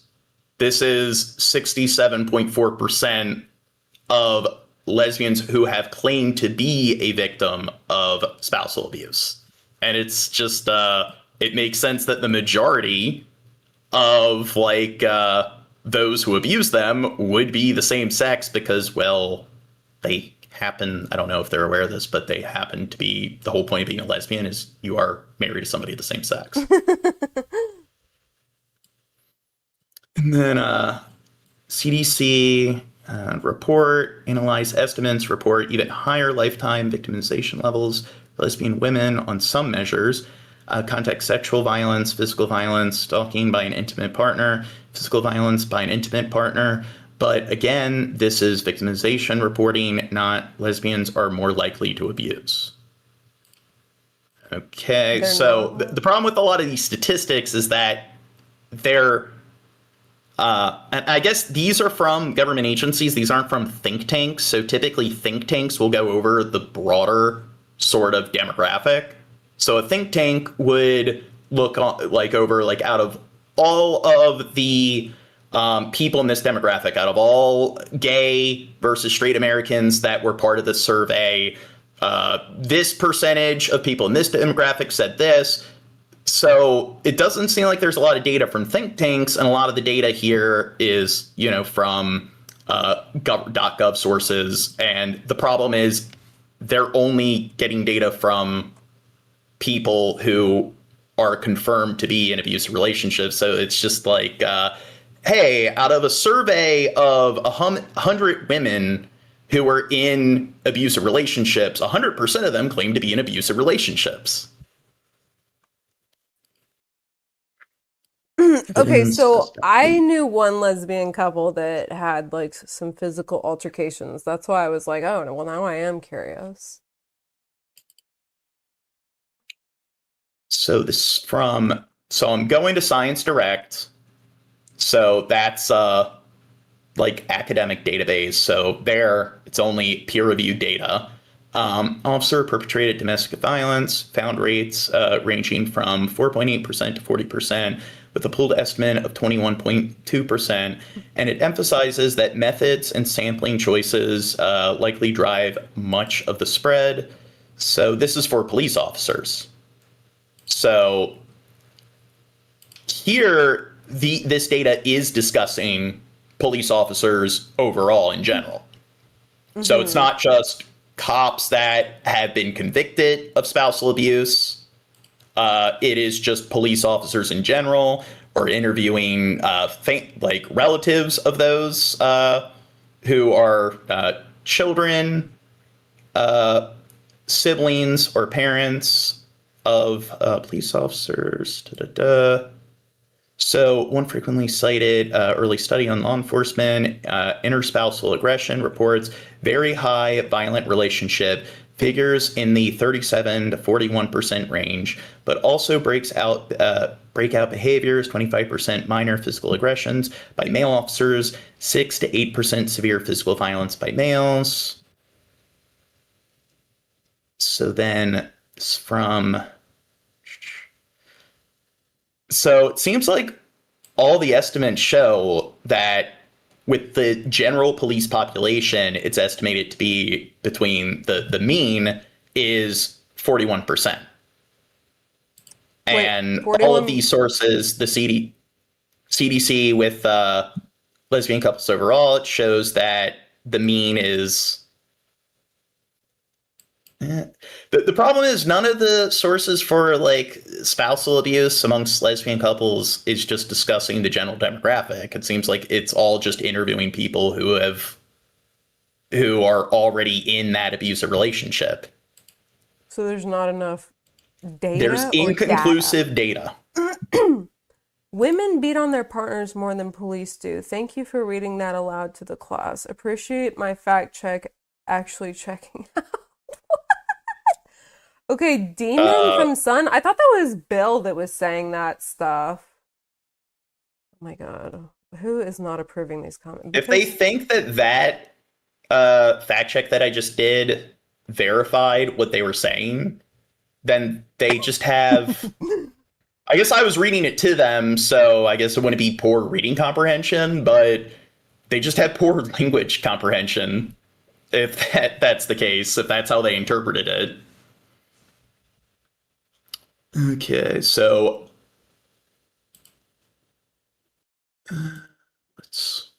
God, you got me off track.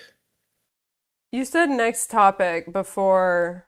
So are we talking about Iran next? Iran, yes. Althea's over here. My kitty's over here. And the protests in Iran continue. People are taking to the streets in almost every province. Authorities have launched a crackdown. Dozens are dead, but protests continue to spread. Now in the capital, security forces fired tear gas to disperse demonstrators at the Tehran's Grand Bazaar on Tuesday.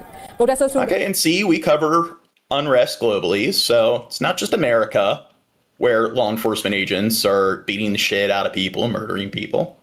Gas canisters amid clashes with police.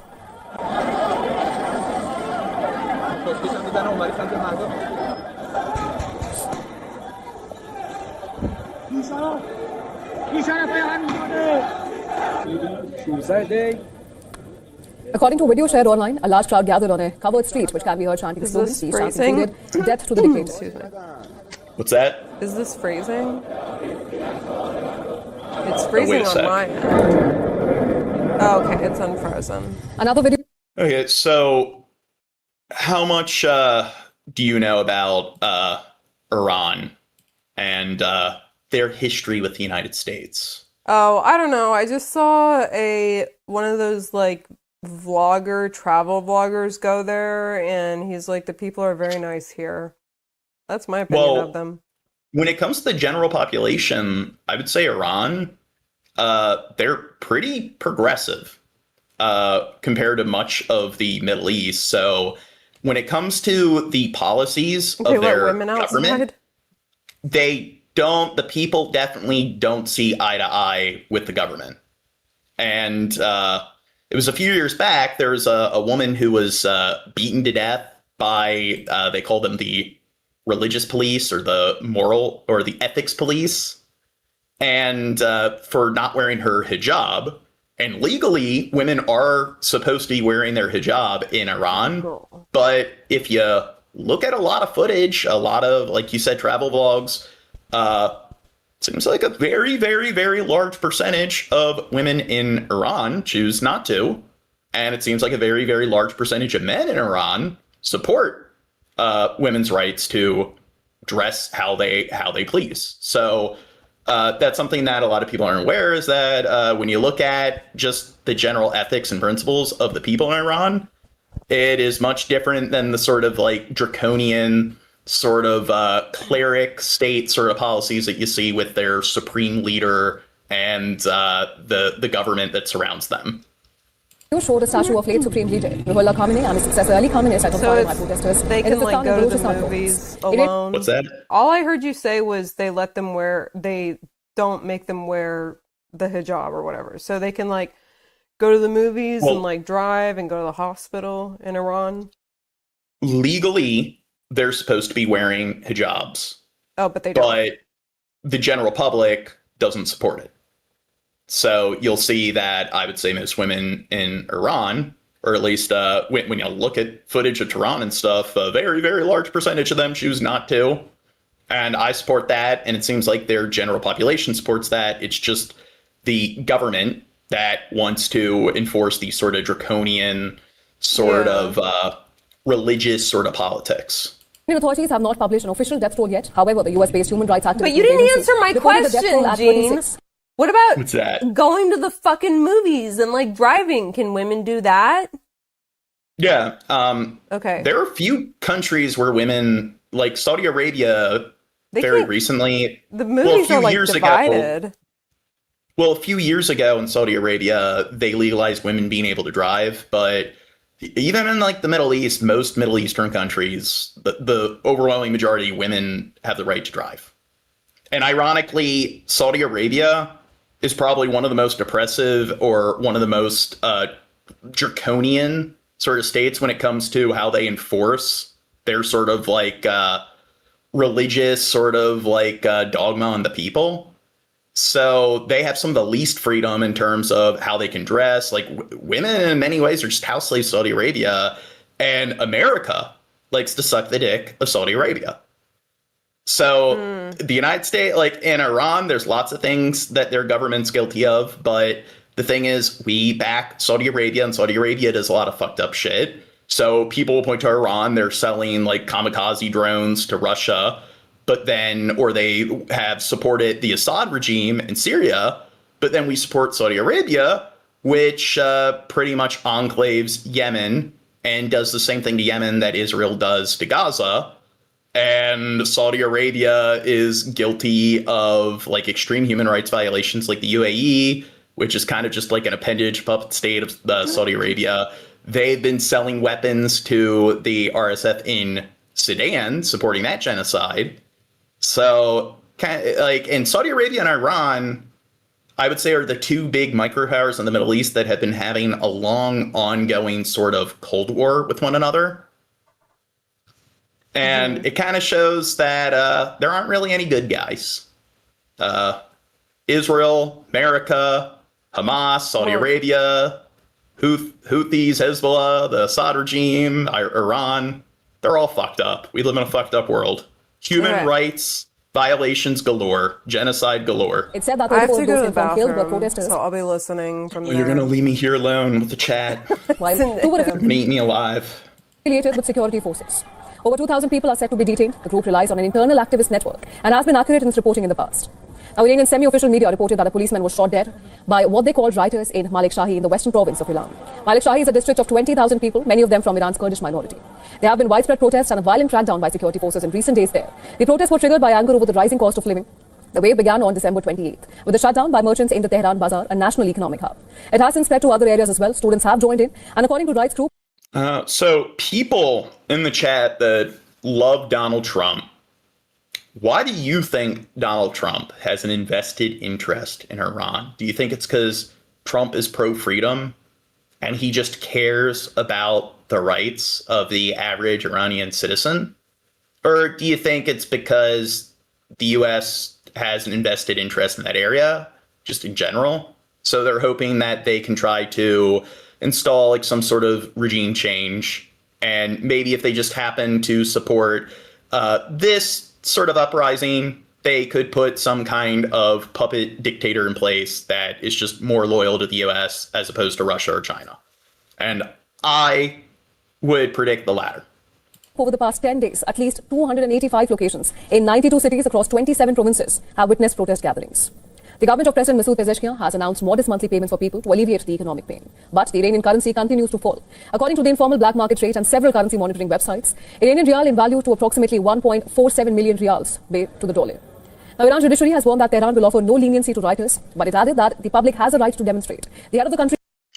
So you mentioned, and on Maduro, by the way, you literally replaced the Maduro regime with Maduro regime. Yeah. I can't think of any cases where America has attempted to, like, throughout the Cold War, it seems like 99% of the time that they do try to do a regime change in their favor, it works against them. So they were supporting Iraq when Iraq went to war with Iran.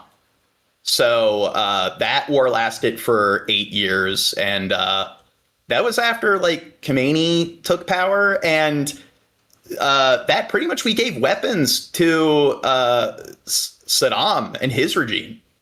So Saddam Hussein, like, we pretty much helped bolster his regime during that war. And then when we supported Afghanistan, or when they were fighting against the Soviets, that ended up fostering the Taliban. So it seems like in any scenario where the United States gets involved and tries the sort of like pro-U.S. puppet dictator regime change approach, never really seems to work. Judiciary, Ghulam Hussain Mohseni, EJE, said that Iran listens to the protesters and their criticism and distinguishes between them and the rioters. Okay, wait, no. Trump, he wants the regime to suck the U.S.'s dick, right? Yep. Yeah. America, like, no shit, has had very tumultuous relationships with Iran. I would say, I don't know, prior to World War II, it was, I forget when they changed their name. It used to be Persia. And it was the Qajar dynasty prior to, and then I believe, no, it was there were two dynasties.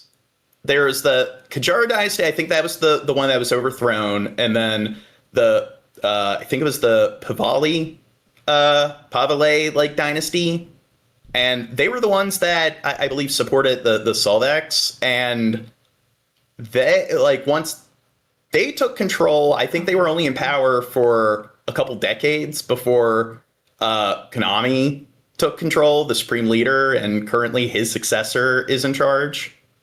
But around the time that happened, or I believe when there was the regime change, you had the Iran-Contra affairs.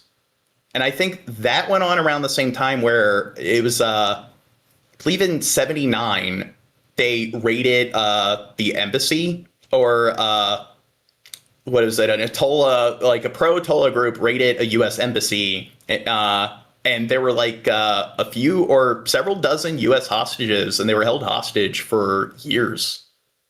So I think it was like close to like 3 years. So it was like 400 something days.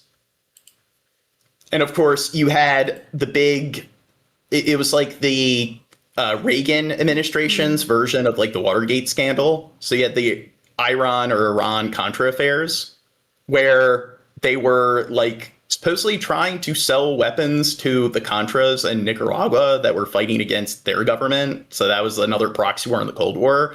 But Israel was involved, and they were actually taking a bunch of the funds and the arms and selling it to Iran, the regime that they were hypothetically fighting at. So it's one big clusterfuck of a history.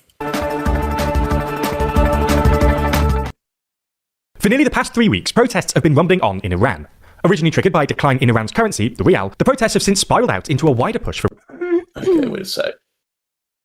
Okay, I'm not doing this. It's probably going to trigger copyright. It's been now about 2 weeks that there has been an internet blackout in Iran, and it started after the late December protests flared up into violence. The government says it's due to the security concerns. So one thing the Obama administration did is their nuclear energy program.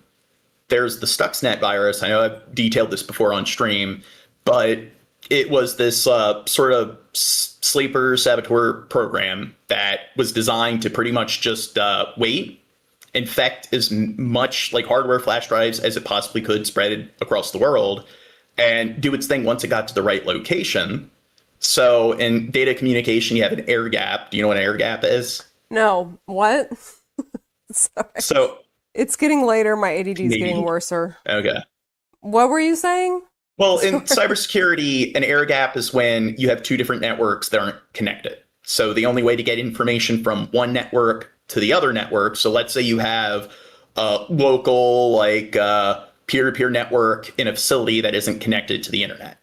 So the only way to get software from like any other network, the internet, to that network is you have to have people go in directly.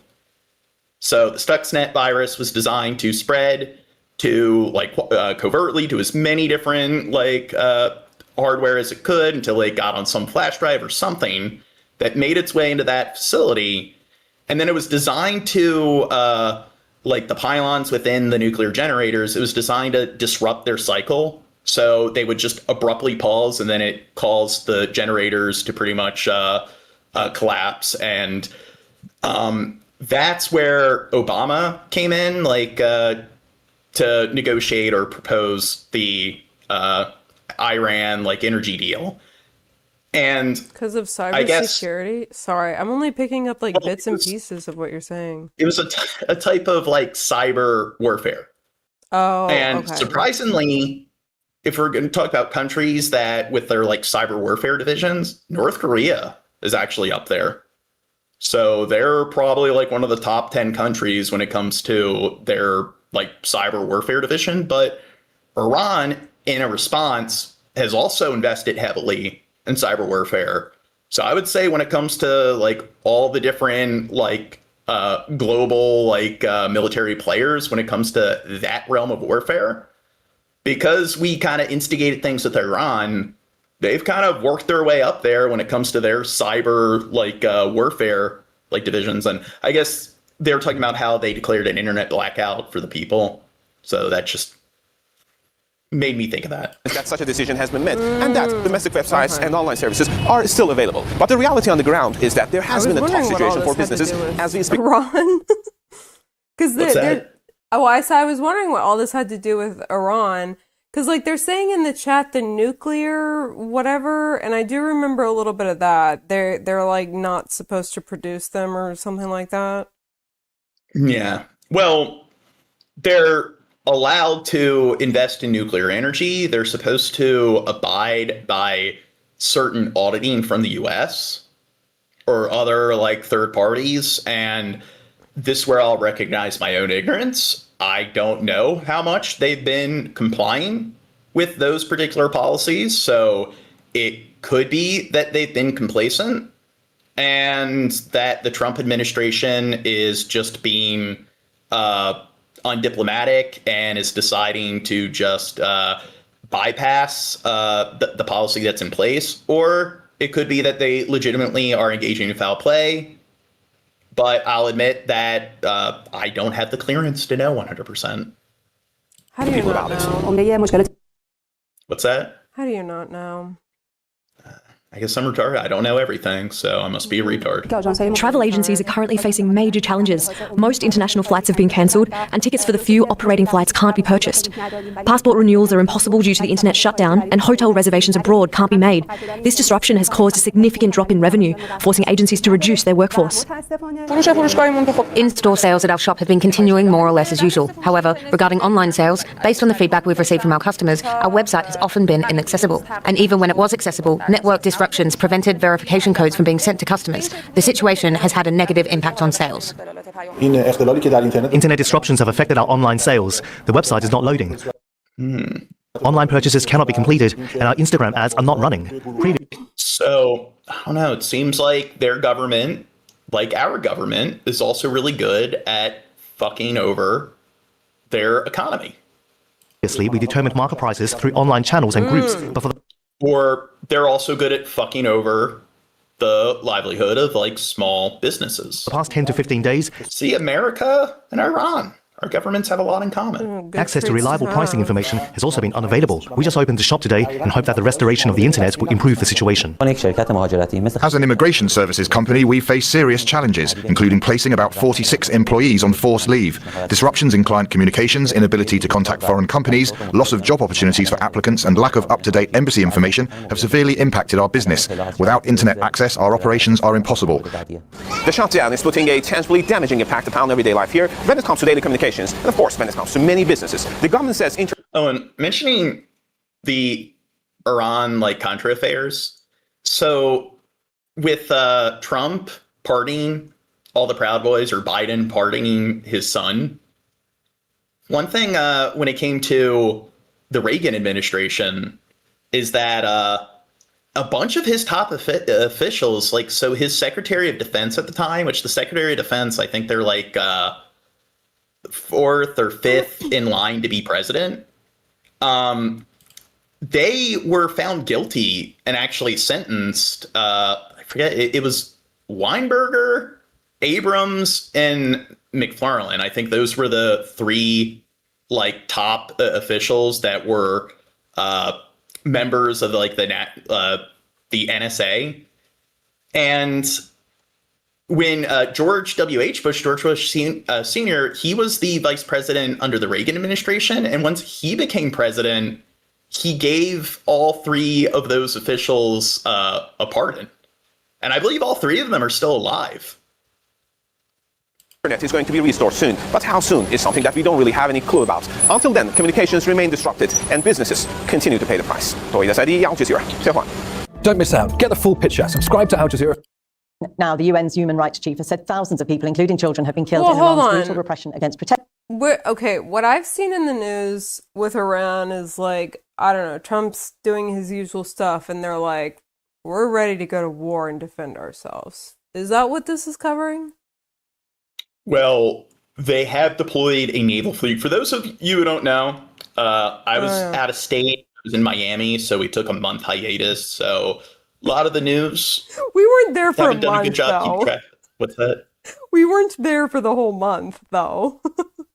I don't know, but a week kind of all throws you off track. But yeah, but I do know Trump has deployed a naval fleet. So he's sent it into like the Persian, or deployed it within the Persian Gulf, and he sent a message to the supreme leader that you better respect the rights of the protesters. And there's that sort of virtue signal. It's all about freedom. That's what he's fighting for. But we all know that, like, in all these scenarios, it's just about trying to foster regime change.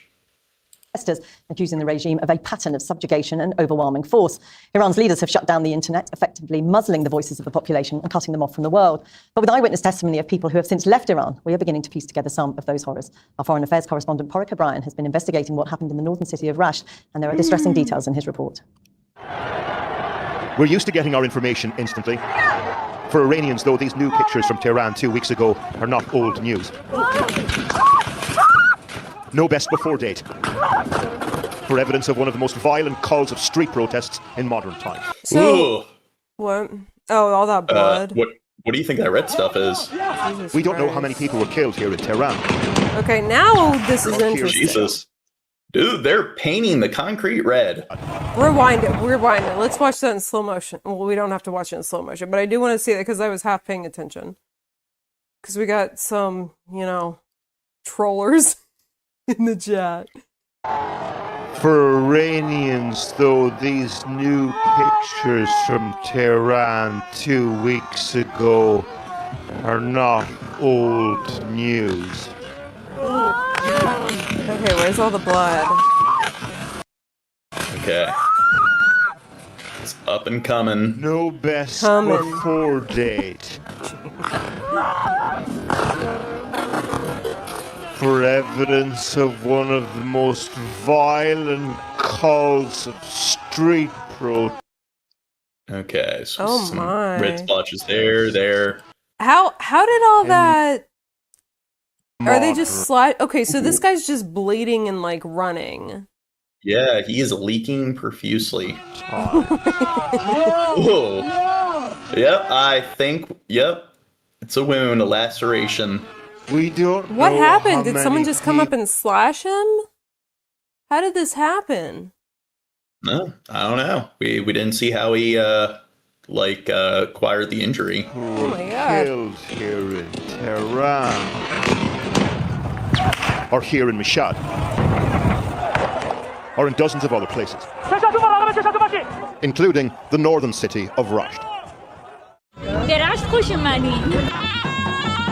The city on the Caspian Sea is famous for its over-the-top exuberance when it comes to food, culture, comedy. The bazaar is its beating heart. Just like in Tehran, shopkeepers here with businesses crippled by a devalued currency went on strike. But then the demonstrations became about much more than livelihoods. Thursday, the 8th of January, Reza Pahlavi, the crown prince in exile, had called for people to come out against the regime. Okay, so there they mentioned it. So that was the previous dynasty or monarchy before Khanami. And Khanami, he actually lived, like, the current supreme leader, both of them, their names sound the fucking same. But the first supreme leader, he actually took control of the country through your sort of like remote protest. He was residing in France as he was just sort of rallying, I guess, unrest towards the government through just radio. So he actually kind of took control of the country completely remotely or whatever. So that's kind of interesting, but he still supported the, the abduction of all of the ambassadors. So he also supported a lot of fucked up actions. So I wouldn't say he was completely benevolent. And they don't currently call them a monarchy, but that's pretty much what it is. We've spoken to a number of eyewitnesses who were at the It's like a cleric dynasty. They've now traveled out of Iran and spoken to us anonymously. ولی روز پنجشنبه که فراخوان بود از ساعت 8 وحشتناک شلوغ بود. یعنی من این همه همدلی بین مردم خودمون ندیده بودم. اصلا انگار ترس برای کسی وجود نداشت. The crowd starts to converge at a number of locations, including outside the municipal building, the governor's office, and the state broadcaster. The Grand Bazaar is located here. As the night wore on, there was a growing sense that the demonstrators were going to overrun the city's key institutions. People were angry. Buildings associated with the regime were set alight. Then the shots rang out.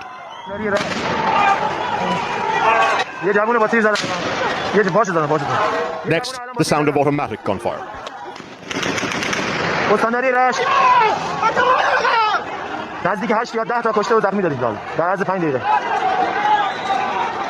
بعد شروع کردن دیدن مردم تعدادشون زیاد شده تیر مستقیم شلیک کردن به سمت مردم که مردم از یه بخشای مختلفی فرار کردن ما خودمون رفتیم عقب اومدیم به سمت شهرداری ما خودمون اومدیم I don't know. Who do you think's using more excessive force at this point? ICE? America.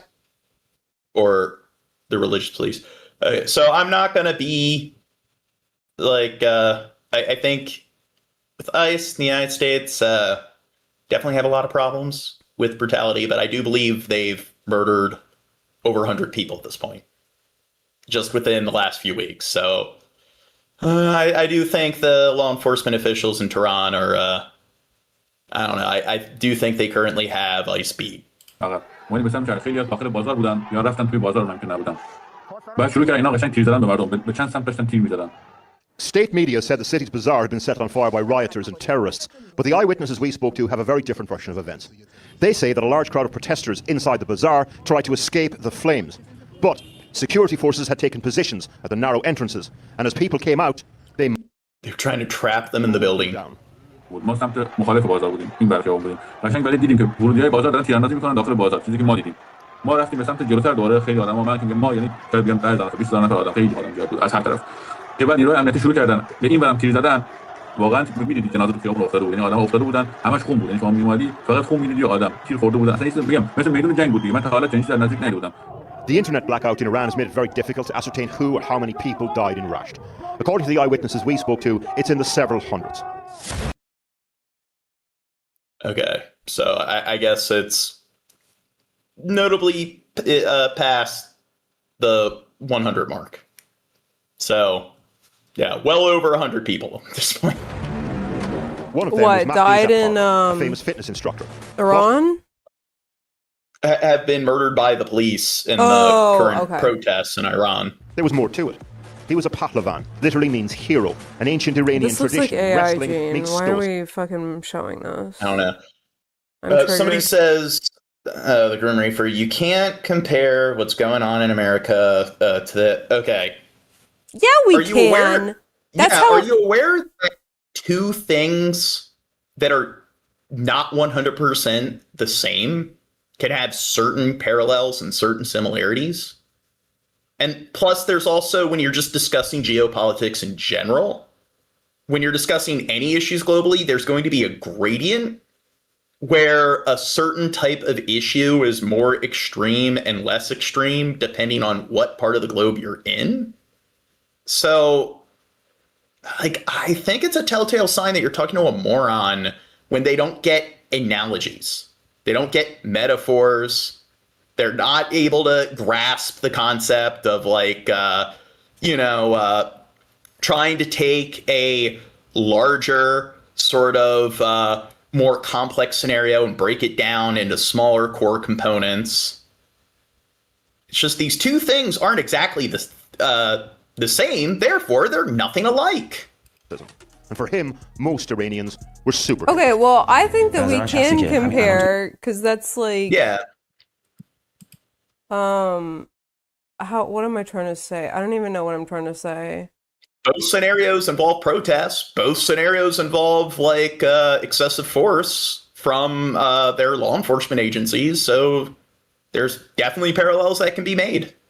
این جامعه ما داره زندگی میکنه 90%شون پهلوانن کسی که جامعه دارن زندگی میکنن رو پای خودشون وای میسن کار میکنن. I'm trying to think. Sorry, I can't I'm trying to say I just don't think why can't we compare or why can't we talk about them together or whatever?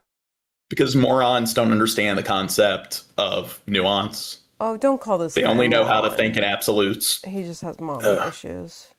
دست دیگران رو میگیرن و نه تنها به دیگران آسیب نمیزنن تو اوج نداشت به دیگران کمک هم میکنن. Maybe apples and Akbar oranges. Sarbaz was a close friend. Now lives in Canada. We spoke to him at an anti-regime demonstration in Toronto. Wait, did somebody say apples and oranges? No, well, Nick just said, well, it may be apples and oranges, but we can still compare them. And I mean, I just think I don't know. It's like, yeah, I mean, we think stuff is so bad in America. Well, look at other countries. Could be way worse. That's what I always think. Yeah. دوستای دیگه هم اسمش نمیخوام بیارم اینجا ایشون به من کامل توضیح داد تیر خورده تو قلبش یه دونه قلبش خورده بوده یه دونه خورده بوده این ورش خورده بوده تو شکمش 3 تا تیر بهش زده بودن اینکه یه دونه یک انسان کامل خیر شریف و اینکه به همه کمک میکردن Human rights groups are struggling to verify the names of those killed in Rasht. The eyewitnesses we spoke to said the list will turn out to be very long indeed. This is just the start. Parnia Shad Berjakhoneri, for example, and Saeed Mirzai. من این صدای رگبار و صدای جیغ همینجوری توی گوشم. Sarah Behboudi and Omid Nourouzi. وحشتناک بوده. ببینید بسی بهتون بگم من الان چندین شب نمیتونم بخوام. Parissa Tahibi and Mohammed Hunakhar. The trauma of other countries.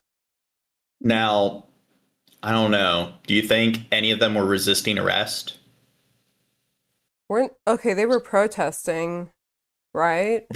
Well, and that's we all not know, allowed. like, protesting, acts of terrorism, same thing.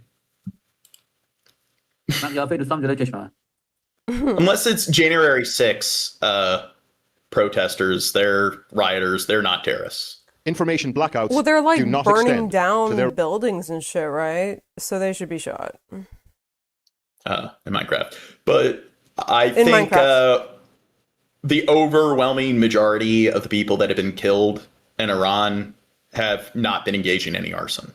So we're talking about mass protests that I would say involves tens of thousands of people. So in any scenario where you have such a large group of people, of course, there's going to be some people that take it too far. And then that's where the selection bias comes into play. So you'll see people that do that, use that logic in the United States, where, hey, there's a protest against Israel and the IDF, but one person sprayed something that was pro-Hamas on pavement somewhere. So because there was one person who did something stupid or that their ethics were questionable, that's just everyone at that protest. Loved ones' memories. Activists say more than 6,000 people are now dead and 11,000 injured in the Iranian protests. The U.S.-based human rights activist news agency also says more than 4,000 people have been arrested since the demonstrations started last month. Meanwhile, U.S. Central Command says a U.S. aircraft carrier and 3 destroyers have arrived in the Middle East to, quote, promote regional security and stability. Oh, thank God. America's there. Ian Panel and ABC National Security and Defense. We got our aircraft carriers. Heidi, what's the latest on these demonstrations in Iran? We're there to bring the freedom. So I do think it would be funny. I do think Khomeini or Khamenei, I think they have asylum in a different country, but it would be funny if it's just we see similar footage. U.S. helicopters come in and then they have a bag over his head. Next, it's going to be the Prime Minister of Denmark. And the government's response. Yeah, I mean, the demonstrations appear to have petered out, but we're seeing increasingly draconian rules being applied to people on the ground, restrictions on families trying to get the bodies of their loved ones being... What's that? That's your favorite word, draconian. Oh, the media's been using it a lot too. Forced to pay thousands of dollars, even being forced to pay more the more bullets. These journalists are bad influence. The victim has actually had. So the situation is very dire. The Iranian authorities continue to issue blood-curdling threats if there is any kind of US military action, that their response will be significant. And you see those concerns reflected around the region. We are slowly getting more and more information out from people on the ground. And one of our colleagues has been speaking to people inside Iran, one saying it was like a nightmare. Every 15 to 16 feet, there was a body on the street. An Iranian woman telling ABC News the next morning blood was frozen on the pavement, splattered on the walls. And blood Bill was Hicks frozen on pavement? Putting out. I think, the current one is Ayatollah Khamenei. I think previous supreme leader was Khomeini. So I guess Konami, isn't that like a Japanese video game studio? Maybe that's why I'm reluctant to say Konami. No, it just doesn't sound right. Well, you pronounce everything wrong. Repeated. What's that? You pronounce everything wrong, so I can see why you're hesitant. Me. And repeated, as the scale of what took place there is even now still only becoming apparent. Mick, how significant is it that the USS Abraham Lincoln Carrier Group is in the Middle East? Very significant, Diane. It is one of the most advanced weapon systems, naval weapon systems in the world. Literally a 5-acre flight deck with over 80 combat aircraft and the accompanying 4 other ships and 2 destroyers. And that's right in the Middle East. AO, there's also the USS George Bush in the Mediterranean, which can be used also not only to... What's that? It is a video game studio. That's what Billy Gray says. Potentially take strikes against... So what games do they develop? but also defend Israel if that becomes necessary. So the U.S. has put in place a very significant amount of military capacity. Here, let me just. What is it? It's Noble Knight. Konami. Konami. Okay. Konami. Konami. Okay, I was saying it right. Konami. Metal Gear Acid. Metal Gear Acid. Assassin's Wait, are they the ones Creed. behind Metal Gear Solid and Metal Gear Nick, Solid? what do you make of how Israel and Yeah. Gulf states are responding to the unrest in Iran? Castlevania. So you know I'm not a big gamer. So there is, of course, a lot of concern that if the U.S. strikes Iran again, that Iran will then strike at the facilities that are located in many of these countries, right? So El Udeid is the forward command for CENTCOM and one of the major air hubs. What if you have a leader where it's just, let's say you do have like some inevitable, like sort of war, not even war, like a coup within the country. You could have some crazy leader where it's like, you know what? I'm just going to push the button. Let the bombs drop. So if they know they have nothing to lose, it's like, why not just fire a large arsenal of ballistics to other neighboring adversaries? Last time we shot all the missiles down, but it's still, of concern to Qatar and others in the Well, I don't know. Israel, they got the Iron Beam and the Iron Dome region. But it's clear, at least to me, that the U.S. is doing this for the actual use of force. I think they would like to see Iran come to the negotiation table, but it's really unclear whether they're willing to do so on U.S. terms. And the terms would be not just no nuclear weapon, no ballistic missile program, no support for proxies like Hezbollah, like Hamas. It's unclear if Iran will be willing to accept those terms. All right, Mick Mulroy, Ian Panel, thank you both. You are not the only one seeing videos like this from inside Iran for perhaps the first time. Demonstrators being shot at and taking cover in the city of Mashhad over 2 weeks ago. This during a 48-hour period that will go down in the history books as one of the bloodiest clampdowns on street protests in modern times. An information blackout has meant many Iranians are seeing some of this imagery. Iranians. What? I don't know. I think a lot of Americans have experienced, similar scenarios with all the mass shootings. Does draw a lot of parallels of like kids hiding under like desks and bookshelves. Long time after the rest of the world. So understanding and trauma delayed. How dare you? The human rights group Harana has verified 6,000 killings so far, but it's still investigating the circumstances. Okay, now we're in the thousands. So one of the things you'll see when you cover these kind of stories is it's just 40 dead, 128 dead, over 200 dead, over 1,000 dead, over 6,000 dead. So let's see how high the kill count will get. Around 17,000 others. Sapir Shokri, aka DJ Sefizo, was 25. This is one of his mixes. He joined the demonstrations in Tehran on Thursday, the 8th of January. He was one of thousands shot dead. We spoke to a relative of his who lives in Europe today. Laughing as hundreds are killed in the street. Who are you talking about, Gene? Oh. Yeah, because I'm sure you're that much of a, I guess, altruistic person where you never laugh at fucked up shit. Plus, it's kind of hard not to use humor to try to, dissociate to some extent when you're covering nothing but fucked up shit. دوست داشت همیشه آدما دور هم جمع باشن دوست داشت که خانواده‌اش همیشه کنارش Yeah, the world is fucked up and the news is fucked up. So if you're going to do a podcast where you cover the news, well, guess what? It's kind of hard if you want to add any level of humor for it to not be laced in or over a bunch of atrocities that are going on. باشن و فامیلاشو دور هم جمع کنه به واسطه اینکه تو کار موسیقی بود دیجی بود دوست داشت همیشه آدما توی شادی باشن. The day after he was killed, Sapir's father went to the morgue in Karazak near Tehran. The facility was full, so corpses laid out on the pavements. He joined hundreds of other families there and tried to find his son's body. سپر من کجایی بابا؟ سپر بابا کجایی بابا؟ جمهوری اسلامی سپر بابا کجایی؟ This footage got out and went viral, so much so that the regime had to respond. So, over the weekend... I will say, at least there's a lot less body bags than what you see in Gaza. this report. So I don't think if Iran wants to attack Israel again, I don't know. It seems like Israel's a lot better at accumulating stockpiles of dead people in body bags. So I don't know. Appeared on Iranian state TV. The reporter interviews the father of a young man called Saper. He says his son was killed by, quote, terrorists during the protests. Then the report says that this viral Hamas did it. Video has been doctored and that the voice on it is not Saper's Hamas father. is the devil. Gene, I think you're And Hamas. they're right in one way. I'm what? You're Hamas. I'm not. Because this is a different Saper, Saper Ibrahimi, not Saper Shokri, the DJ. And this is his father's voice, according to the relative we spoke to. You got the wrong John Smith. و سناریوی همیشگی و فکر این سیستم هم دیدیم که رفتن با یه نفر دیگه مصاحبه کردن. This isn't only about the classic cover-up of a massacre. Remember, Donald Trump originally said he'd intervene militarily if protesters were killed en masse. They were in the end, but Tehran didn't want Washington to think that was true.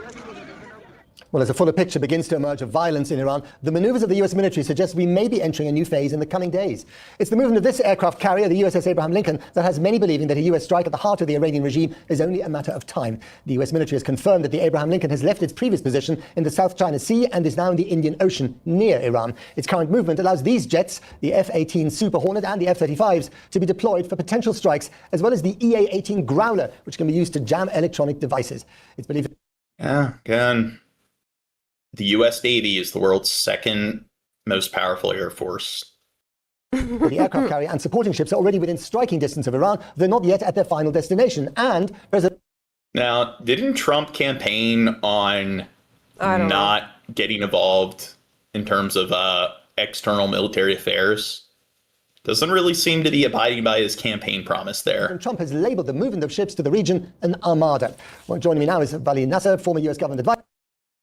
Thanks, Vid. The full scale of the casualties in Iran after the brutal crackdown against anti-government protesters is still not known. But one human rights group based in the US, which is meticulously putting together evidence, has now confirmed the killing of over 6,000 people during the unrest at the start of January. It's also investigating 17,000 more deaths. The protests over worsening economic conditions erupted in the capital Tehran at the end of December and developed into one of the deadliest periods of anti-government unrest in the history of the Islamic Republic. There's been an internet blackout imposed by the Iranian regime, but during the brief moments of satellite coverage, the BBC has managed to speak to several young Iranians about their ordeal. Our correspondent Caroline Hawley's report contains videos from the crackdown and some injuries sustained during the protest that you may find distressing.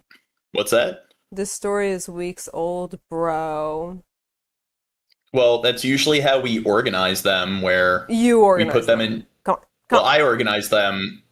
I find as many stories on the topic as possible, and I put them in descending order, where it gives us the chronology of what's going on.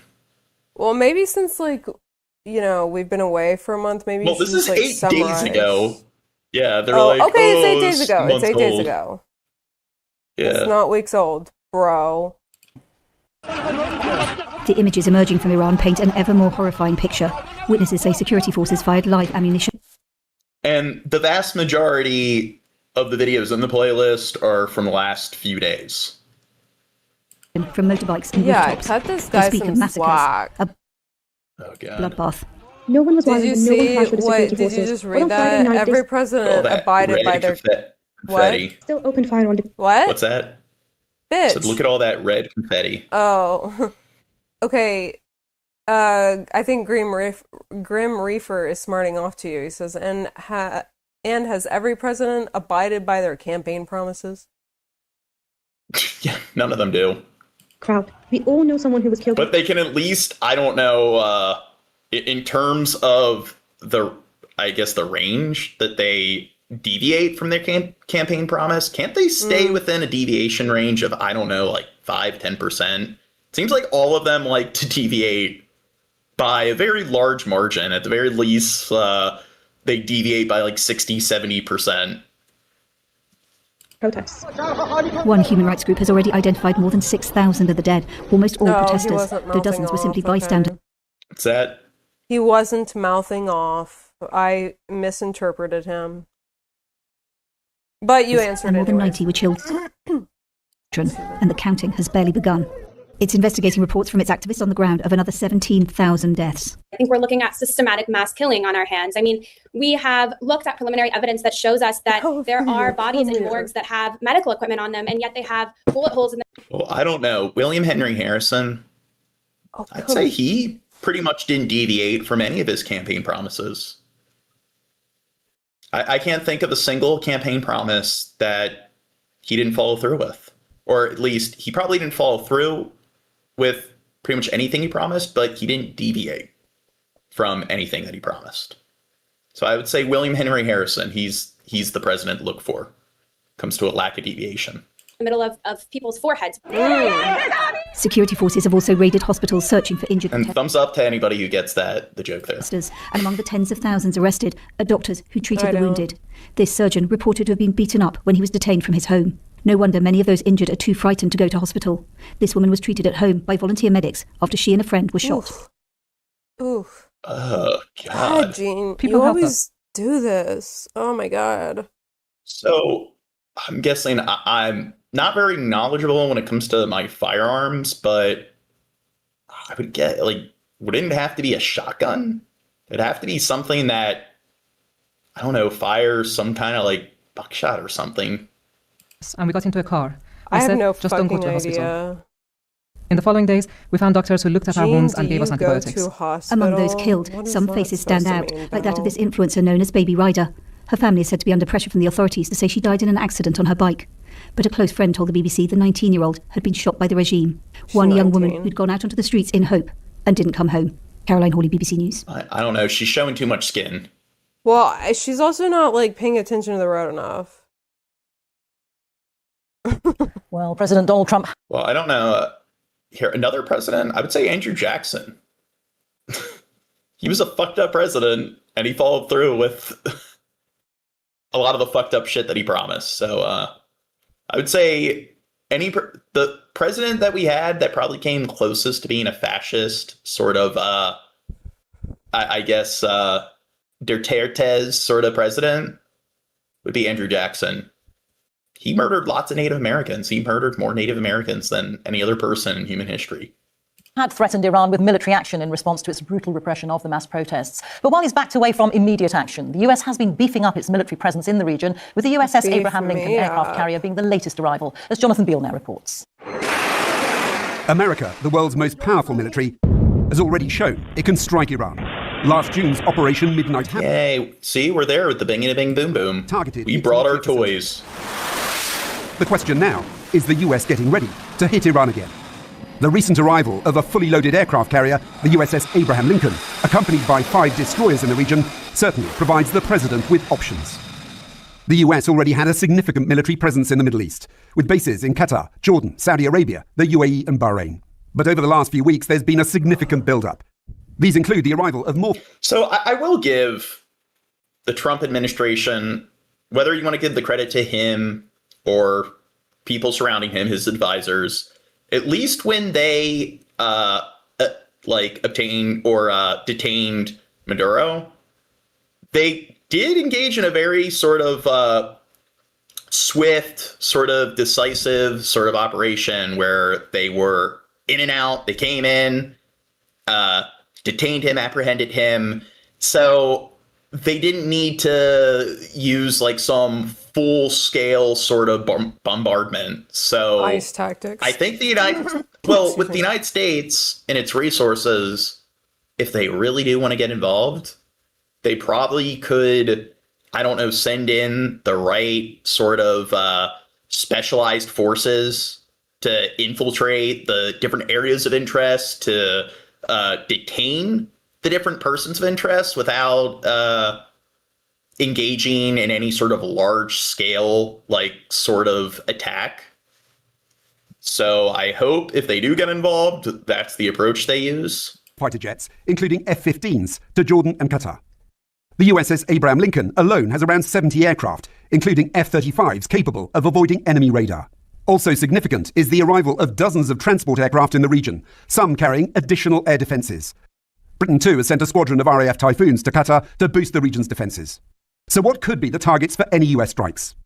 It's already hit Iran's nuclear programme. This time, it could focus on the regime itself. That could include hitting Iran's Revolutionary Guard Corps, the IRGC. Or the US could target the country's leadership. I suspect I would fall into being quite cautious if I were advising the president now because of the unpredictability of what would come next if the Islamic Republic fell. But at the same time, there is a sense that this is a different moment and that we could be witnessing the final death throes of this current regime. Iran's already warning that it's ready to respond.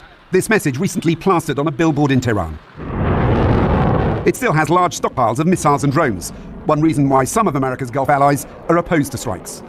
President Trump has given himself... Yeah, and apparently that's one of the big things, is their artillery.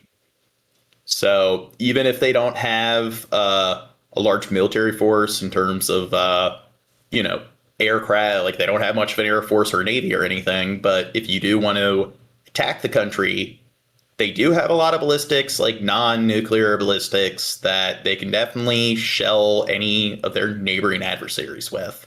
Military options. What's still not clear is whether he's going to use them. Jonathan Beale, BBC News. In fact, the country that kind of is in the lead when it comes to its artillery is India.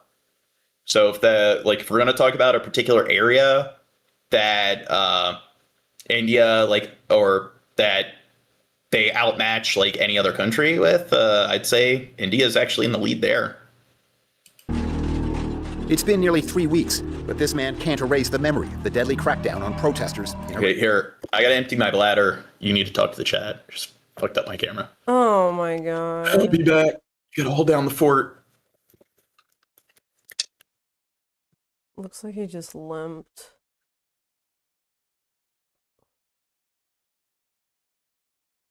Obama is slicker than Trump. Empty your bucket. I got farts.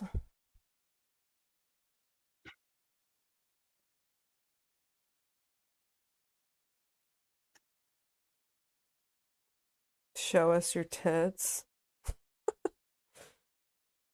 They're pretty easy to find. Obama, like on my Twitter.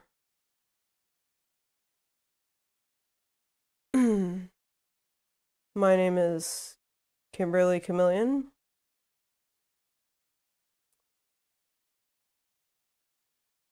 Why do you look like that? I like it. What?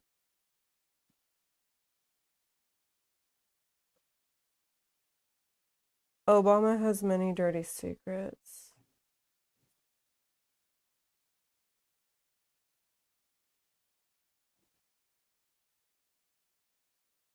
Politics. Was Obama in for 8 years? Nobody wants to see him, bro.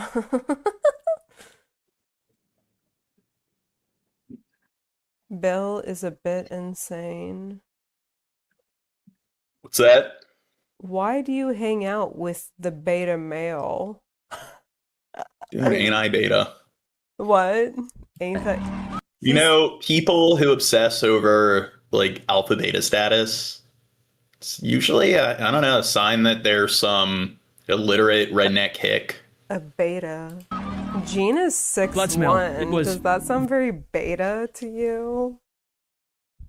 Well, we all know that, people in upper middle class, like sort of white collar sort of backgrounds, those are usually the people that really care about who's an alpha and who's a beta, who can beat who in a fight. It's not like it's your lowbrow sort of seedy hicks that live in an area where everyone peaks working at a 7-Eleven.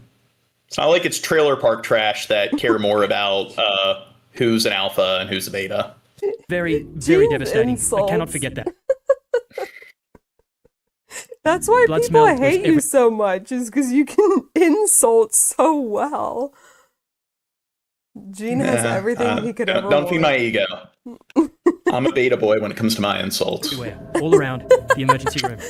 He's a beta Arash is boy. not his real name. He's an Iranian doctor, now in Australia, who worked in a city outside Tehran.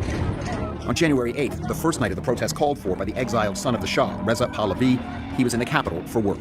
I get a call from the hospital, and one of my colleagues told me that, please come to the hospital and we have a disaster.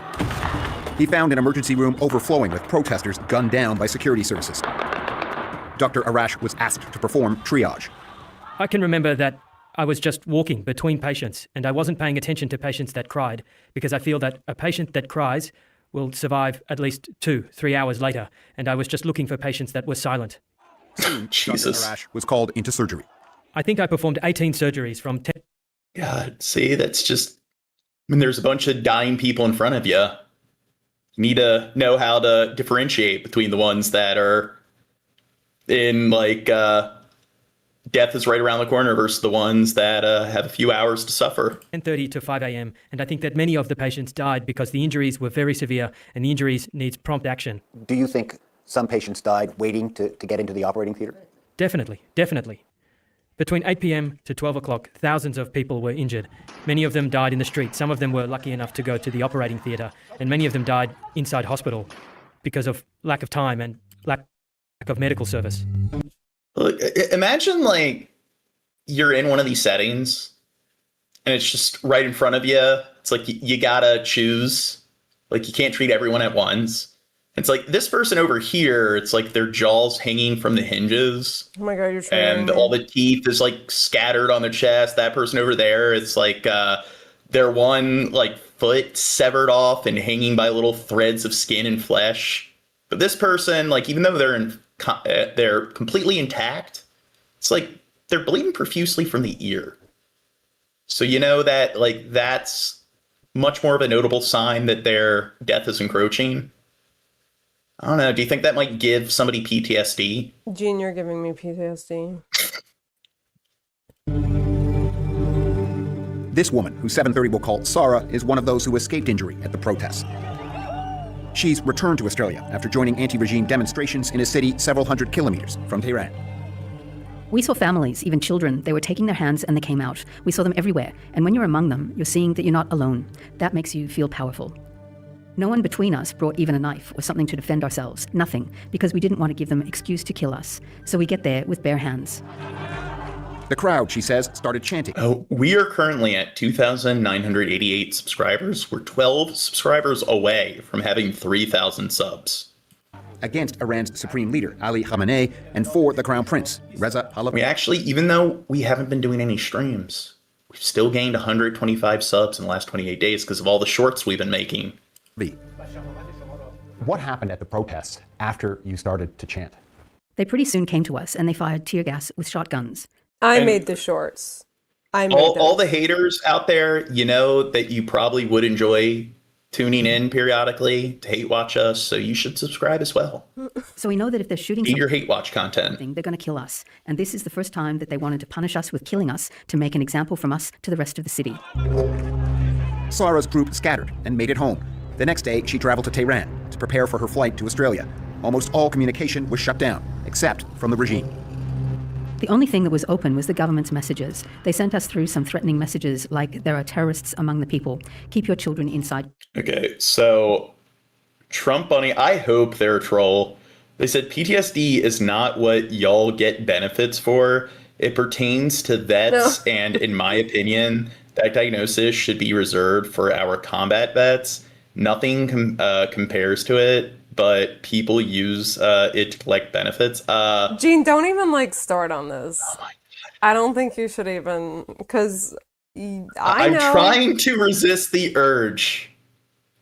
I don't know. I guess they schooled me there. Their discourse is just so esoteric. I can't even find a way to pick it apart.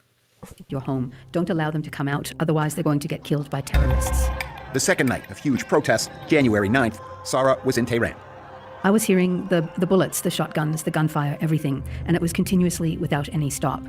I was seeing that many of the tall buildings, they turned their lights off. They stayed in the balcony. They were saying, "Long live the Shah, long live the Shah." We were all chanting, and I was hearing the drone was flying around. All over Iran, the regime's response to mass protests was deadly. This man, who 730 will call Naveed, was in the city of Rasht, about 300 kilometers north of Tehran. They opened fire on the people. They shot the people.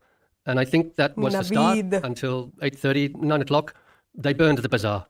I was scared. Everyone was scared because we had the big shock. We didn't know that the police and the regime will do something really like that. Go to the bathroom. Naveed says for many people trapped Oh, God, you're leaving me. in the city's bazaar, there was no escape. How am I going to hold down the chat? They're eating me alive. Everyone. Easily. They didn't ask the people, what are you doing here? Do you want to buy something? They shot everyone on this night. Dr. Arash says similar incidents happened all over Iran. He believes the actual death toll dwarfs official figures, but his calculations can't be verified. What's your best estimate as to how many people died in those 2 nights of protests? When I hear about 2,000 or someday later 12,000, it was a joke for me because 12,000. So wasn't it a little less than 3,000 people that died in 9/11? So that's 4 9/11s. I realized It's a lot of dead people. number of surgeries performed during these days by asking my colleagues. I know the number of beds available all around the city, all around the country, and I was wondering about the number of killed. I know that with passing time and by more interviews and by more data available from families of the injured people and victims, it will be increased to 40 to 50,000. As the world waits to see how the U.S. will respond, Dr. Arash believes, for now, Iran's Islamic regime has halted the protest tide. The people came to the street. Reza Pahlavi called them to come to the street, and President Trump told them that, I have your back, come, and we are supporting you. And the people rely on this statement, and the people came to the street, and they were killed massively. So, from this point, I cannot think that people have enough energy. Do you think it will get to 50,000 deaths? I mean, 50,000, that would be like 16.66 9/11s. And motivation to do some rising again, at least in short time. I think that's a good metric, like a unit of measurement for how fucked up a situation is if you divide it by like 9/11, 9/11s, how many 9/11s will go into it?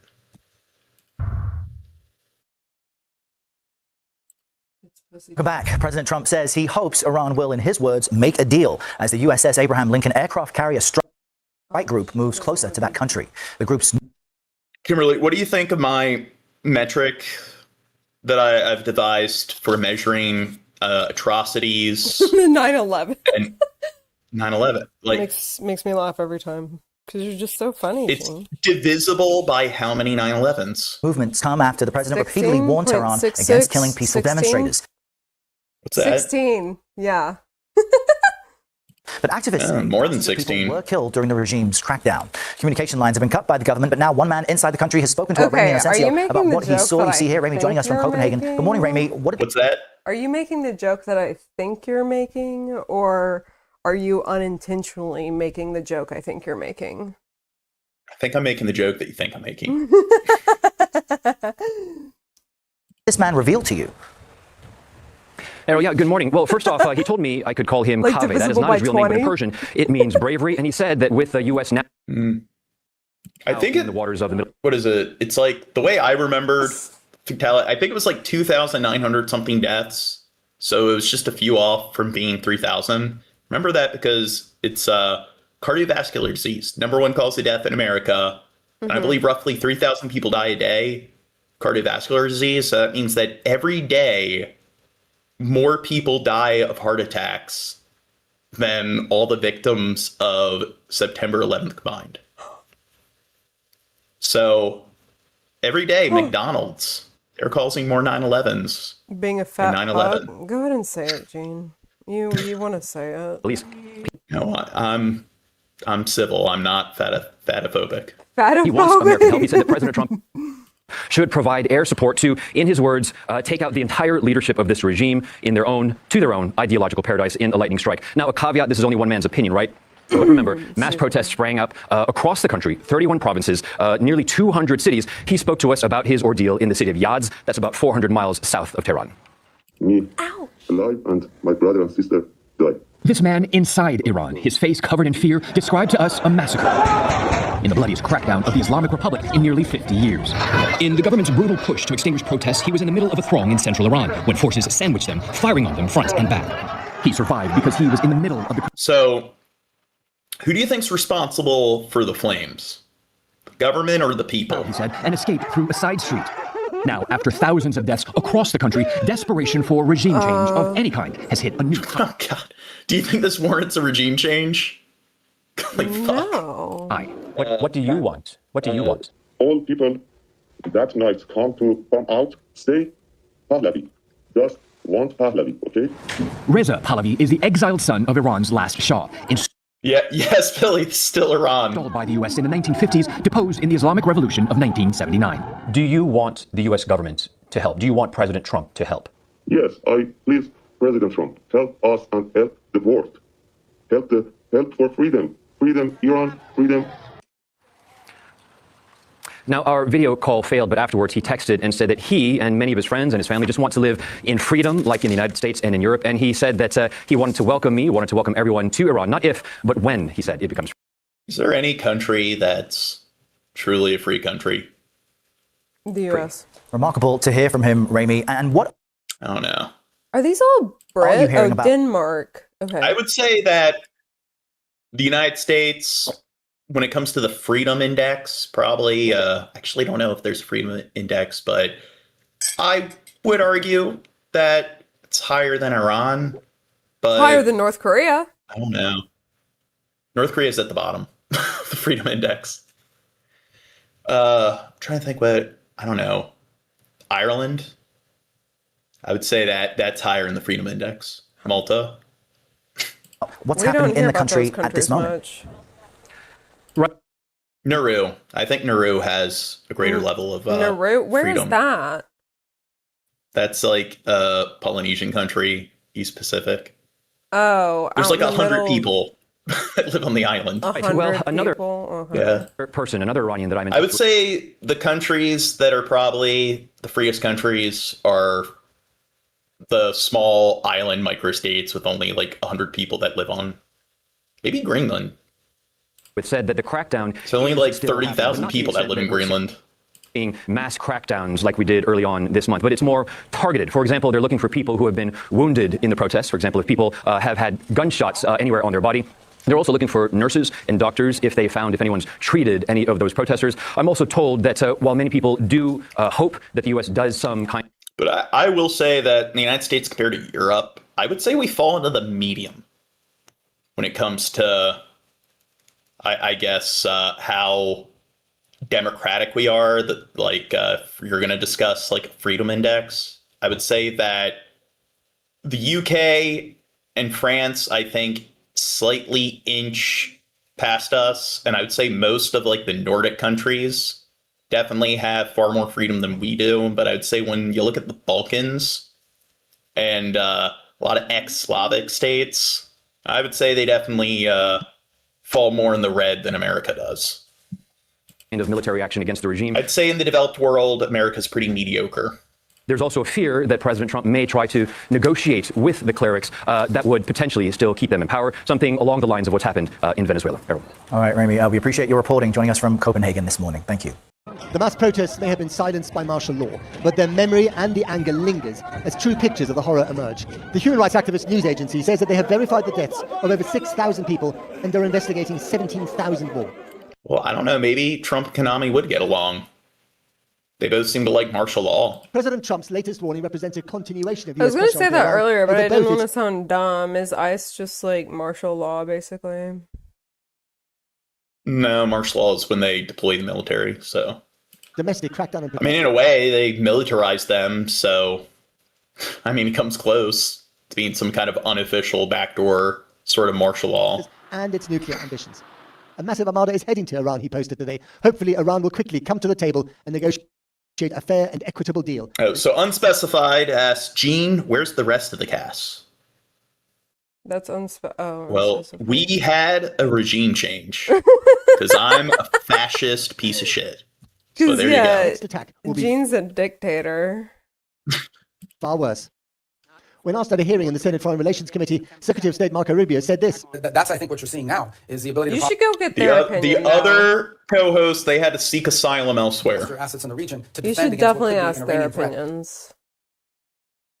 Don't against our personnel. Don't they certainly have the capability to do it because they've amassed thousands and thousands of ballistic missiles that they've built, despite the fact that their economy is collapsing. They keep spending money on that. Iran has responded in kind to Trump today, saying Iran's response to any US strike will be immediate, all-out and unprecedented. But this is the Armada on a previous occasion when it headed to the Gulf, now on its way again. I actually have a decent amount of Iranian people that are subscribed to my channel. Oh God, he loves his foreign viewers. A fleet in its own right, almost. Well, I do think it's interesting how large percentage of my viewers are from other countries. Its destination. Got a very diverse audience. What happens then? Am I able to see that if I'm logged into your channel? Yeah, you might be able to go into the analytics. Okay, let me see. I never look at his that own shit. name before breaking into his favorite mercurial dance. Bizarre, but also consequential. Oh, somebody says make Israel great again. Yeah, exactly. I mean, Israel's pretty fucked up under their current government. Netanyahu, he really likes committing genocides and murdering children and like amputating children in bulk. Well, amid the escalating rhetoric, we've been speaking to a doctor inside Iran who reveals that injured demonstrators were being executed in their hospital beds while awaiting treatment. They've told us how security forces, including the members of the Islamic Revolutionary Guard, entered hospitals and killed patients as they lay wounded and defenseless. And they say healthcare workers. Imagine that. It's just you have all these protester stuff that are all like wounded in their hospital beds, and you just hear like doors being kicked open.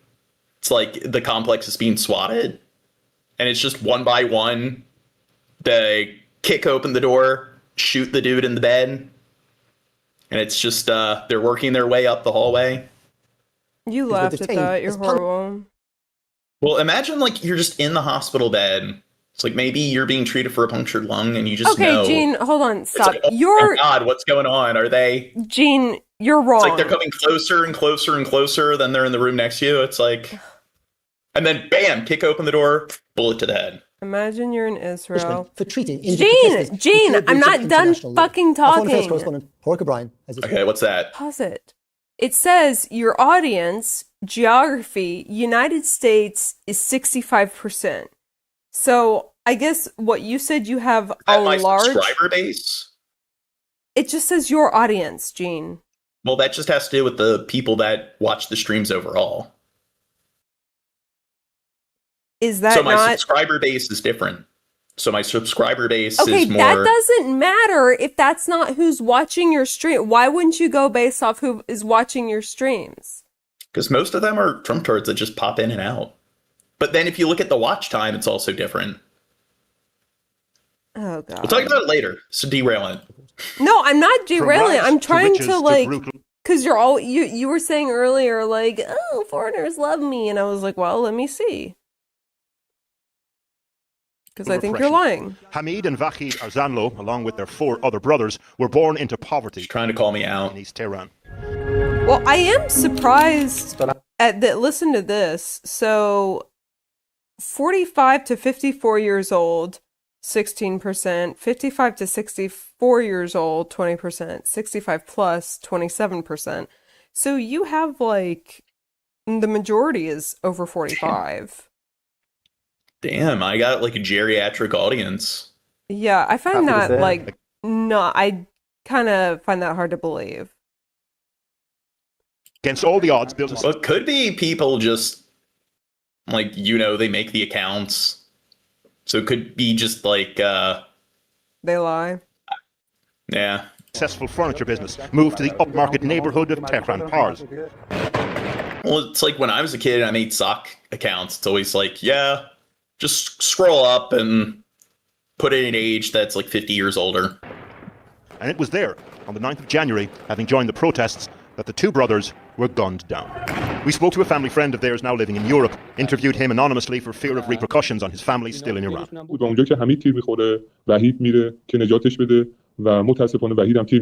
Oh. Well, I mean, Zenemy, I think Zenemy's in their 40s. Billy Gray says they're over 45. Zenemy's not over 45. Hey, 40's the new 30 and 30's the new 20. They both eventually died of their injuries, but not before their family took it in turns to stand guard over the brothers in hospital for fear they'd be targeted inside. We know the security forces in Iran attacked hospitals as the demonstrations were gathering momentum in early January. This was a hospital in Ilam, western Iran. But we've now spoken to a doctor on a condition of anonymity who says that during the bloodiest days of the clampdown, IRGC units moved into hospitals. اولا یک تمام بیمارستان دولتی در قرب نیروی امنیتی و نیروی سپاه پاسداران بودن. تمام دوربین‌های دلار بسته رو گرفته بودن. The doctor then goes on to say that as the hospitals were filling up with injured demonstrators from the streets, security forces executed them in their beds. یک گزارشاتی که به من رسید، این گزارشاتی که پزشکانی که داشتم در سرتاسر کشور که من رسید، که نیروی سپاه پاسداران بیمارستان حمله می‌کردن. It could be worse, you know, it could be like Gaza. Come on. So let's be a little grateful. Maybe I don't know what I'm saying here, but I'm feeling like when they're picking them up and carrying them, like they could be causing more harm than good. Because I think if you don't handle them properly, and if you carry them in the wrong position, you probably could be applying force to the wrong areas if they're wounded. Untrained medical practitioners. Well, those could be like trained paramedics. Operating on a demonstrator who had been shot during protests in Tehran when security personnel came into the theater and ordered them to stop. عملیات ایار متوقف کرد و ما گفتیم که هنوز زنده است و باید عملیات CPR رو ادامه بدیم و ایشون جلوگیری کردن و زنده ایشون داخل کابل، یعنی کابل رو جسد گذاشتن و به سردخونه منتقل کردن. ولی به شخصی دیدم که نیروهای سپاه پاسداران دستگاهی ونتیلاتور رو خاموش می‌کردن، لولای تراکوستومی. And it's not just patients who are being targeted. I'm Sharon Kordasi, I'm a hematologist in London. Dr. Kordashi is receiving information about the arrests of doctors in Iran who've been treating wounded demonstrators. He's been posting their details online. In recent days, what happens in the new wave of arresting these doctors from different hospitals? They started checking security cameras, they started searching. Well, if those doctors are providing medical treatment and they're healing the wounds of terrorists, then doesn't that make them enemies of the state? All the details of patients who were treated under different names, false name, and they realized some of these doctors helped these patients and basically started arresting them, which is very worrying. And so back to the Well, I mean, isn't that what you do like in video games? You don't want the medics healing the wounded, so you want to shoot the medics. Maybe they're just being like resourceful. There's Arzanlo. Very utilitarian with their tactics. Online. You're not funny, Gene. Similar scenes across Iran, times thousands. That deeply disturbing report by Porrick O'Brien. Well, earlier I spoke to Ali Vaz, director of the Iran. And Trump Bunny says, act an ass, get treated like an ass. God, you're really hurting my feelings, Trump Bunny. I can't handle this sort of abuse. Project of the International Crisis Group and a mediator in the 2015 Iran nuclear deal. I asked him how seriously we should be taking. You're gonna make me cry and quit YouTube. To Trump this evening that it will defend. Okay, next vid.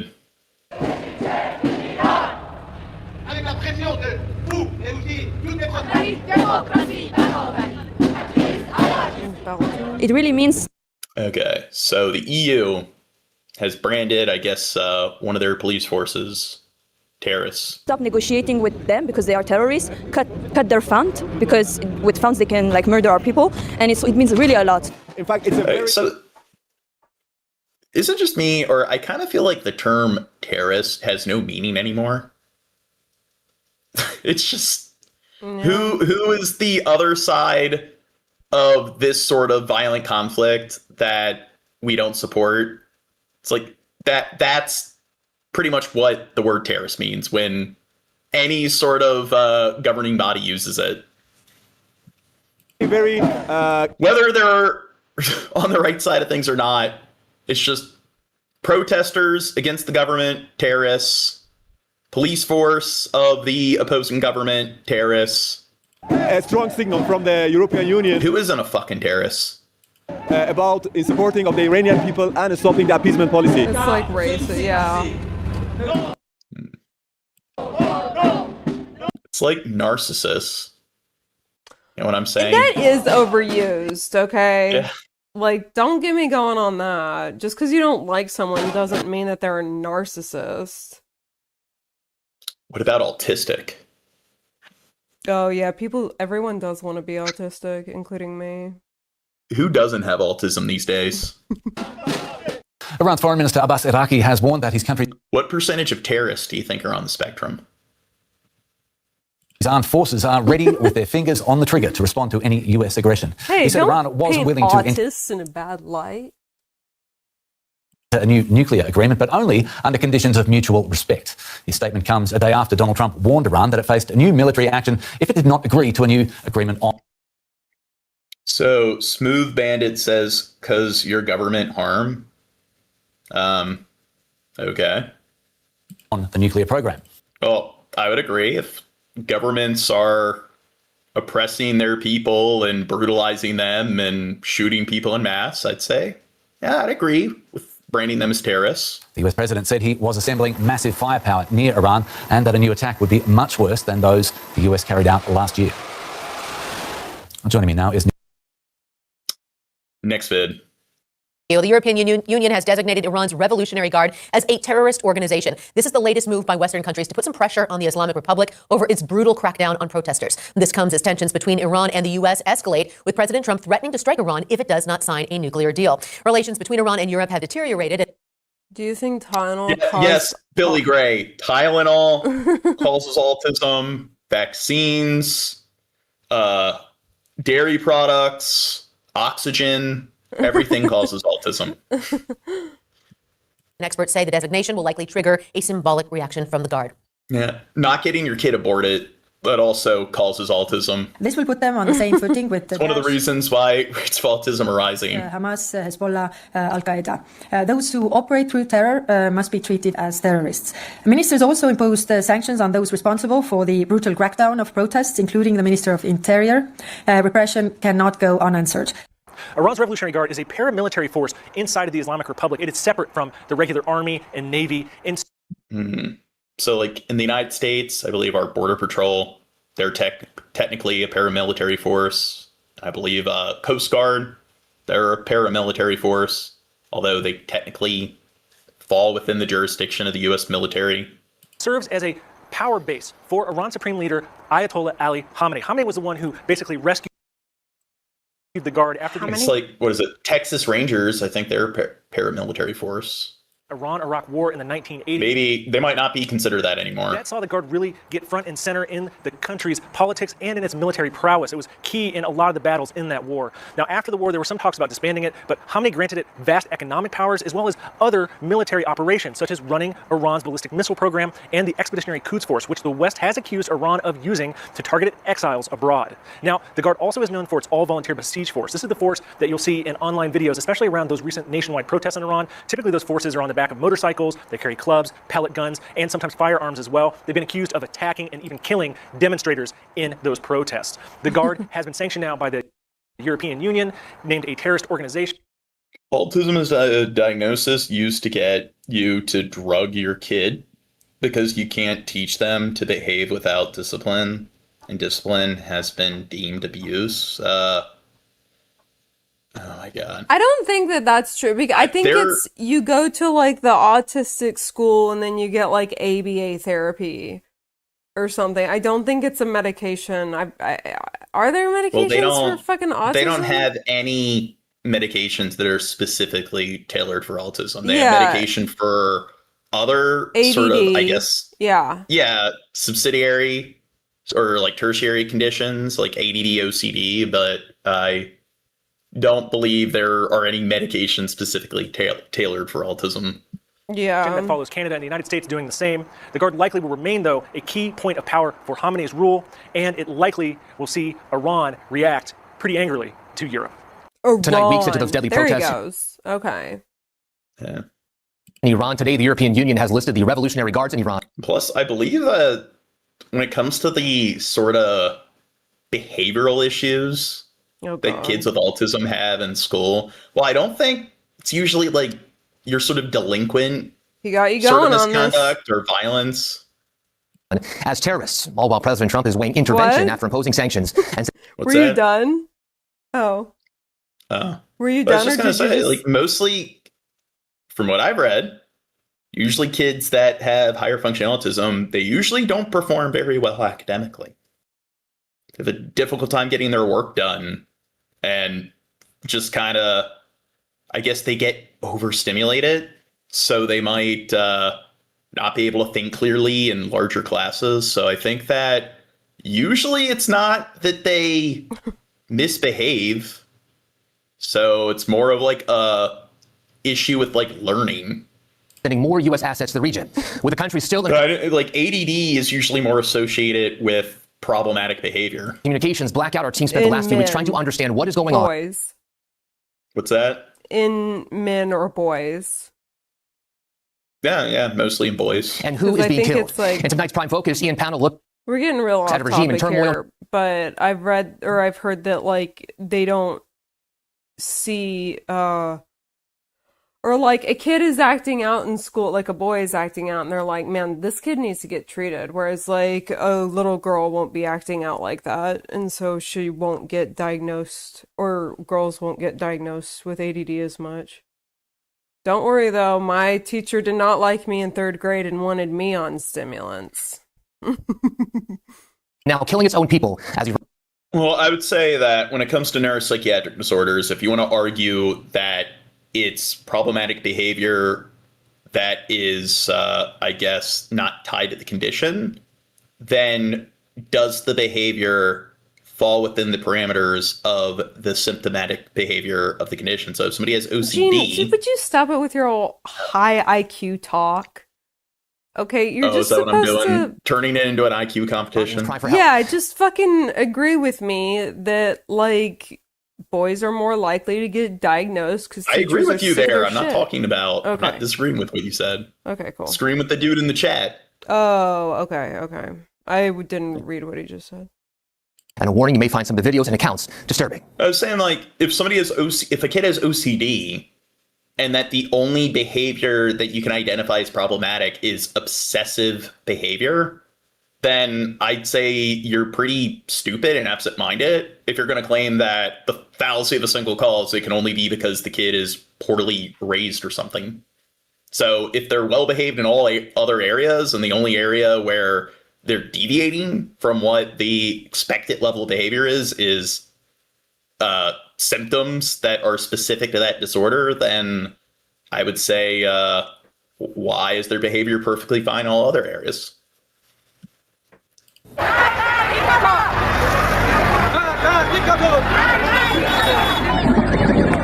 After I stepped in the country, and it was a darkness.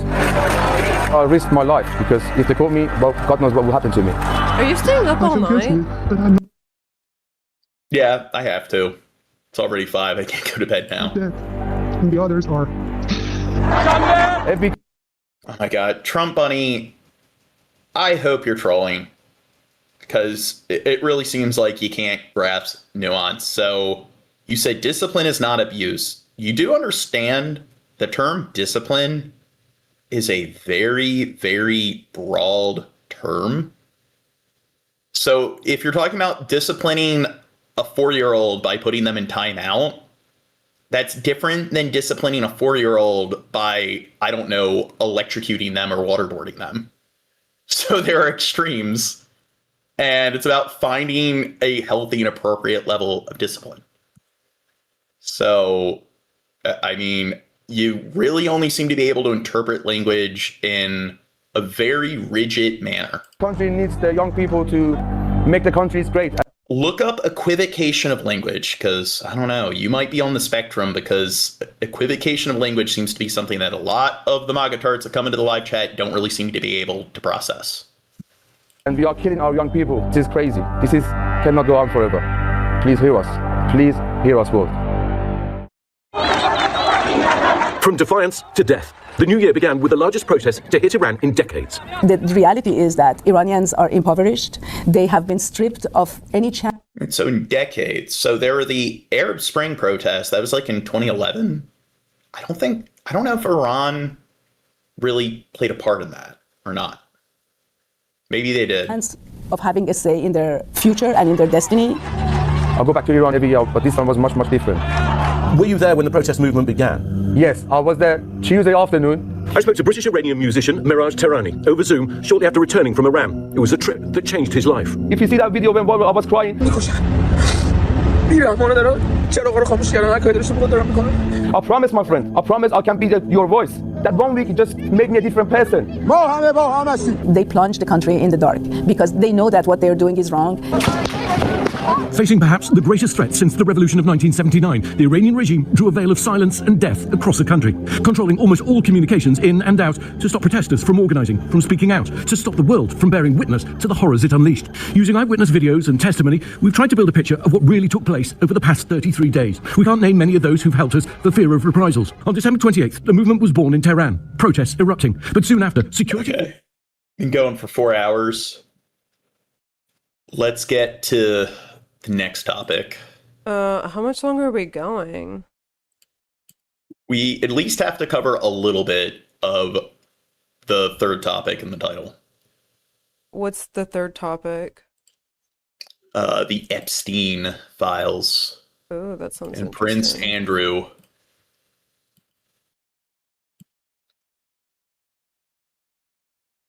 To lesser state prostitution charges, for which he served just 13 months in a Florida jail. Upon his release, Epstein free to enjoy a jet-setting lifestyle and access to the rich and famous until his 2019 arrest. These messages from 2013 show Epstein connecting New York Giants co-owner Steve Tisch with various women. In one exchange, Tisch asked about a woman only identified as M, writing, "Curious to know about M, pro or civilian." In another, Epstein informed Tisch about a microbiology student in Florida who he said was interested in meeting, advising Tisch to, quote, make it clear that you will organize her ticket. In a statement, Tisch acknowledging a, quote, brief association where we exchanged emails about adult women, but saying, I did not take him up on any of his invitations and never went to his island. As we all know now, he was a terrible person and someone I deeply regret associating with. Known Epstein associates like the former Prince Andrew, who was stripped of his royal titles last year over his relationship with Epstein, back in the spotlight as well.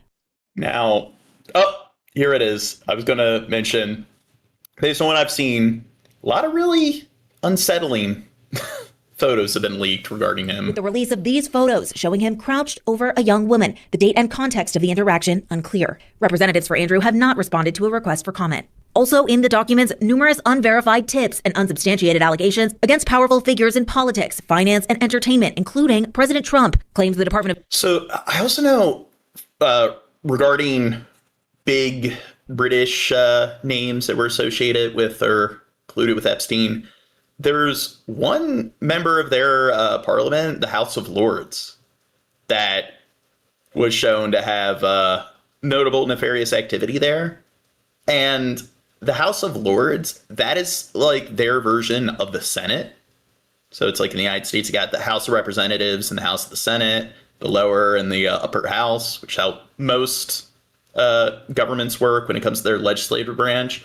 In Britain, it's the House of Commons, House of Lords. All the officials in the House of Commons are elected. In the House of Lords, they're all appointed. That would be like if all of our senators were appointed. So, I don't know. They still have a notable, I guess, tinge of monarchy. So a lot of people think, oh, the royal family, they're just figureheads and stuff. And for the most part, they are. But that's one of the areas of the government where it does seem a bit too antiquated. But yeah, one of their lords, I don't know, did a lot of no-no stuff. Justice says are unfounded and false. There's this mantra out there that, the Department of Justice is supposed to protect Donald J. Trump. And that's what we were telling. That's not true. That was never the case. And we are always concerned about the victims. But some of Epstein's victims now furious, saying many of their names were left unredacted and exposed in this latest release. Epstein survivor Charlene Rochard tonight telling me she is, quote, completely disappointed with the Justice Department.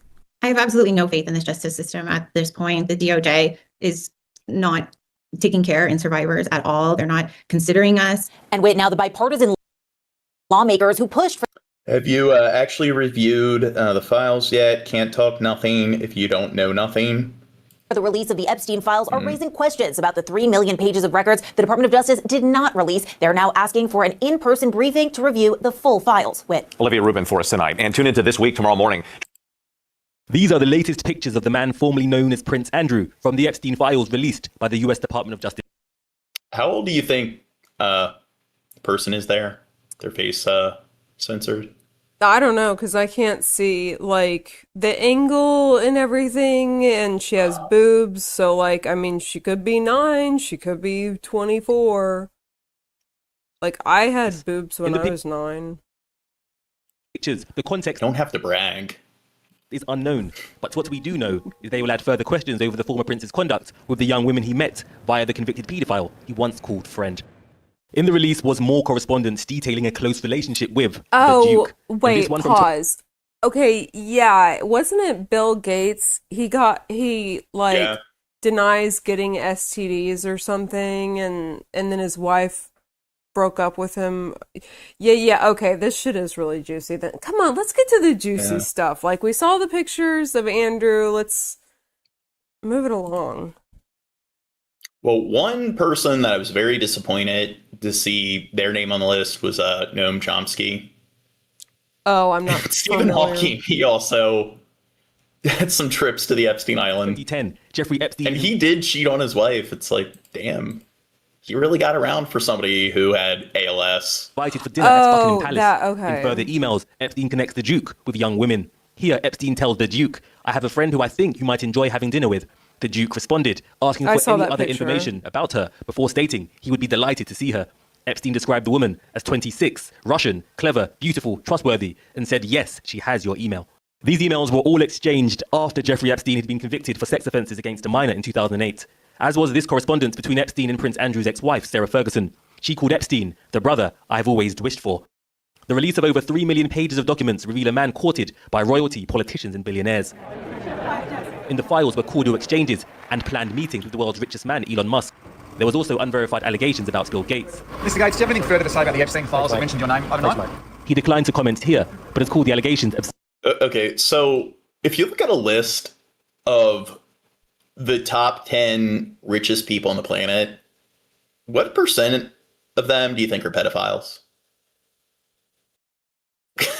I don't know. I kind of, after looking at all of this and looking at the background of a lot of these big names, I kind of get vibes that maybe like 60 to 90% of the world's like richest billionaires are fucking pedos.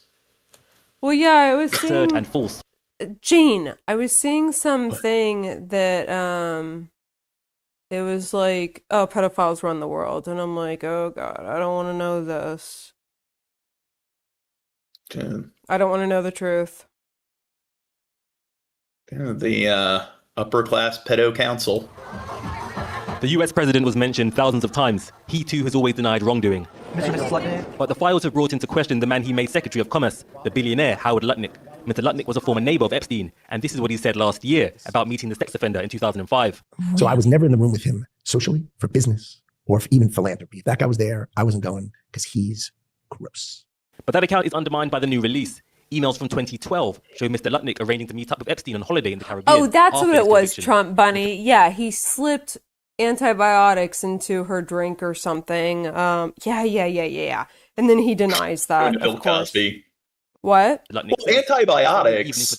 So, were they able to verify that it was or wasn't? No, I have no idea. I just saw some article and I was like, that's crazy.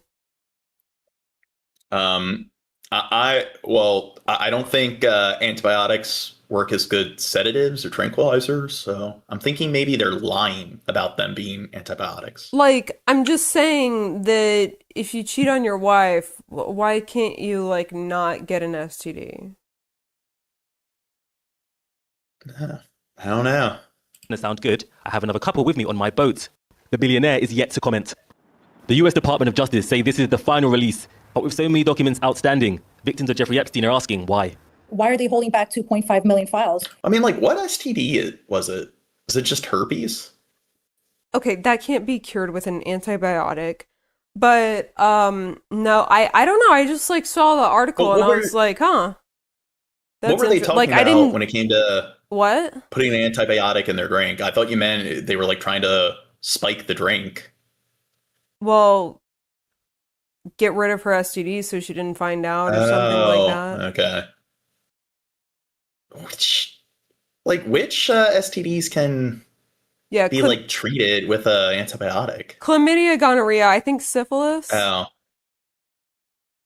Yeah, because herpes is antiviral, so that would be like continue. You wouldn't be able to. Well, I'm also thinking, how did they contract it? Because it seems like most STDs, it's like if you're a dude and like you wear a condom, He wasn't wearing a condom. That's the point. That's why I'm saying, if you cheat on your wife, why don't you just wear a condom? Like, I mean, it's not like that makes it better, but at least you didn't make her pay for you being a dumbass. And I guess their medical records that they can't release, but I highly doubt that 2.5 million files are just, client privilege rights and medical records. I feel there's more to it. The release has not brought relief to survivors. Many of the allegations published will take years to verify, and some may even be false. Those mentioned, like Andrew Mountbatten Windsor, deny wrongdoing and even condemn Jeffrey Epstein. Okay, Zenemy summarized it for me. But the impact of association has hit, and the closed networks of the powerful are now open for all to see. Well, earlier I spoke to Gloria Allred, who's represented some of Epstein's victims. Yesterday, US Deputy Attorney General Todd Blanche said he didn't think any further men would be uncovered in the files other than Epstein. I asked her if she agreed. What Todd Blanche was saying yesterday was case closed. They're not going to be prosecutions. They're finished with releasing the files. Well, just because he says it doesn't mean it's going to happen. But what I can say is whatever comes out now, because they're the ones who decide if there's going to be a prosecution of anyone, it's unlikely to happen. And this is just so sad that justice is still being denied once again after so many denials over so many years to the survivors. But do you believe that proof of co-conspirators of other wealthy abuse? So now I'm kind of fixating on this. So the antibiotic thing, was he doing it on a regular Let me just basis? find the article. Was he trying to give... I think I posted it in your fucking server, but you don't read. I've been fucking busy. I'm fucking busy. Okay, let me find. I'll find it and read it to you like word for word. Well, if it was just here it is. I found it. Did they just do it? Shut up, Gene. Okay, Epstein claimed Bill Gates caught STD from sex with Russian girls, slipped Melinda antibiotics in latest files released by DOJ.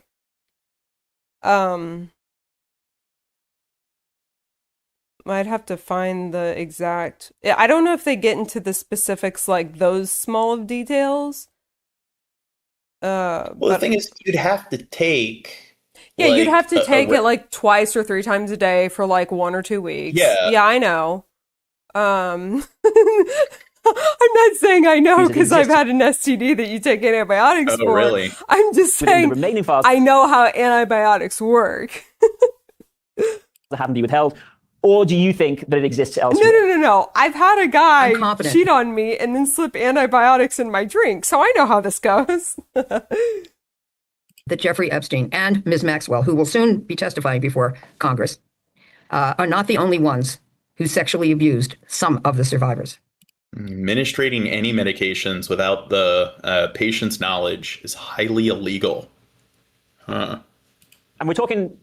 I don't know. What if you slip in some like matcha green tea powder in somebody's coffee? Is that technically medicinal? Also about the Commerce Secretary Howard Lutnick. We're talking here about a member of Donald Trump's cabinet. Gene, well, I feel like when you read this article, it's more interesting, like what the other information. That's why I guess I didn't fixate on the antibiotics. So. In a separate draft email to Gates, Epstein as Nikolic accused the billionaire of engineering a cover-up so that you can maintain the reputation that you have worked so hard to achieve, and secretly slipping antibiotics to his then-wife Melinda French Gates. You implore me to please delete the emails regarding your STD. Your request that I provide you antibiotics that you can surreptitiously give to Melinda and the description of your penis. The draft went on. I am concerned that if Melinda decides, as you said, to file for a public divorce, the damage done to the pledge program alone would result in billions of dollars of money no longer being used for social good, as I'm sure that some wives and husbands would feel free to retreat from their commitments. And then Epstein had threatened to expose Gates' alleged affair with Russian bridge player Mila Antonova in 2017, purportedly because Bill wouldn't join a charitable fund the financier began with J.P. Morgan Chase, the Wall Street Journal previously reported. So see, there's a lot more going on than the fucking slipping her the antibiotics. Okay. Multifaceted issue. Who has previously said, only last year, Trump Bunny asked, is matcha prescribed? Well, is Benadryl prescribed? Okay, but matcha, isn't that like a Latin American herb? Is that the matcha tea, or is that just tea? It's a type of green tea. I was thinking about yerba mate. Okay. Oh yeah, that's a different type of herb. He cut off ties with Jeffrey Epstein in 2005, right? And the files appear to show something different. Do you think his position is tenable? Can we all say the word hypocrisy? Because I can. He said he lived next door to Jeffrey Epstein, that he went to see Jeffrey Epstein's home when invited to do so next door, and that given what he saw there, he never wanted to be there again. So I'm paraphrasing, but that was the essence of what he said. And yet, as you point out, years later, he and or his wife said that they were going to be near Jeffrey Epstein's island, Little St. James, and essentially they'd like to drop by for a visit. So how does he explain that? Probably doesn't explain that. Probably he won't have any comment. I don't know. Yeah, we haven't heard his explanation yet, and we don't know if he ever did go and visit him. Yeah, we don't know. But the fact that they were trying to visit I need to make food. This person. All right, if you're gonna hold me fucking hostage here. Well, I don't know. We have technically covered everything. We've been going for like 4 hours. Here, let's at least cover one more. One of them, it showed him like in his underpants. Is that? Pictures appearing to show Andrew Mountbatten Windsor crouched over an unidentified woman are featured in the latest disclosure of files linked to the late American sex offender Jeffrey Epstein. The images are among more than 3 million documents published by the Trump administration. It's not known where they were taken. Mr. Mountbatten Windsor has been asked. Yeah, they're going over the same thing. Kim, go make a pizza. Yeah, exactly. There is further fallout from the Epstein files. Mr. Keir Starmer says the disgraced former Prince Andrew Mountbatten Windsor should testify before the US Congress. Maybe it's this one. A year ago, it would have been unthinkable. Peter Mandelson, the Prime Minister's man in America, not just stepping down from that role, but from the Labour Party itself, with which he is so deeply associated. I know that was pretty offensive of me. That crippled dude that was laying up with those women. I think I saw that picture today or something. But those who have blown too close to the toxic fires of Jeffrey Epstein have time and again found themselves burnt. And now Keir Starmer is calling for the removal of his peerage. The latest release of Epstein files uncovered photos of Mr. Mandelson with no trousers on with an anonymous woman. And also... Wow. Do you think he looks like a stud? They revealed that then Business Secretary and Labour MP leaked sensitive UK government tax plans to the convicted sex offender. Don't walk around like that. Don't either. It's the shirt off, or like the pants stay on until they're off, until it's all off. But don't just do like the shirt and barely anything down there. Only women can do that. Go big or go home. And advised him to mildly threaten the Treasury over a proposed banker's bonus tax, as well as telling the disgraced financier that he was trying hard to change the policy from within at Epstein's request. The documents also show multiple payments of thousands of pounds from Epstein to the former Labour spin doctor or his husband, one of which was after Epstein's 2008 conviction for soliciting girls as young as 14 for prostitution. Ugh. In a statement last night, Peter Mandelson said he felt regretful and sorry about the new links to Epstein, adding allegations which I believe to be false that he made financial payments to Epstein.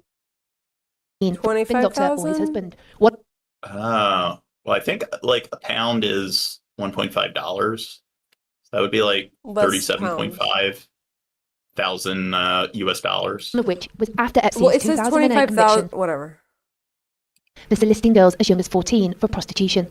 In a statement last night, Peter Mandelson said he felt regretful and sorry about the new links to Epstein, adding allegations which I believe to be false that he made financial payments to me 20 years ago and of which I have no record or recollection, need investigating by me. While doing this, I do not wish to cause further embarrassment to the Labour Party, and I am therefore stepping down from membership of the party. He also repeated a previous apology to the women and girls impacted by Epstein's crimes. This afternoon, the Prime Minister said he thought Mr Mandelson should be removed from the House of Lords, clearly keen to distance himself after previously giving him a top role. This is yet another mess that the Prime Minister has got himself into. He had no reason to appoint Peter Mandelson, was warned again and again and again that this man should not be appointed. And all of these allegations that have come out to show that he's... So do you think their upper house and their legislative branch, do you think all those officials should be appointed? Probably not. Yeah. Someone who is not fit for public office. I think there is a lot that needs to be looked into, including investigating how he ever came to be appointed. Keir Starmer also commented on another of those disgraced by the link to Epstein, the former Prince Andrew Mountbatten-Windsor, who he said should testify to Congress. The late Queen's son, who has consistently and strenuously always denied any wrongdoing, had already lost his title and royal lodge as a result of his friendship with Epstein. But new photos with an anonymised female raise further questions, which those close to the victims say he needs to answer. I'm so glad that It looks like he's playing doctor. the Prime Minister did what he should have done, which is call on Andrew for. Okay, so if you're going to engage in some kind of egregious sort of activity like that, and you're some kind of public figure, wouldn't they want to go out of their way to guarantee that there is no footage whatsoever? And this is before like the day and age of the internet or cell phones. It's like it was easier than ever to just conceal things, and it's just they consensually had their photos taken. What a bunch of fucking retards. Well, wasn't it the blackmail that Epstein needed? Maybe. Formerly known as Prince, to come out and speak to Congress. Yeah, maybe that's what it was. It's like they need to sign off on it, and it's insurance. Yeah. The clock is ticking, and we're still waiting for his answer. As for the man who, under pressure, reluctantly ordered the release of the files, his name is mentioned hundreds of times in the latest dump. President Trump has always said he and Epstein stopped talking long before his conviction, and his administration called the newly revealed list of allegations made about him to the FBI unsubstantiated. For his detractors hoping for a smoking gun, the Deputy Attorney General Todd Blanche put pay to that, saying this release will be the last. Cue the next fierce debate as Democrats call the suspected 2.5 million documents not released unjustified, and the President himself says he has been absolved. But as the now not a prince, and the possibly not a lord for much longer will tell you, this story never seems to go away, and those that think they are finally free from accusations may never stop looking over their shoulder. Welcome to the News Hour. Okay, I think we've covered enough. We've gone for 4 hours and 24 minutes. Okay, and I don't know. I don't think we did a good job with the views. We only got 9,775 views. So we didn't even crack the 5 digits. Hopefully, when our other subscribers tune in, we'll get past the 10K mark. But we did gain a few subscribers. It's good. We're almost to 3,000 something subs. But we have more than enough content. I'm going to make up for being on a month hiatus. So Kimberly is going to make sure. So if we don't get around tomorrow, blame her. She's responsible for making sure that I follow through with a second stream. So abusive. So, and I'm all OCD because I had like 20 playlists. I had a playlist for AI, playlist for Sudan, playlist for like European news, national news. So we only got through a fraction of the 3 playlists, but because I have such a large stockpile of content that I still need to get over it, or I'll get around to it tonight or tomorrow or whatever. All disoriented here, but I can't sleep tonight because I got to work in a few hours. So I'm just going to be hanging in the Discord chat. So if you guys want to hang in the Discord, go there. Here, before we clock out, I'm going to throw the link in there. Kimberly will discipline Jean. It doesn't work.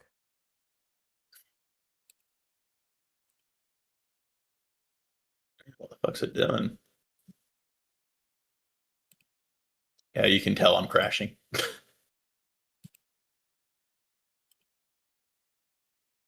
You're putting the link in the... Well, the Discord, for some reason, it's not... Are you retarded? Providing there it is. Well, no, it's not showing the link when you... Oh. Usually where you... Well, tell me if that link actually works, because for some reason it's not showing it. It is. Like where you... Okay, good. I seen Well, if you want to hang out with us, pop in there. But should be back around tomorrow. Till then, see you all in the near future. Good night.